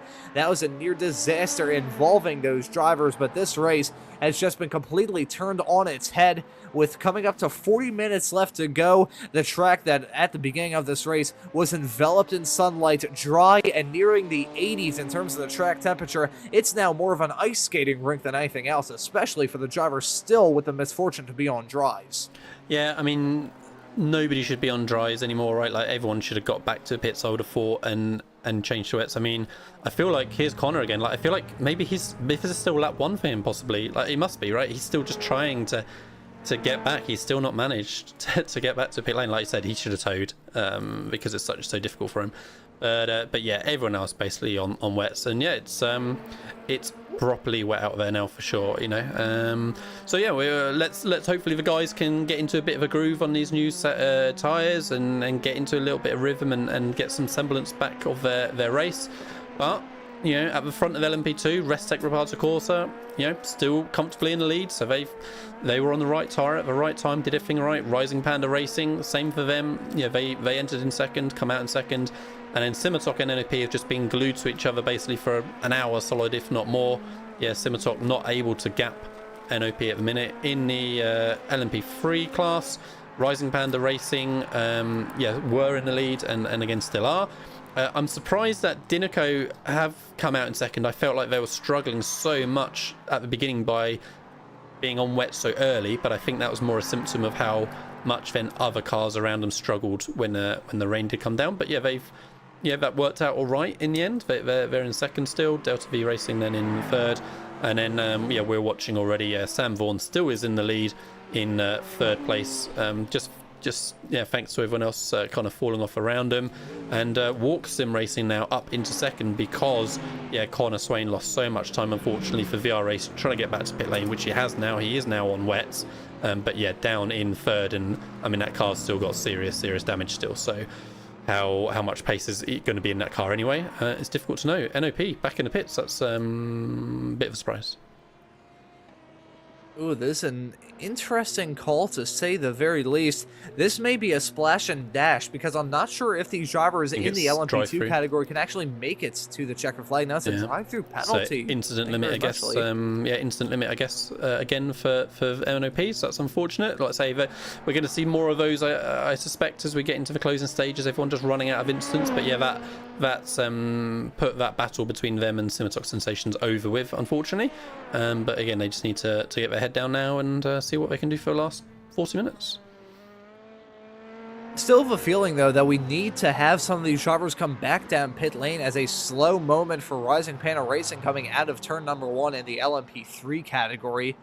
I think these drivers still need to come in for some gas, unless I'm very much mistaken. That or they're doing some fantastic fuel saving towards the end of this race. I think they still need to come in for a quick splash and dash between now and the end of this race, which is coming up in 37-ish minutes time. So that's going to be another storyline to talk about. These drivers are going to have a whole lot on their minds. It is going to be a fantastic conclusion to this race. It's been a fantastic race thus far. Right as it was settling into a groove and we were like, okay, this may be how they end up finishing unless some sort of major drama happens. Well, the major drama came and everything about this race has just been turned on its head. The LMP3 category has been pretty hard to try and keep track of. The LMP2s have been up and down constantly. This team, the number 41 Delta Racing LMP2 entry, Cesar Cabral currently behind the wheel of that entry. He's riding his way around turn number 2 and 3 at the moment.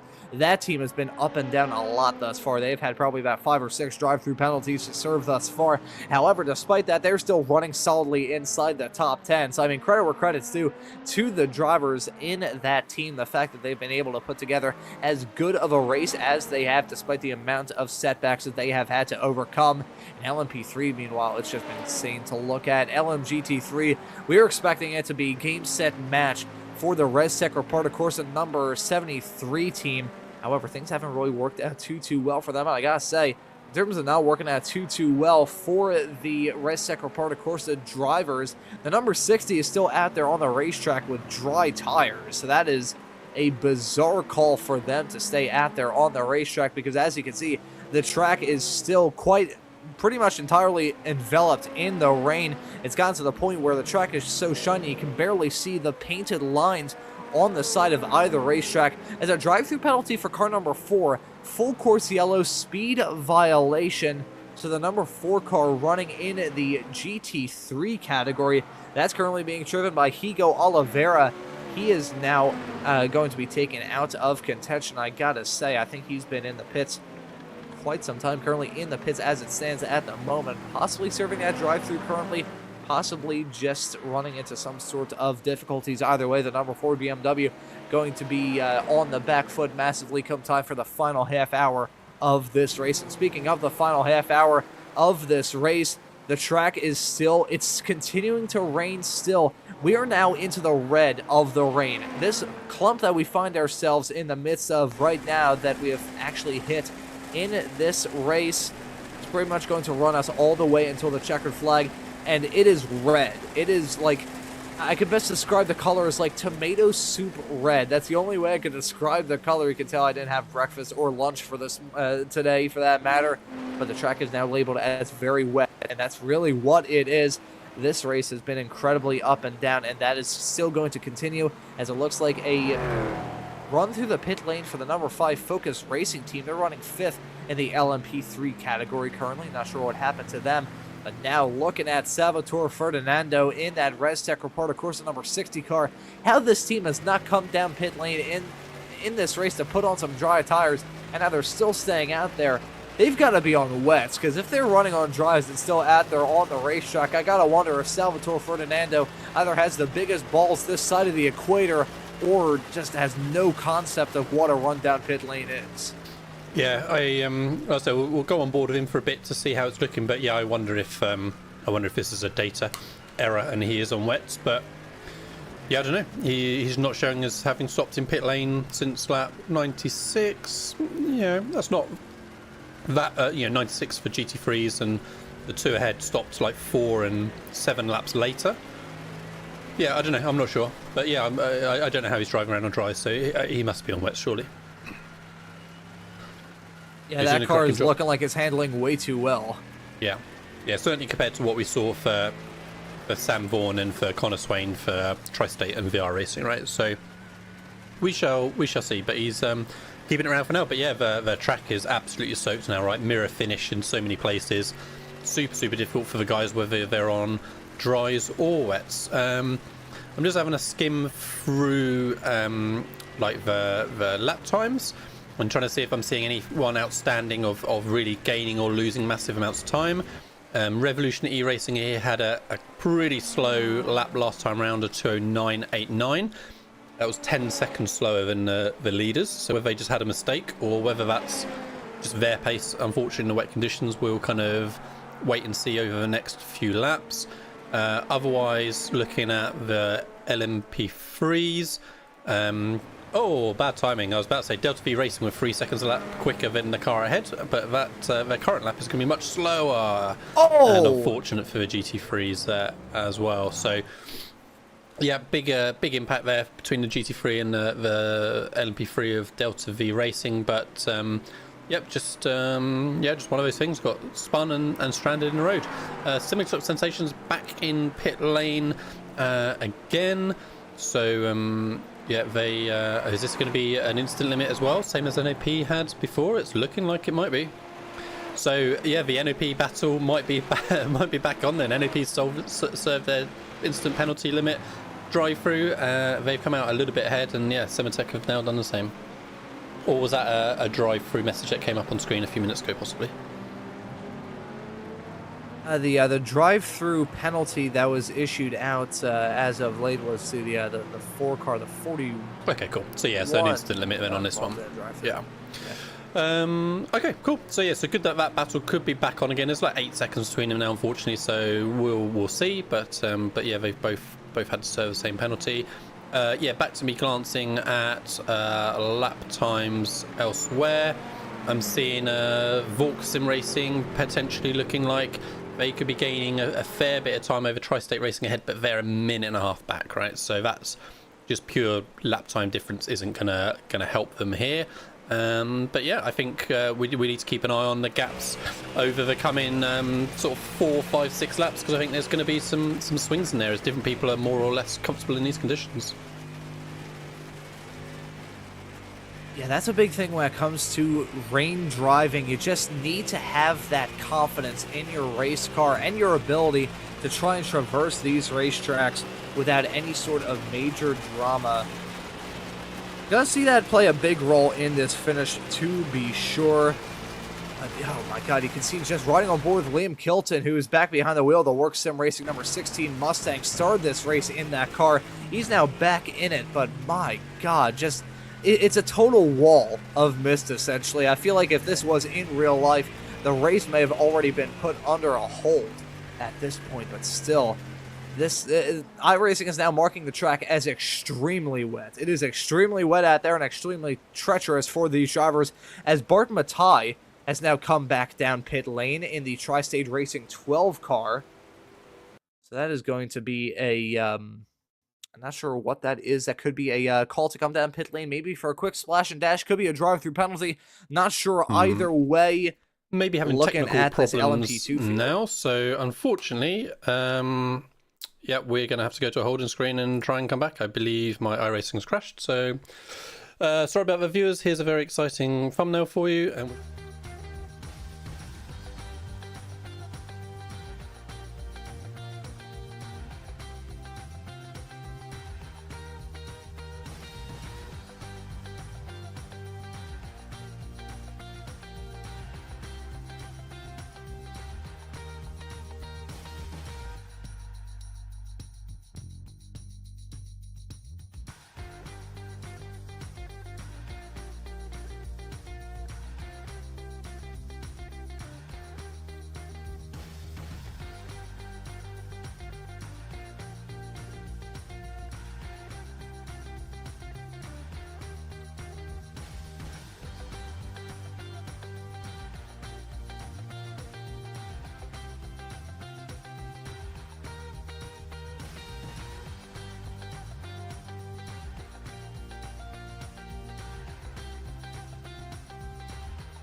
Right, we are back, folks. Sorry about that. Yep, our racing crashed. What are you going to do?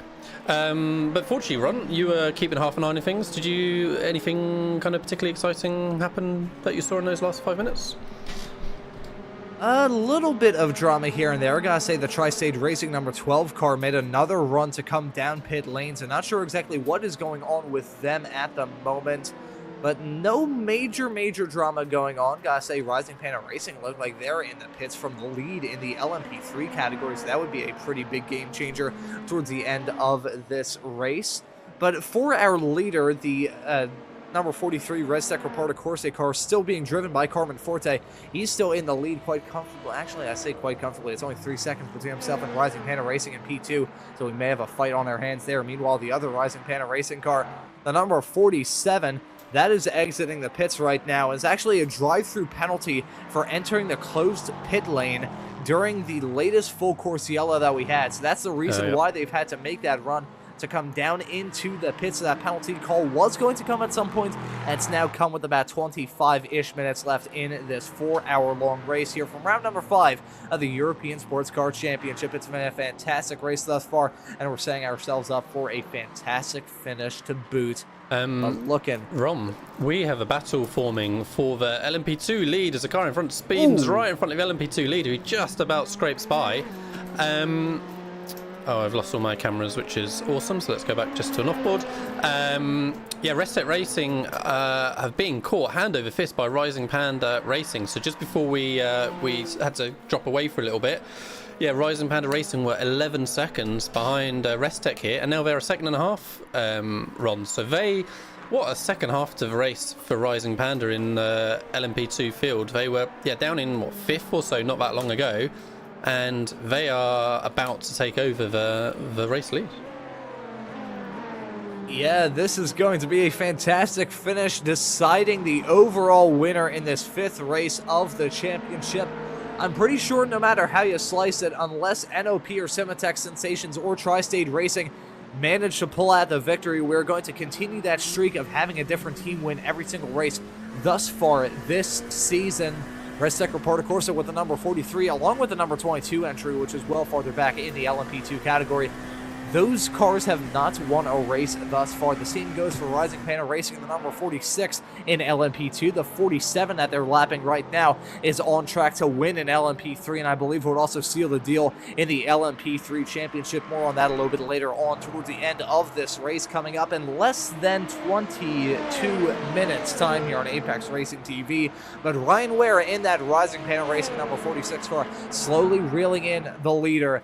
This is a fight, because we have not seen the 43 lose the lead just in terms of merit on track in quite some time. I think the last fight that we saw for the lead on track without any sort of pit stops or tomfoolery involved had to have been back during the first half of the race, when it was a 43 and the number 12 Tri-State Racing entry that were battling hard. So this is looking like it's going to be a fantastic finish, with these two cars covered by less than a second hang their way down to turn number 4 and 5. Yeah, it's looking so much more confident is Ryan Ware. So a bit of traffic there. Both cars were having to negotiate, but yeah, let's see if he can close that gap straight back up again. It was like the conditions have kind of settled a little bit, right, Ron? Obviously the track is really wet, but we're not seeing tons more rain actually kind of coming down the whole time. So hopefully that enables the guys to, again, just get used to how the track feels and how the car feels a little bit more, and kind of start to build their lap times back up where necessary. Again, just looking at kind of the intervals for a moment throughout the rest of the field, I'm not seeing much other kind of imminent battles that we're going to have forming. For the LMGT3s are still looking pretty comfortable, same for the LMP2, so we'll stick on this lead battle for now, but yeah, we might well have something else developing somewhere soon. Yeah, considering the drama that we've seen in the past hour and a half of this race, I would not be entirely shocked if we ended up seeing battles in all three of the classes towards the end. The gap in LMP3 has gone down a little bit, albeit as a result of that drive-through penalty that the Rising Panda Racing number 47 team picked up earlier on for entering a closed pit during the latest full course yellow period that we've had from this race. However, it's still about 40.7 seconds between those two cars. Running at the front of LMP3, and it's looking pretty good for Rising Panda Racing. Leaving this race, a team needs a 27-point gap in the championship to try and seal the deal with only one more race left to go here from the 2024 season of the European Sports Car Championship.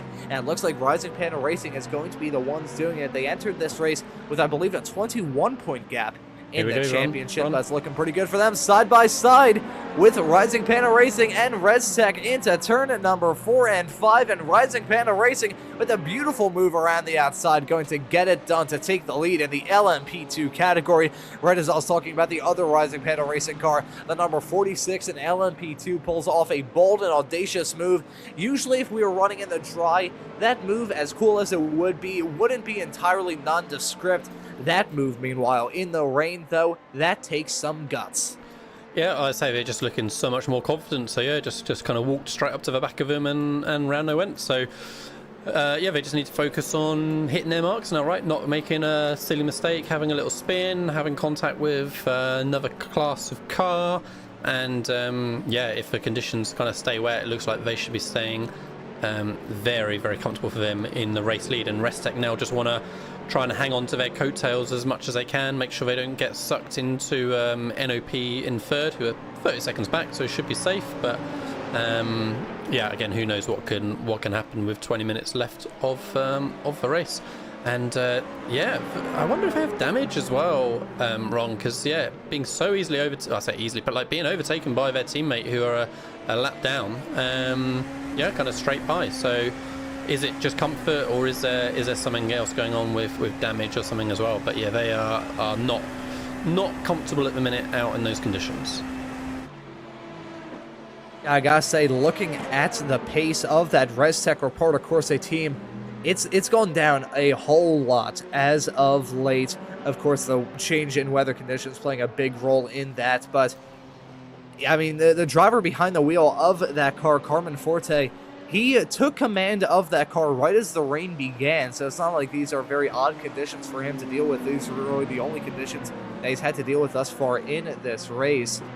But I think you may be right there, Lee, because his pace is dropping down a whole lot. He's now 2 seconds off of Rising Panda Racing with the number 46, who are on track, unless things change between now and the end of this, to pick up a win in both the LMP2 and LMP3 category, and that would be a fantastic result for that team if they can hold on between now and the end of this. There is the Rising Panda Racing number 47 car in the LMP3 category, as it stands currently with a 44.8 second lead in the class. We can call them our champion-elect in LMP3. Knowing my luck, though, I probably just jinxed it. They're going to end up running into some sort of trouble in the final 15-ish minutes of this race, but not a whole lot of time left, not a whole lot of laps left for these drivers. It's getting to crunch time, and I think as long as there's no sort of major mistakes involving the Rising Panda Racing car, as long as the number 98 car is still being driven by Maxime Eberlin in the Dynaco Racing Team 98 effort, unless they click on the afterburner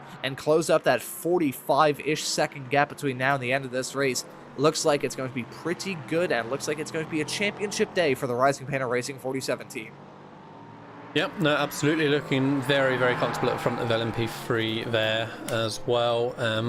Yeah, let's see if there's been much change between them and Dynaco in the last few laps. Yeah, gap's been coming down. Well, I mean, a fair chunk, really, to be fair. So, what, 53 seconds or so 4 laps ago? So, it's come down 10 seconds. It's come down 10 seconds in 4 laps.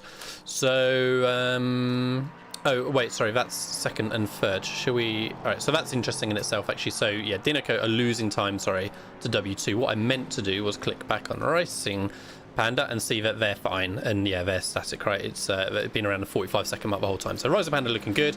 But, yeah, Dynaco Racing team need to keep their pace up a little bit. Otherwise, they may be under a little bit of threat from W2 Pro. Let's just do the same comparison in GT3. Yeah, again, like 5 seconds lost in the last 4 laps. So that's good enough. With 15 minutes to go, they should be safe if they can continue on. And at the front of LMP2, Rising Panda already up to nearly a 5-second gap over that Restec car.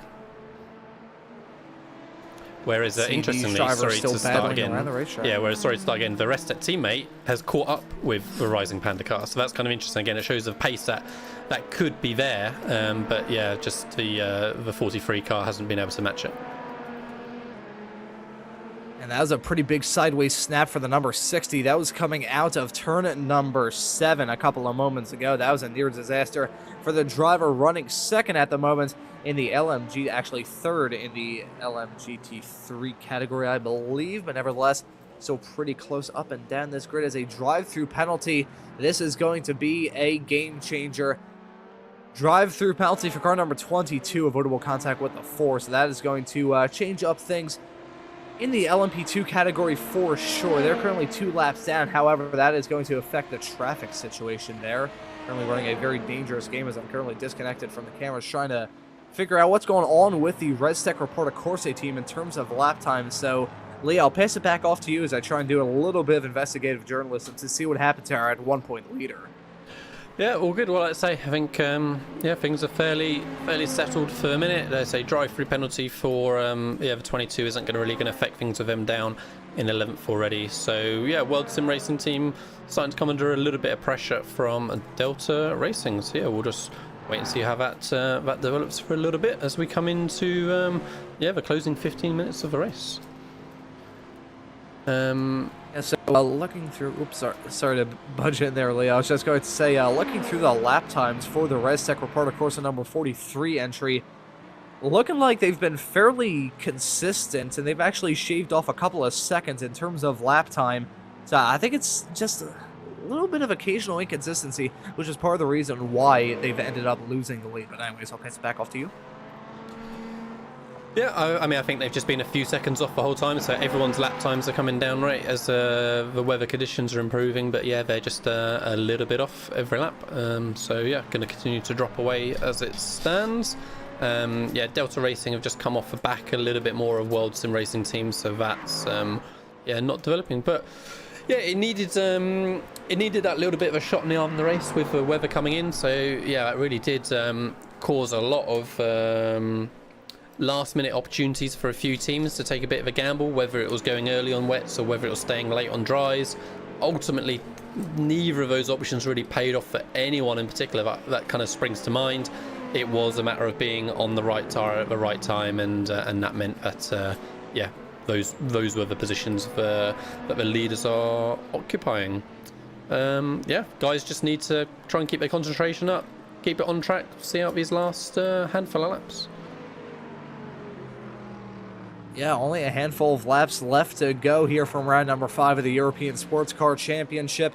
Less than 12 minutes on the clock. Pretty much no time left for these drivers in the grand scheme of the 4-hour-long race that they've had to tackle. A 4-hour race full of twists and turns both on the racetrack and in terms of strategy as well. It has been a fantastically entertaining race for sure. It's been a race with so many odd things happen to it. This Connor Swain, who we're following in the VR Racing number 29 Mustang, they were one of the drivers that got called out by the full course yellow that locked the pits, and they weren't able to change to the wet tires, and so as a result they're stuck on dries and had a torrid time of things. Meanwhile, the leader in LMGT3, that being Sam Vaughn in the Tri-Stage Racing number 3 car, he's going to come down pit lanes, and that is going to be a intriguing call from them. Is this a drive-through penalty, possibly? I think it is. Yeah, straight through and on, off and away. So that's not as bad as I thought it might have been then, because yeah, they could have lost a minute or so, and that would have really put them back in at risk from Walk Sim Racing. But yeah, looks okay with it just being drive-through. We'll see if anyone has to make a last-minute splash and dash. Right, that's all we're waiting for now. With 10 minutes remaining, but yeah, Tri-State should have a reasonable gap still to Walk Sim Racing, and just need to keep it on track still. Just no real opportunity to try and make a mistake, because if you do, it's going to make the end of this race a lot more difficult. They can afford to take it slow at this point. That is the big thing. Caught me in the midst of oh boy, very clumsy here. I was about to say caught in the midst of taking a sip of water, and then I banged my water bottle against the pop filter on my microphone. So hopefully no one went deaf as a result of that very loud bang that just went across my microphone a couple of minutes ago. Now less than 10 minutes left on the clock here in this 4-hour-long race. Looking fairly set in stone in most of our classes. The closest fight that we have is really between Rising Panda Racing and ResTech Ricardo Corsa. However, it was a fight a while ago. Nowadays, though, not so much. That gap is still fluctuating a little bit, going around that 4 to 3 second barrier. But I don't think ResTech is making significant inroads on Ryan Ware behind the wheel of the number 46 Rising Panda racing car. So this may end up being how they finish. In this race. But as I say that gap is going down a little bit more, now down to 3.2 It's going down a lot. Now it's under 3 seconds. Rising Panda Racing getting caught out by traffic a little bit. They need to play it safe because, of course, wrecking out at this stage would be a big game changer for them and a game ender for sure. But at the same time, they may need to risk it just a little bit to make sure ResTech doesn't even have the opportunity to close in as the other Rising Panda racing car comes into the pits from the lead in LMP3. Yeah, so again, let's see, is this going to be a drive-through or is this a splash and dash? But yeah, that's going to, again, cost them a lot of time against Dinoco Racing Team, and I don't think Dinoco are going to be that far behind by the time they come out, so we'll keep an eye on that. Like I say, interesting that in the LMP, yeah, so it was a drive-through and he's just continued straight through. Yeah, interesting, like you said, that in the LMP2 lead, yeah, that gap has come back down again. So Carmine Forte, perhaps, you know, either it's just a general comfort level or as the conditions are drying, the car's coming back to him. But yeah, he was quicker previous lap. He's quicker the lap just completed then as well. Not by as much, but still quicker. Yeah, 3.5 seconds. We'll see if he can continue pressuring and do anything about that. In that LMP3 battle we switched to, yeah, it's down to a 14-second gap now all of a sudden, thanks to that drive-through penalty for Rising Panda Racing. So again, that's a lot to find in 8 minutes, but it just takes one off track, one spin, one contact with another car, and that time could quickly disappear. Thankfully for Rising Panda Racing, it looks like they're still going to have a lead come time for the end of this race. They don't want to run into any sort of trouble, though, because a 13-second gap is by no means insurmountable if there is some sort of mistake that befalls the number 47 Rising Panda Racing car. Meanwhile, the number 46 Rising Panda Racing car, talk about a turn of fortune and turn of thoughts heading in throughout this 4-hour-long race.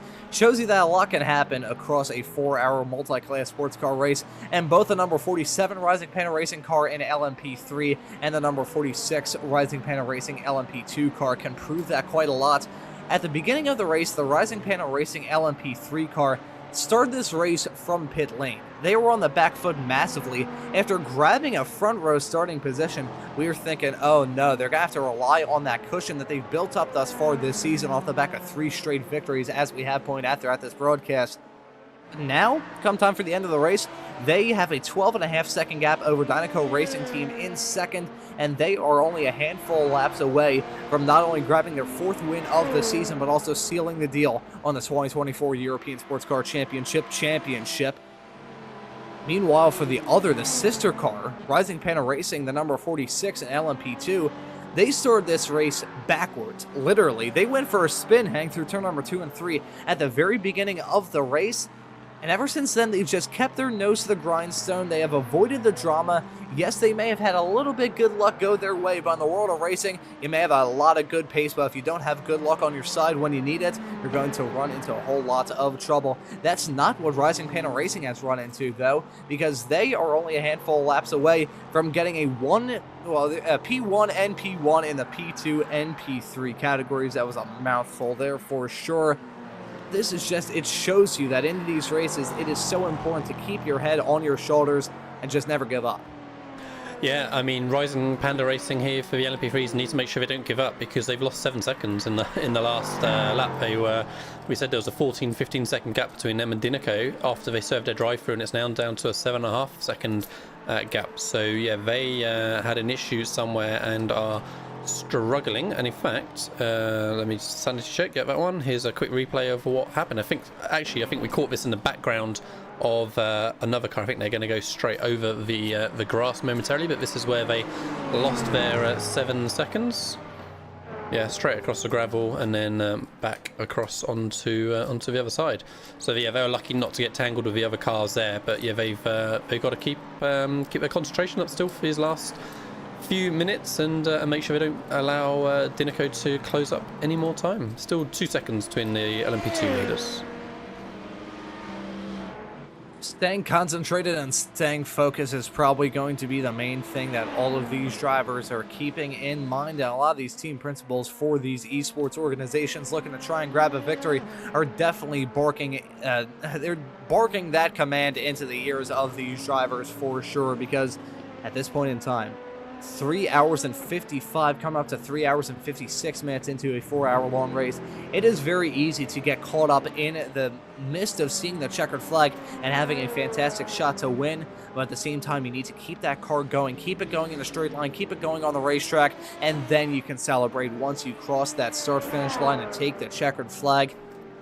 Right now, though, it's looking like we could have a showdown in LMP2 as the gap between Rising Panda Racing and Restec Reparto Corsa is still going down now to about 1.5 seconds, less than 1.5 seconds between those drivers. That is a big catch out for the Rising Panda Racing 46 car, stuck behind the number 29 VR Racing Mustang in the LMGT3 category, and that gap now in the LMP2 class has diminished. It was what, like 4.5 seconds not terribly long ago? It's now half a second, and they're catching up to more traffic.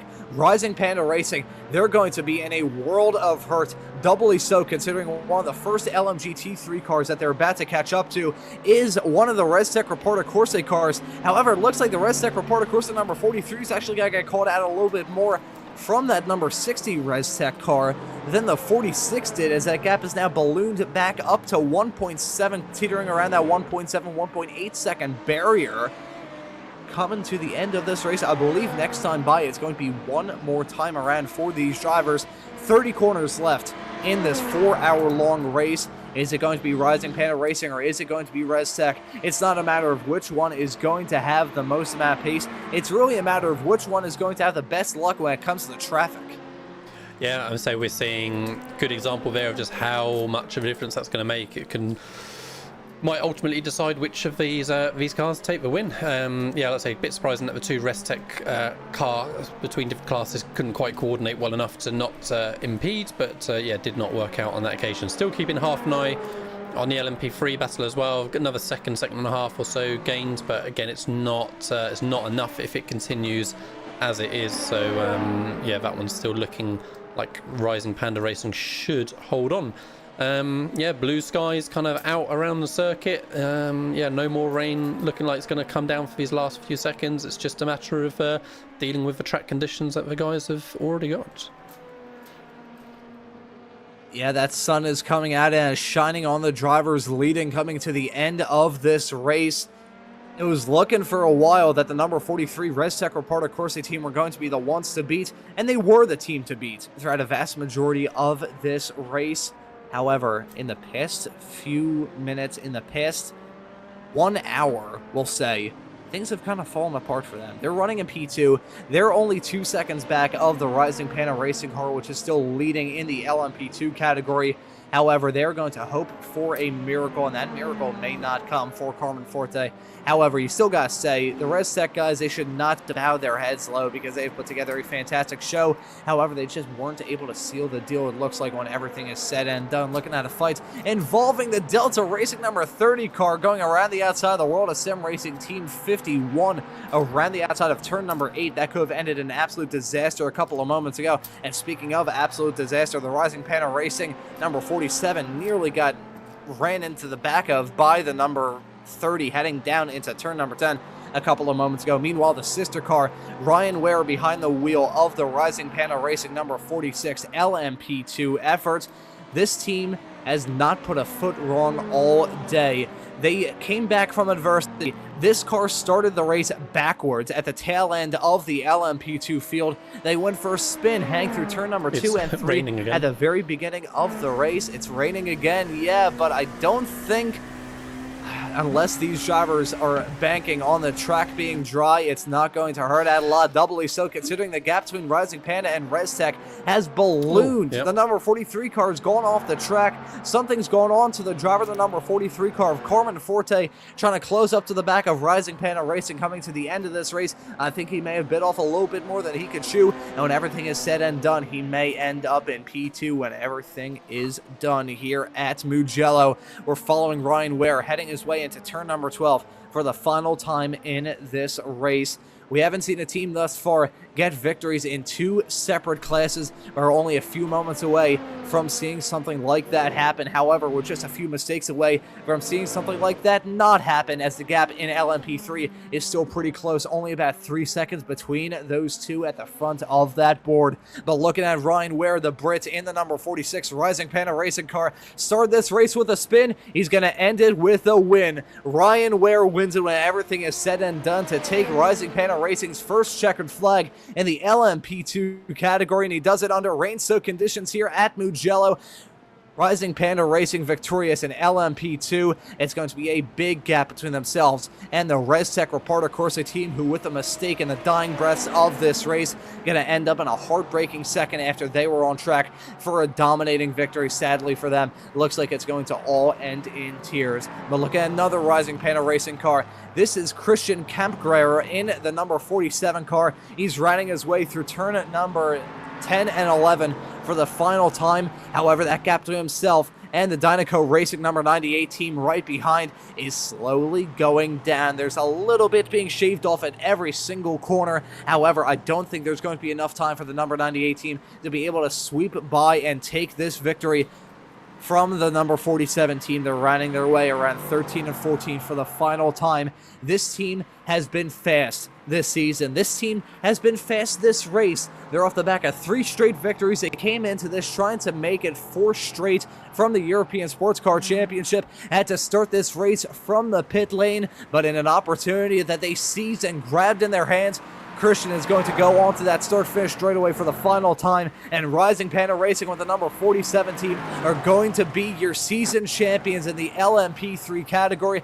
There's a checkered flag for them. They are victorious. Meanwhile, another victorious team, Sam Vaughn, going to be going on the start-finish straight away for the final time, puttering his way down. He is going to win it in the number 3 BMW. Well done from all of the winners in all 3 of the classes that we have. Rising Panda Racing and the number 47 team look to be your champions in LMP3, but Rising Panda Racing with the number 46 in LMP2 being our overall champions here at Mugello this afternoon.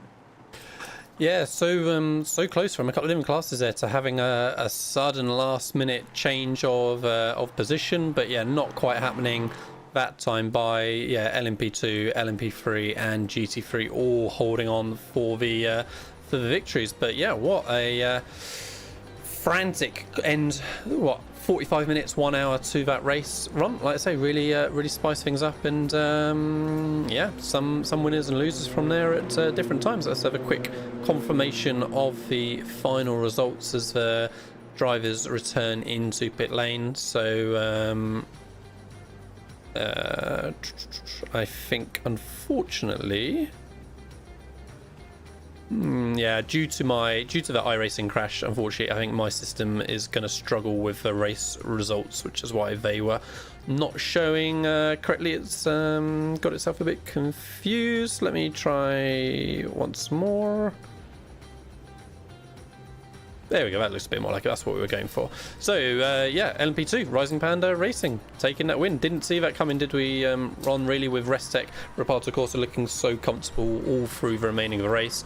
And then NOP finally won out that battle with Simitok. Again, they were battling pretty much the whole race long. And, yeah, NOP took the 3rd position. Remind us, Ron, if you know offhand, what are we seeing championship-wise based in LMP2 based on those results? Oh, you're really putting me on the spot here, Lee. I believe, just based off everything, actually, is it okay if you can circle back to that one real quick? I want to get the other championship point standings loaded up on my end and try and do some very quick and rough maths on my end to try to figure out who may be the championship leader coming into the last race of the season. Yeah, and then we got the LMP3 results then. So yeah, Rising Panda Racing, then Dinica Racing teams. They almost got them at the end, second and a half. It was WTE Pro GP got that third position,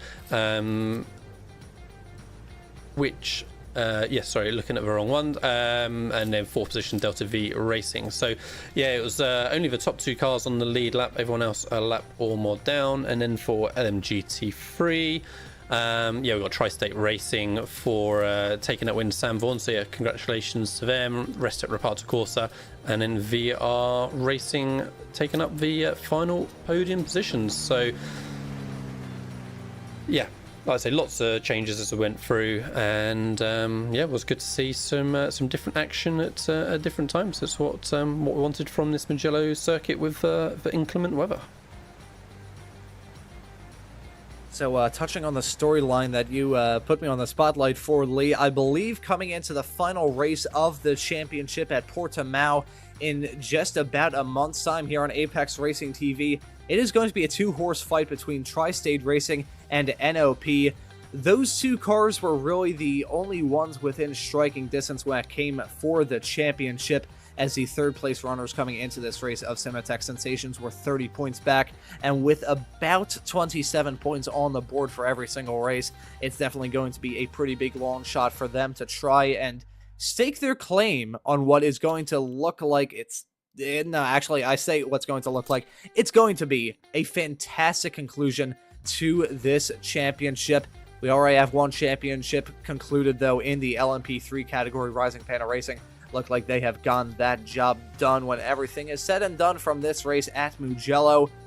Lee, I think we have some drivers waiting in the interview waiting area. We've just got only a couple of minutes left of the broadcast, unfortunately, so we'll rattle through just a couple only, and then that needs to be us done. So yeah, up to you, Ron, as to who you want to speak to. I think, I believe this is the, just based off the other names in Discord. Of course, a reminder to any drivers looking to be interviewed, if you can possibly change your Discord nickname to be your name in the sim, that would be absolutely fantastic. But this driver I know for sure was part of that winning LMP3 team, and the champion LMP3 team, I believe. Christian is now joining us in the commentary booth. And now, Christian, a quick question. Are one of your teammates down there in the interview waiting area, or did you stop by the commentary booth all by yourself? Artisans was the driver in the LMP2. Alrighty, I think we'll possibly hold off on that for a little bit, and I'll talk to you about your race in the LMP3 category. Yeah, we can pull him in when we're done with myself. All good, man. Don't worry. So, looks like you guys are going to be the champions in the LMP3 category, taking the victory here at Mugello. Talk us through a very challenging race with changeable conditions and a whole lot of strategy, and plus a pit lane start for you as well. Yeah, it didn't start great, did it? We had some technical issues, so we missed the start, and then had like 15-second gap when we managed to go out of the pits. From there it was just catch up the whole race basically, and we managed to get up to P2 at some point, and then I think the Dinoco car, the 98, had a drive-through which flushed me in the lead, basically until the rain hit, and then we were not sure if we were able to make a full tank on a full set of tires, because in practice we would regularly blow the tires or have a meatball flag, do the 3 laps before the end of the stint. So we started without a full tank, so we were on the back foot on that, and had to basically, when the rain hit, splash myself for another 20 laps. I think we put in enough fuel and a new set of dries, because I think, in my opinion, we would have burned up the wets. Turned out to be the right decision. We were profiting a bit from the Focus Yellow, and could pit under that, because I think if we could have turned out differently, because the rain was hitting hard at that point. I think it was red rain, I heard from the pit wall, hitting the track. But yeah, overall it was really challenging also at the end, because the pace difference between LMP2 and LMP3 was just growing. And I got bullied a bit, and it got a bit too tight for my liking at the end, but I guess I brought it over the line, and that's what counts. Great drive from us again. It was a fantastic drive, continuing that streak of victories now at 4, and considering the misfortune that fell some of the competitors in LMGT3, you guys are going to be the only drivers that end up scoring 4 straight victories from this season, so well done to y'all. And going to be heading to Portimao in about a month's time, so how do you think that race is going to be? And also, along with that, is there anyone you want to give a thanks to or shout out? No, Portimao is going to be interesting. We were kind of hoping to seal the deal on the championship this race. Let's see if there's anything post-race, but I hope not, because we will probably have limited practice on our end. Portimao should be interesting. With us coming from ACC, we haven't really raced on that track. Should also give us a bit more space for traffic. Yeah, it's going to be interesting. It's a roller coaster ride. So yeah, it's gonna be fun. And a shout out to the team.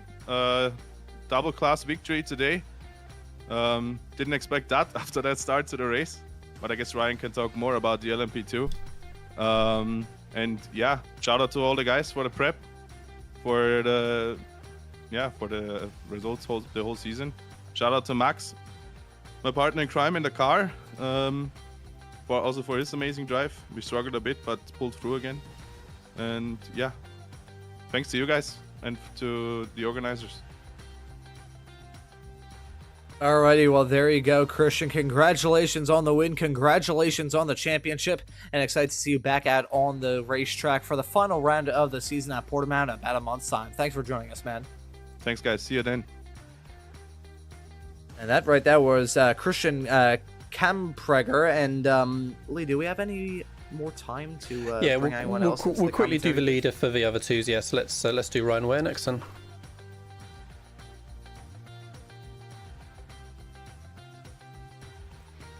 Ryan, congratulations on the LMP2 victory.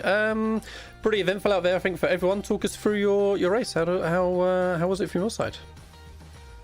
Hey Lee, hey Ron. Well, yeah, that was what a finish.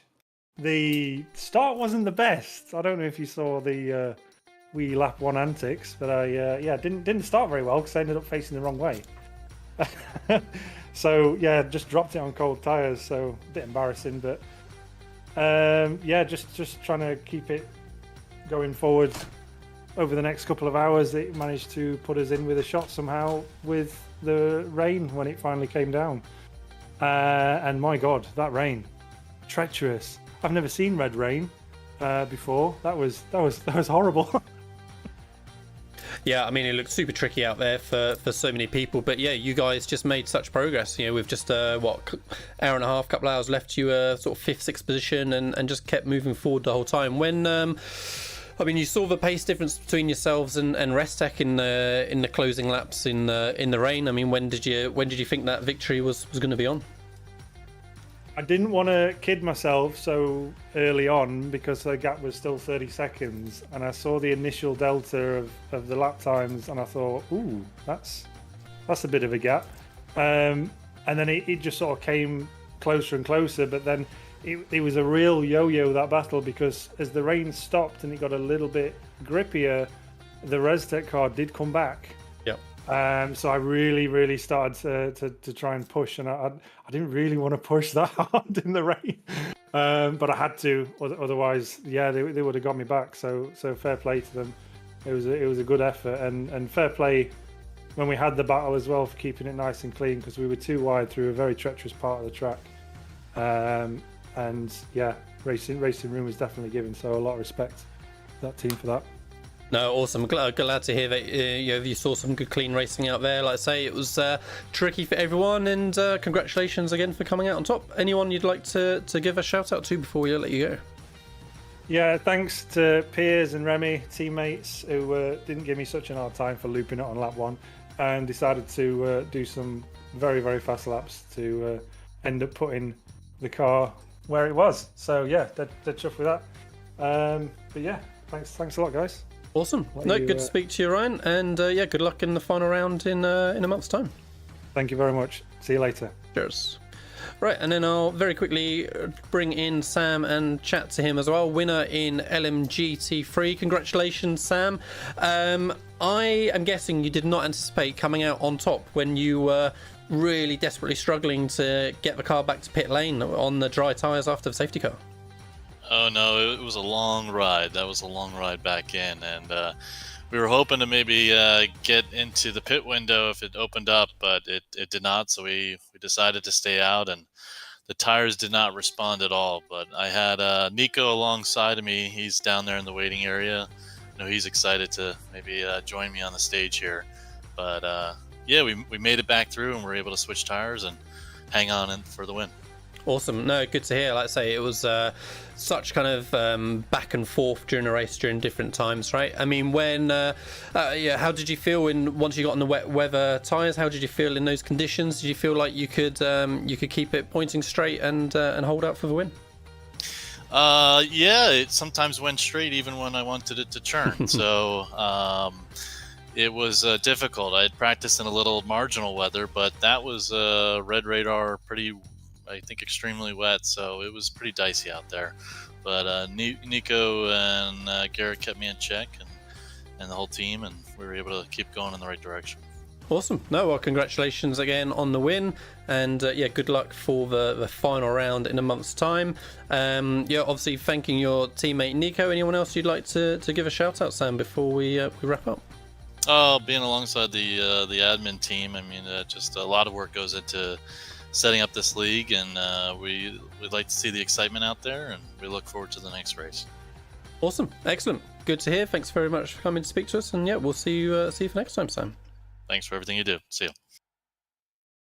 Excellent. Well, so that's going to need to be us wrapping up the driver interviews for the day, I'm afraid. Yeah, good fun race, Ron. So as I said to the viewers at the start, I was a little bit worried after the start line incident that we might lose a few too many cars to keep the race interesting, but the guys up there kept some good battles going, and then with the rain on top of it as well, it finished it off nicely. Oh, absolutely. We had a great day of racing action here from round number 5 of the European Sports Car Championship, and a friendly reminder to anyone who just so happens to want to stay up to date and see how these championship battles play out. You can catch the final race of the European Sports Car Championship on Saturday, November the 9th, coming up in about a month's time here on Apex Racing TV. Simulcasted as well on the European Sports Car Championship YouTube channel. If you want to see all the stuff here on Apex Racing TV, considering we've got action basically daily here, that gives you more of a reason to subscribe and hit that notification bell so you never miss any of the fantastic action, of course, across both iRacing and Assetto Corsa as well. Today was a great day of racing action. This season has been fantastically entertaining, but in about a month's time, it all comes to a close. And as for this broadcast, it comes to a close now. So for myself, Ron Mullins, and Lee Thompson, just being an absolute legend, joining me in the commentary booth, and working all the cameras in the virtual production hauler, and also doing all the stuff that he does behind the scenes here at Apex Racing TV to make everything possible, and also being enough of a crazy guy to hire me well back in March of last year. I say thank you all so very much for watching. Have a great rest of your day, and we hope to see you all wherever it is in the not too distant future.